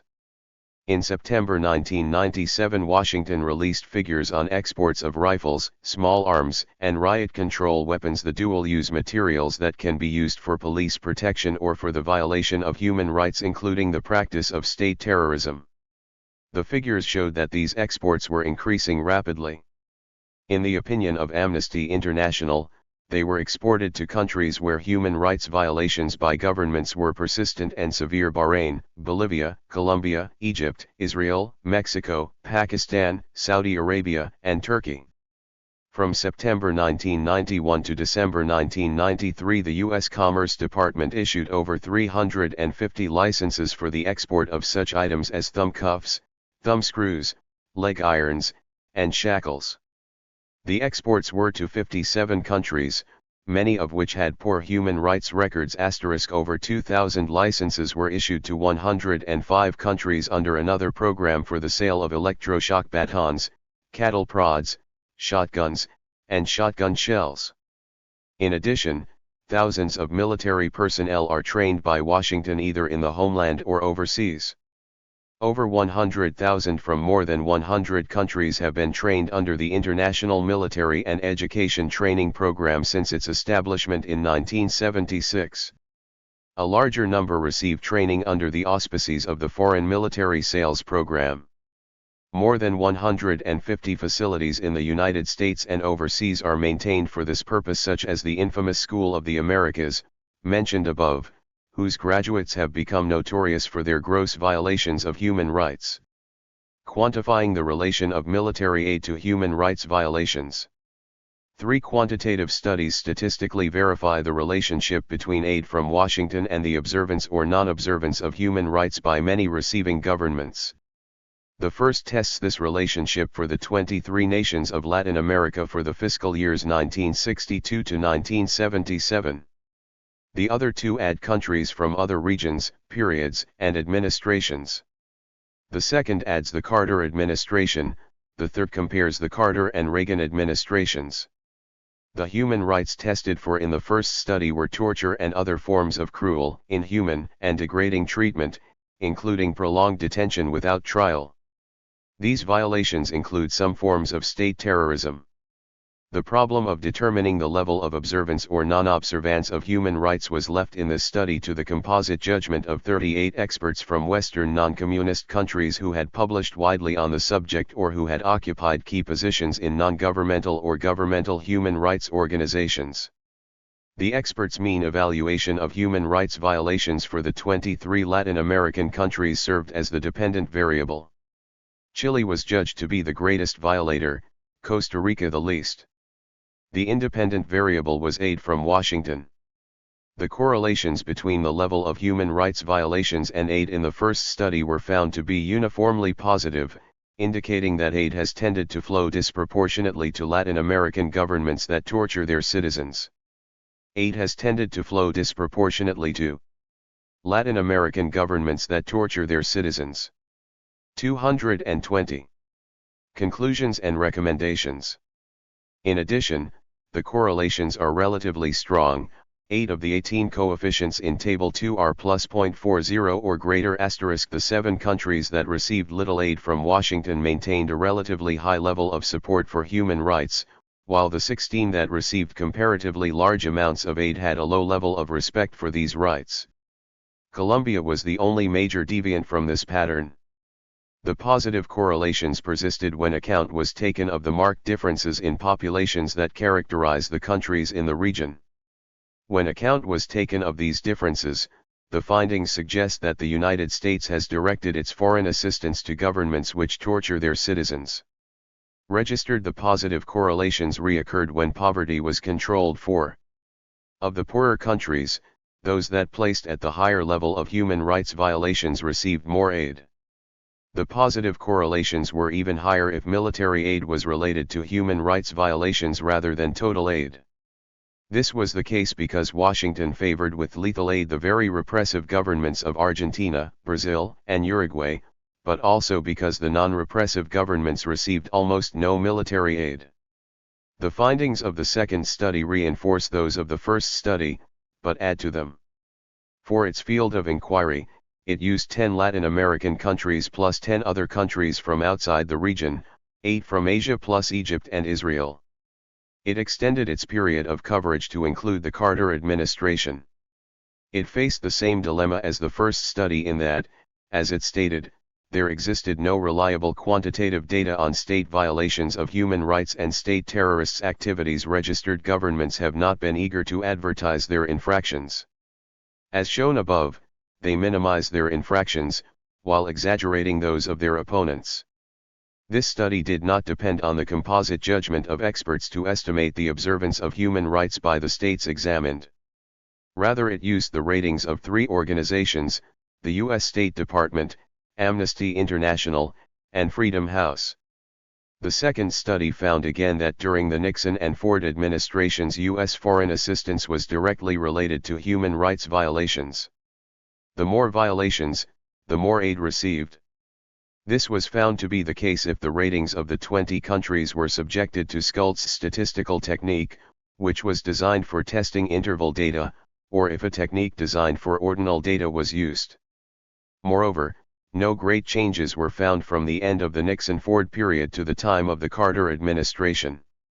Under this latter administration, some positive correlations between amount of aid given and respect for human rights did occur, but they were so small as to lack much significance. Registered, the third study used the same 3 scales as the second one, but expanded its research arena to include 59 countries. Its time frame included the years from 1978 to 1983, thus allowing conclusions to be drawn about the Carter and the Reagan administrations and a comparison of the two. It found that no matter which scale was used for human rights violations, no significant negative correlations with aid from Washington could be found for any year-tested degree. Furthermore, some of the correlations were positive, suggesting that the more violations that occurred, the more aid was forthcoming. This was found to be the case both for economic and for military aid. During the Carter administration, military aid was terminated for only 8 countries, all of them in Latin America. But 5 of these countries did this on their own, refusing the aid because of criticism of their human rights records by the State Department. Moreover, economic assistance continued, as did military spare parts and support equipment.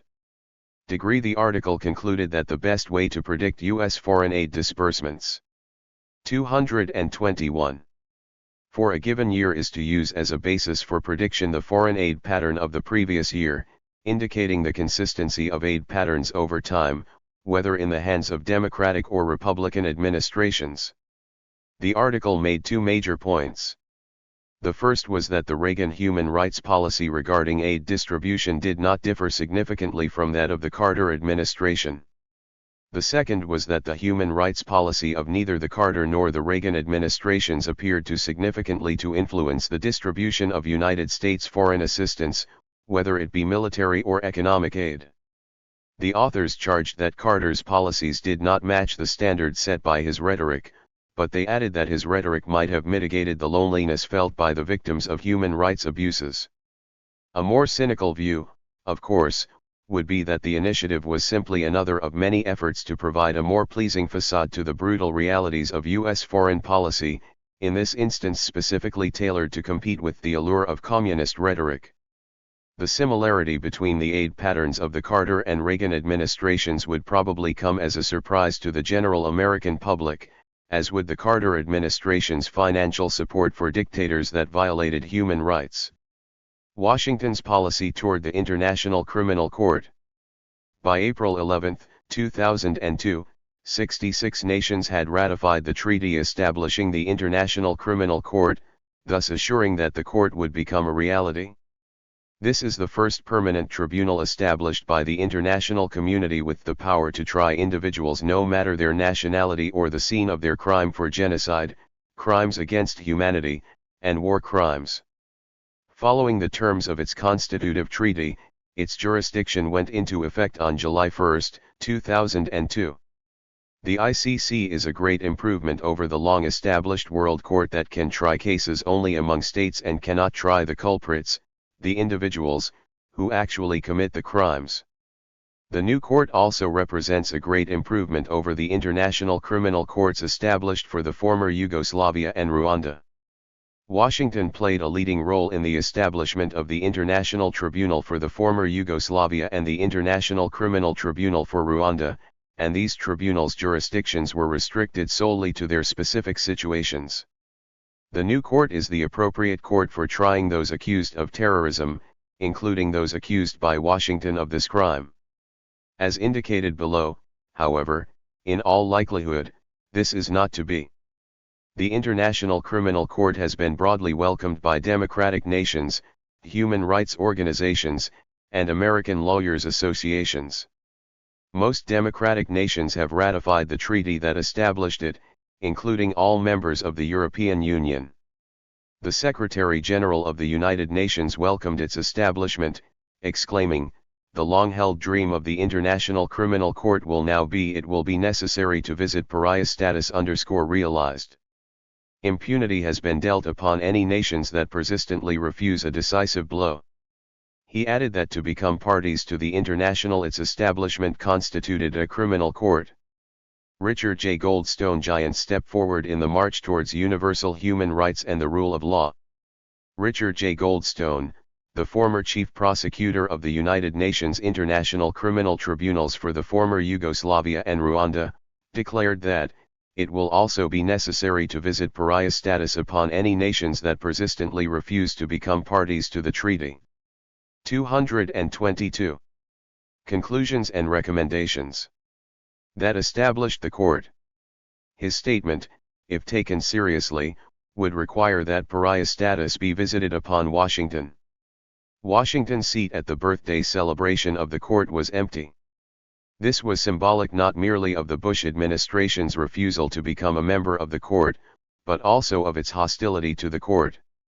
The New York Times remarked in an editorial, "But it has an implacable foe in the Bush administration, which argues that the court will open American officials and military personnel in operations abroad to unjustified, frivolous, or politically motivated suits." The main initial reason Washington gave for its opposition is that members of the American armed forces might be called before it for prosecution. This book has demonstrated why Washington might well be afraid of this possibility. Later, the Bush administration added the specter of high civilian officials being tried before it as well. Administration officials informed Washington's allies in Europe that a major reason for seeking exemption was to protect the country's top leaders from being indicted, arrested, or hauled before the court on war crimes charges. To make their point, these officials referred to the pending trials of Henry Kissinger before American and Peruvian courts.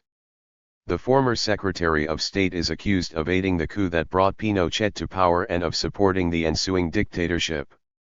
Information presented in Chapter 3 suggests that he is guilty of the latter charge.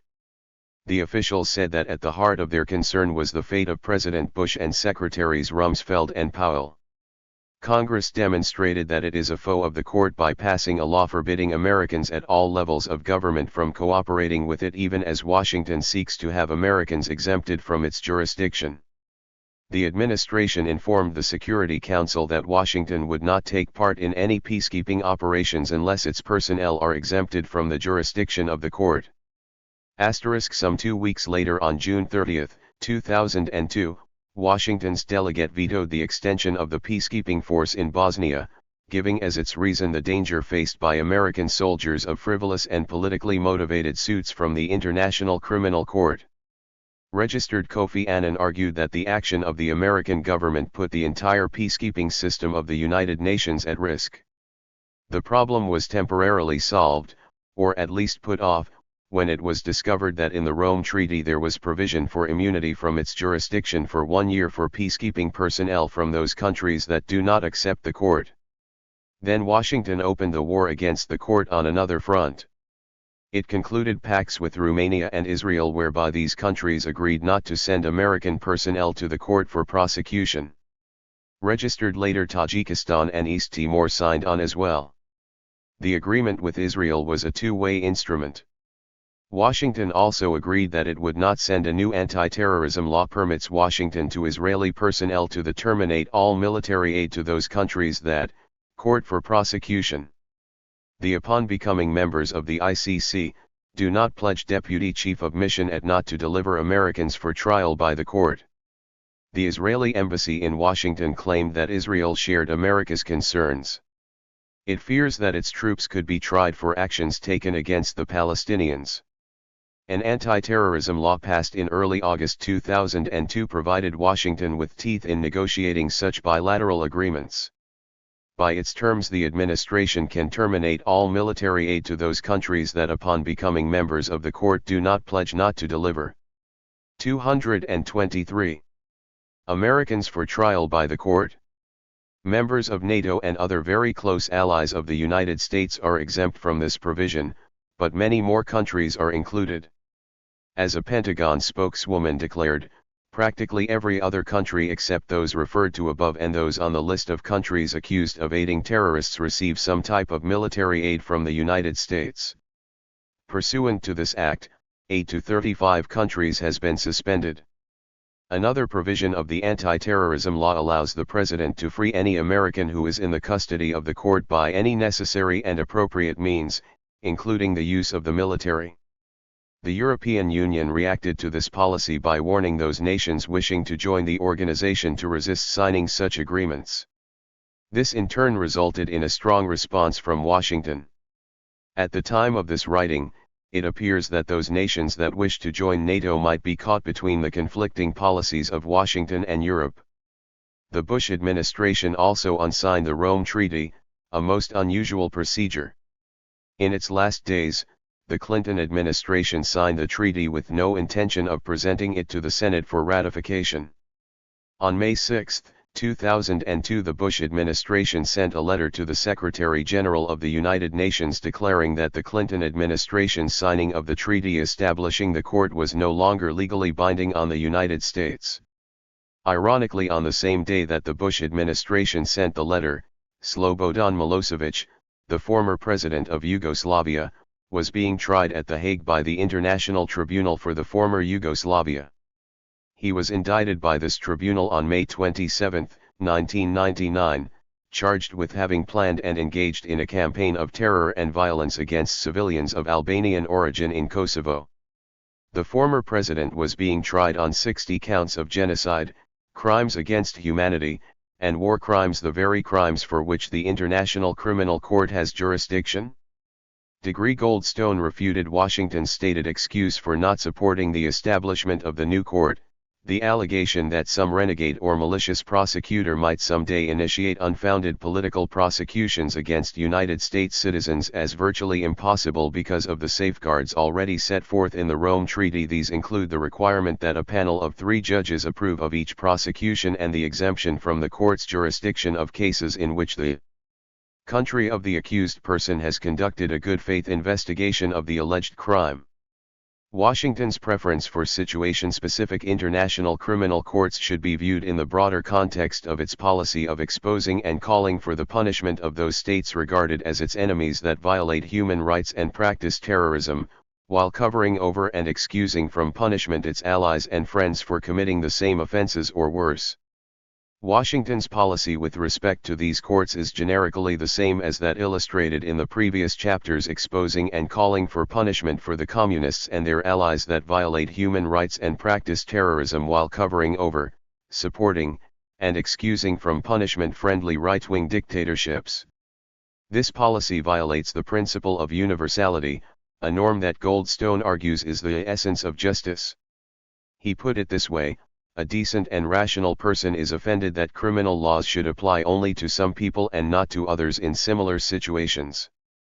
He went on to say that he felt distinctly uncomfortable when in October 1994 in Belgrade, he was asked by the Serbian Minister of Justice why the United Nations had established a tribunal for the former Yugoslavia while it had not done so for Cambodia and Iraq. Why were the Serbs being treated differ? 224. Conclusions and recommendations. Ently. Was this an act of discrimination? The only answer Goldstone could think of was that the international community had to begin somewhere.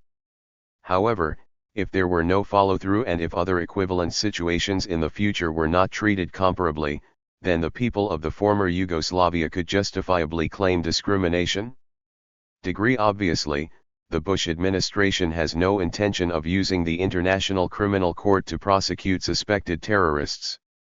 It intends to establish special military tribunals for this purpose, an announcement that has sparked considerable controversy. Human rights advocates argued that the special courts would not only violate the civil liberties guaranteed under American law, but that they would breach international law guaranteeing fair treatment for prisoners of war, such as the Geneva Conventions. In search of an appropriate response to terrorism.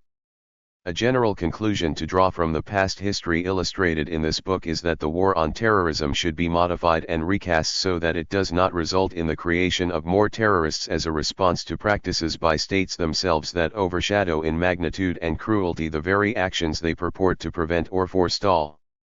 Nor should it be waged in such a way that it violates international law, moral principles, or human rights. Washington has the right, indeed the duty, to defend the United States against terrorism. The question arises as to how it should do this. Ironically, the way the Bush administration has chosen to fight what it calls the war on terrorism is immoral, illegal, overly belligerent, and in many ways counterproductive.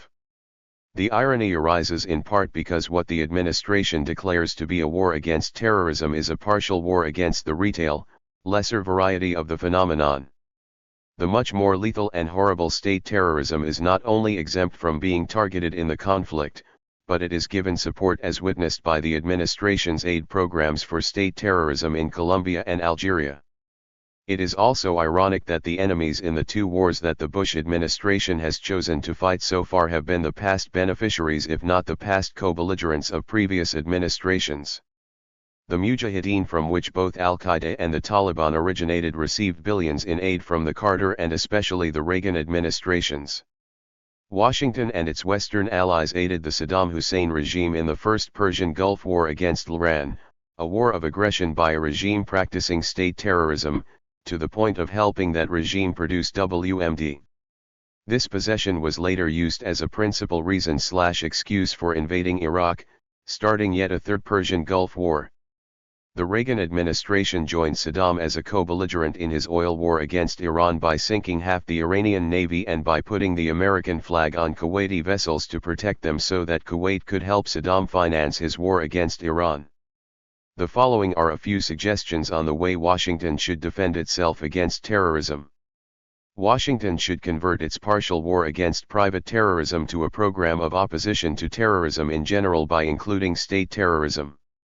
This expanded program would require Washington to reverse its own historic policy of aiding those countries that practice state terrorism or repress human rights. It would punish those states that practice state terrorism or that support terrorists mainly by criticism or in extreme cases by treating them as pariah states. 225. The part of the new program designed to protect the United States against the immediate threat of private terrorism should be renamed, perhaps given the name the Defense Against Terrorism, rather than the War on Terrorism, because this new label better describes not only what should be done, but also what should not be done. The defense of the United States against terrorism should be carried on without resort to war. The two military adventures in Afghanistan and Iraq are proving to be counterproductive. They drag on and on after we are told that the major hostilities have ended, with enormous initial and continuing costs in wealth and American and foreign lives. Many civilians have been killed in these wars, thus stoking the anger of Arabs and Muslims, and helping to recruit more of them as terrorists. These adventures have stretched U.S. military forces thin, with the result that the Bush administration is considering increasing the size of the armed forces even more. As indicated in the previous chapter, Washington's war against Iraq has strained its relations with its most important allies, increased the alienation of Arabs and Muslims, and soured relations with the world in general. The wars have wasted resources that could better be used for local defense against terrorism, education, Medicare, and aid to the poor both in this country and abroad.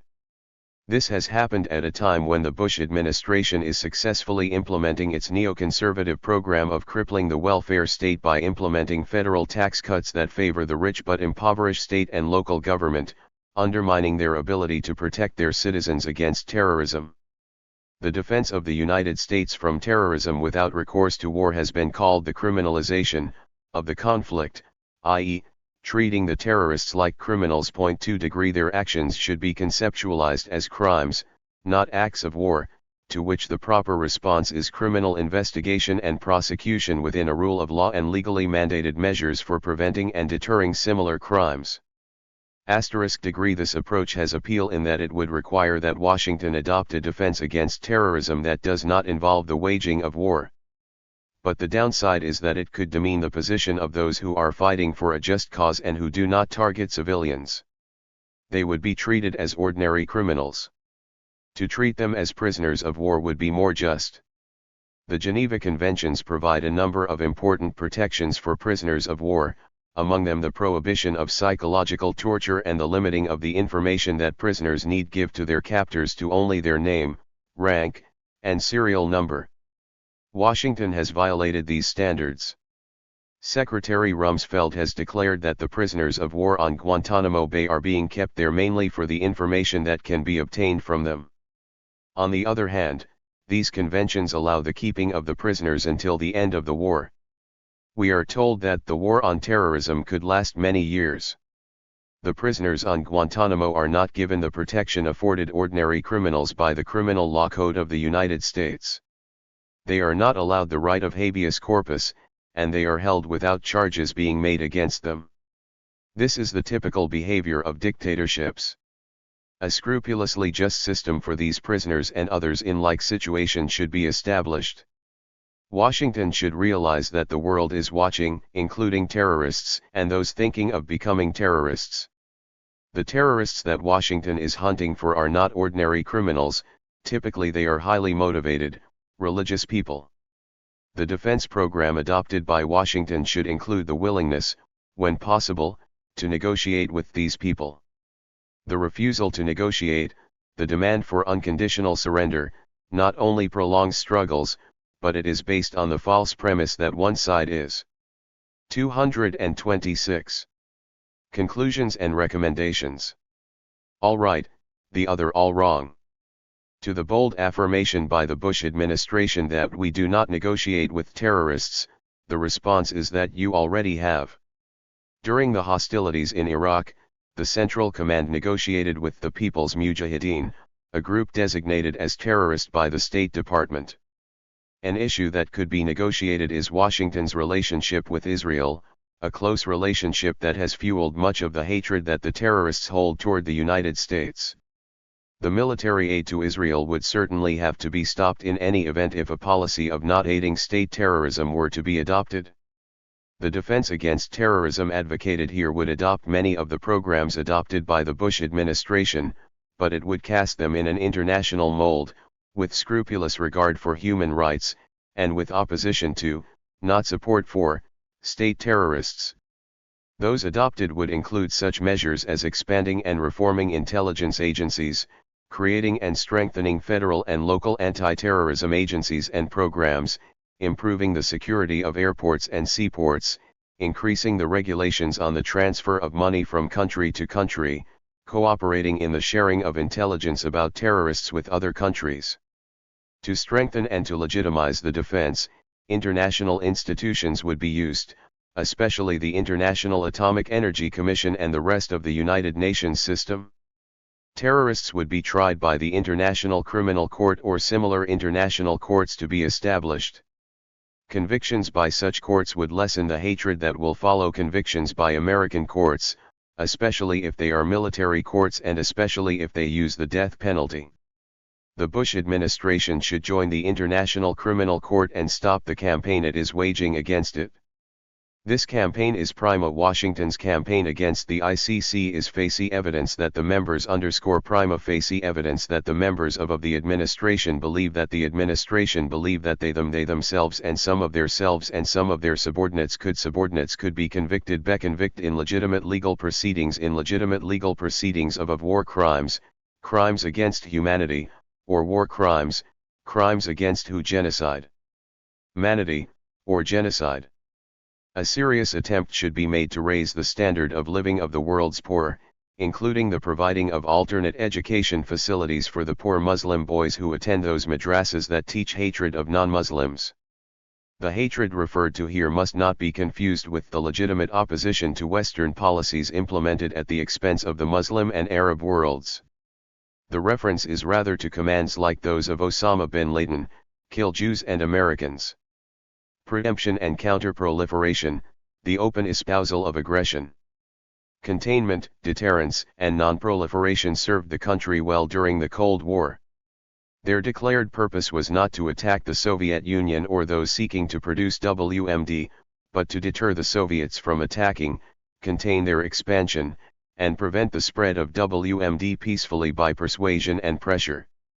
True, Washington's behavior did not live up to the standards set by these declarations, but the invasions that did occur were accompanied by a list of excuses and rationalizations that did not include the assertion that we have the right in principle to invade. This Cold War policy contrasts in several significant ways with the strategic policy of the Bush administration as spelled out in the new National Security Strategy of the United States. 227. Completed in September 2002, this document sets forth a robust policy in the struggle against terrorism with a global reach, those states that support it, the proliferation of weapons of mass destruction, and the systems that would deliver these weapons to their chosen targets. Absent from the new national security strategy are the time-honored strategies of deterrence, containment, and non-proliferation. In their place, the document substitutes preemption and counter-proliferation *. Both are, or certainly can be, aggressive policies that would put the initiation of hostilities in the hands of Washington. Counterproliferation allows the use of force to dismantle weapons and their component parts. Preemption allows the initiation of war, what is traditionally called aggression, by Washington. Some scholars refer to it as preventive war. Professor Graham Allison of Harvard characterized it as being illegitimate. Archbishop Renato Martino, the prefect of the Pontifical Council for Justice and Peace of the Vatican, told reporters that a preventive war is a war of aggression and therefore not a just war. Degree. Allison gave as an example of preventive war the Japanese attack on Pearl Harbor. The Japanese defendants before the International Military Tribunal for the Far East pleaded that their attack was in response to the American embargoes against Japan that were ruining the Japanese economy. The tribunal rejected their argument and found 18 of the defendants guilty of aggression because of their complicity in the attack on Pearl Harbor. %. International law does accept self-defense as a legitimate reason for using force, but none of the reasons given by the Bush administration for attacking Iraq satisfy this requirement. The administration argued that the United States was in danger because Iraq possessed weapons of mass destruction and because the Iraqi regime had ties to al-Qaeda. The third reason given by the administration, regime change, is not recognized by international law as a legitimate reason for initiating hostilities. Until now, no WMD have been found in Iraq, and the evidence indicates that Iraq had no links to al-Qaeda. But even if the WMD had been found and the links to al-Qaeda had been discovered, the attack against Iraq would not have been legally justified. For such an attack to be justified, the initiator of the attack must show that there is an instant and overwhelming necessity for self-defense, leaving no other choice of the means of protection and no time for deliberation. Certainly, the administration has not shown that there was an overwhelming necessity for the attack. It rushed to war, without attempting to initiate, much less exhaust, other ways of protecting the nation. The United Nations Charter seems to require that the parties to a dispute that could endanger peace first refer their problem to such processes as mediation even before they refer it to the Security Council. Moreover, the Charter suggests that the right of self-defense is justified only after an armed attack has occurred. Preemption and counterproliferation are violations of international law and of the principles of morality as well. History offers numerous cases of invasions of Latin American countries by Washington. But the Bush administration has now made preemption a declared policy of the United States, a standard way of fighting the war on terrorism. Obviously, this is no way to carry on a project of defense. The policy raises questions as to whether the war on terrorism is intended in actuality to serve as an umbrella for the expansion of U.S. imperial presence abroad and to deepen the funding trough for the military-industrial complex. The adoption by the world's sole remaining superpower of the doctrines of preemption and counterproliferation represents a severe setback for the development of international law. Reacting to the enormous amount of bloodshed and destruction caused by 2 world wars, the international community has been 228. Conclusions and recommendations. Attempting to outlaw aggression and punish those responsible for it. The reaction has seen the establishment of the World Court, the Nuremberg War Crimes Tribunal, the International Military Tribunal for the Far East, and the International Criminal Court. International lawyers have even incorporated some of the principles of just war theory into their legal lexicon. If its motive is truly self-defense, Washington should not seek self-defense by means that would provide seeds which, when planted and cultivated, would produce a new crop of terrorists. This was the way the Cold War was fought. In pursuing its goal of defending against terrorism, Washington should not support a host of dictators who wage terrorist campaigns against or trample on the rights of their own citizens. And in particular, in relation to the populations most concerned in the present war on terrorism, Washington should not duplicate its activities in the Arab-Israeli conflict by supporting a democratic government that wages terror against the Palestinian Arabs. The war on terrorism is intimately connected with the Arab-Israeli struggle. Arab and Muslim terrorists have forged this connection by blaming the United States for its support of Israel, a country that practices state terrorism against an Arab people. Washington must discover whether the bitterness that has resulted among Arabs and Muslims from Washington's support for state terrorism by Israel has been replicated both within and outside the Muslim world, due to its support for state terrorists elsewhere during the Cold War and more recently during the War on Terrorism. If so, new policies that would decrease this bitterness should be adopted and old policies that increase it should be discontinued. Every effort should be made to prevent the creation of new crops of terrorists. Washington's policy toward Israel should be changed. Hamas' popularity can only be increased as the Palestinians see that the airplanes that bomb them are made in America, as are the bombs and missiles that kill them. Other victims of Washington-aided terrorism are still conscious of the terror that was committed against them, and they could refocus the hatred produced by it to the United States. That the politico-moral climate that permitted atrocities to occur in Latin America during America's counterinsurgency wars is far from having dissipated is indicated by the fact that the perpetrators themselves, rather than seeking refuge from retribution for their crimes, feel free not only to proclaim them, but to demand belated payment for their outrages. In Guatemala, Nicaragua, and El Salvador, the civil patrollers and the Contras are demanding payment for the terrorism that they committed during the repression.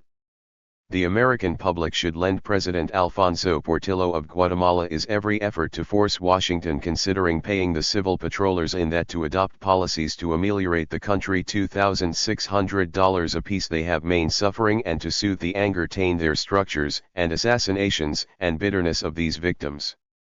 And death threats continue in this unfortunate country. Meanwhile, the victims of state terrorism in Guatemala have received essentially nothing as compensation for the terrorism inflicted on them. The peace agreements promised land and education for the majority Mayan peasants, the chief victims of the repression. This has not been done. Even pilot projects that would improve their lot are behind schedule. Washington should try in every way to blunt the bitterness of the victims of the state terrorism that it has supported in the past. The American public should lend every effort to force Washington to adopt policies to ameliorate the suffering and to soothe the anger and bitterness of these victims. Washington's 229.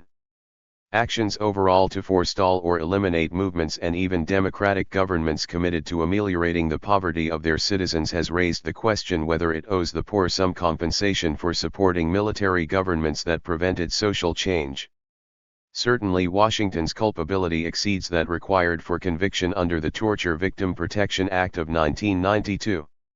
As indicated in Chapter 1, the law allows victims or their surviving relatives to sue those who knew of crimes of torture or the probability of their occurring, and who could have stopped them, but took no action to do so.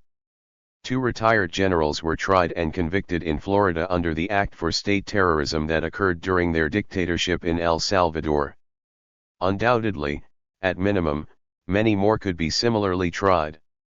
Washington seems to be oblivious to addressing the injustices generated by past U.S. policy, absorbed as it is with its own war on terrorism directed at the Middle East.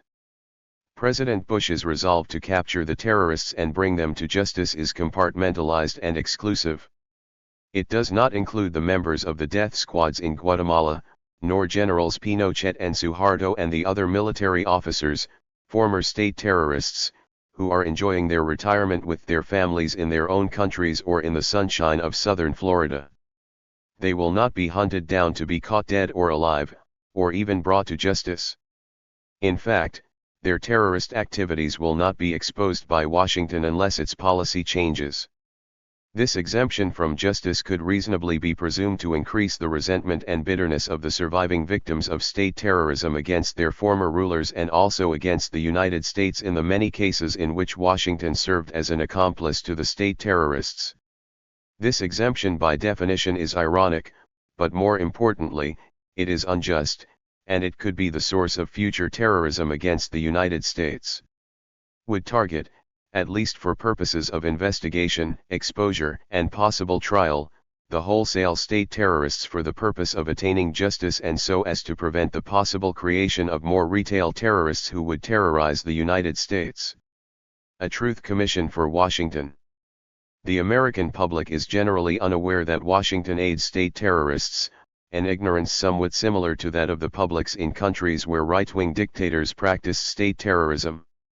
Usually, state terrorism took place in secret, and often what the state did was blamed on the guerrillas. This ignorance of what happened was nowhere more evident than in South Africa.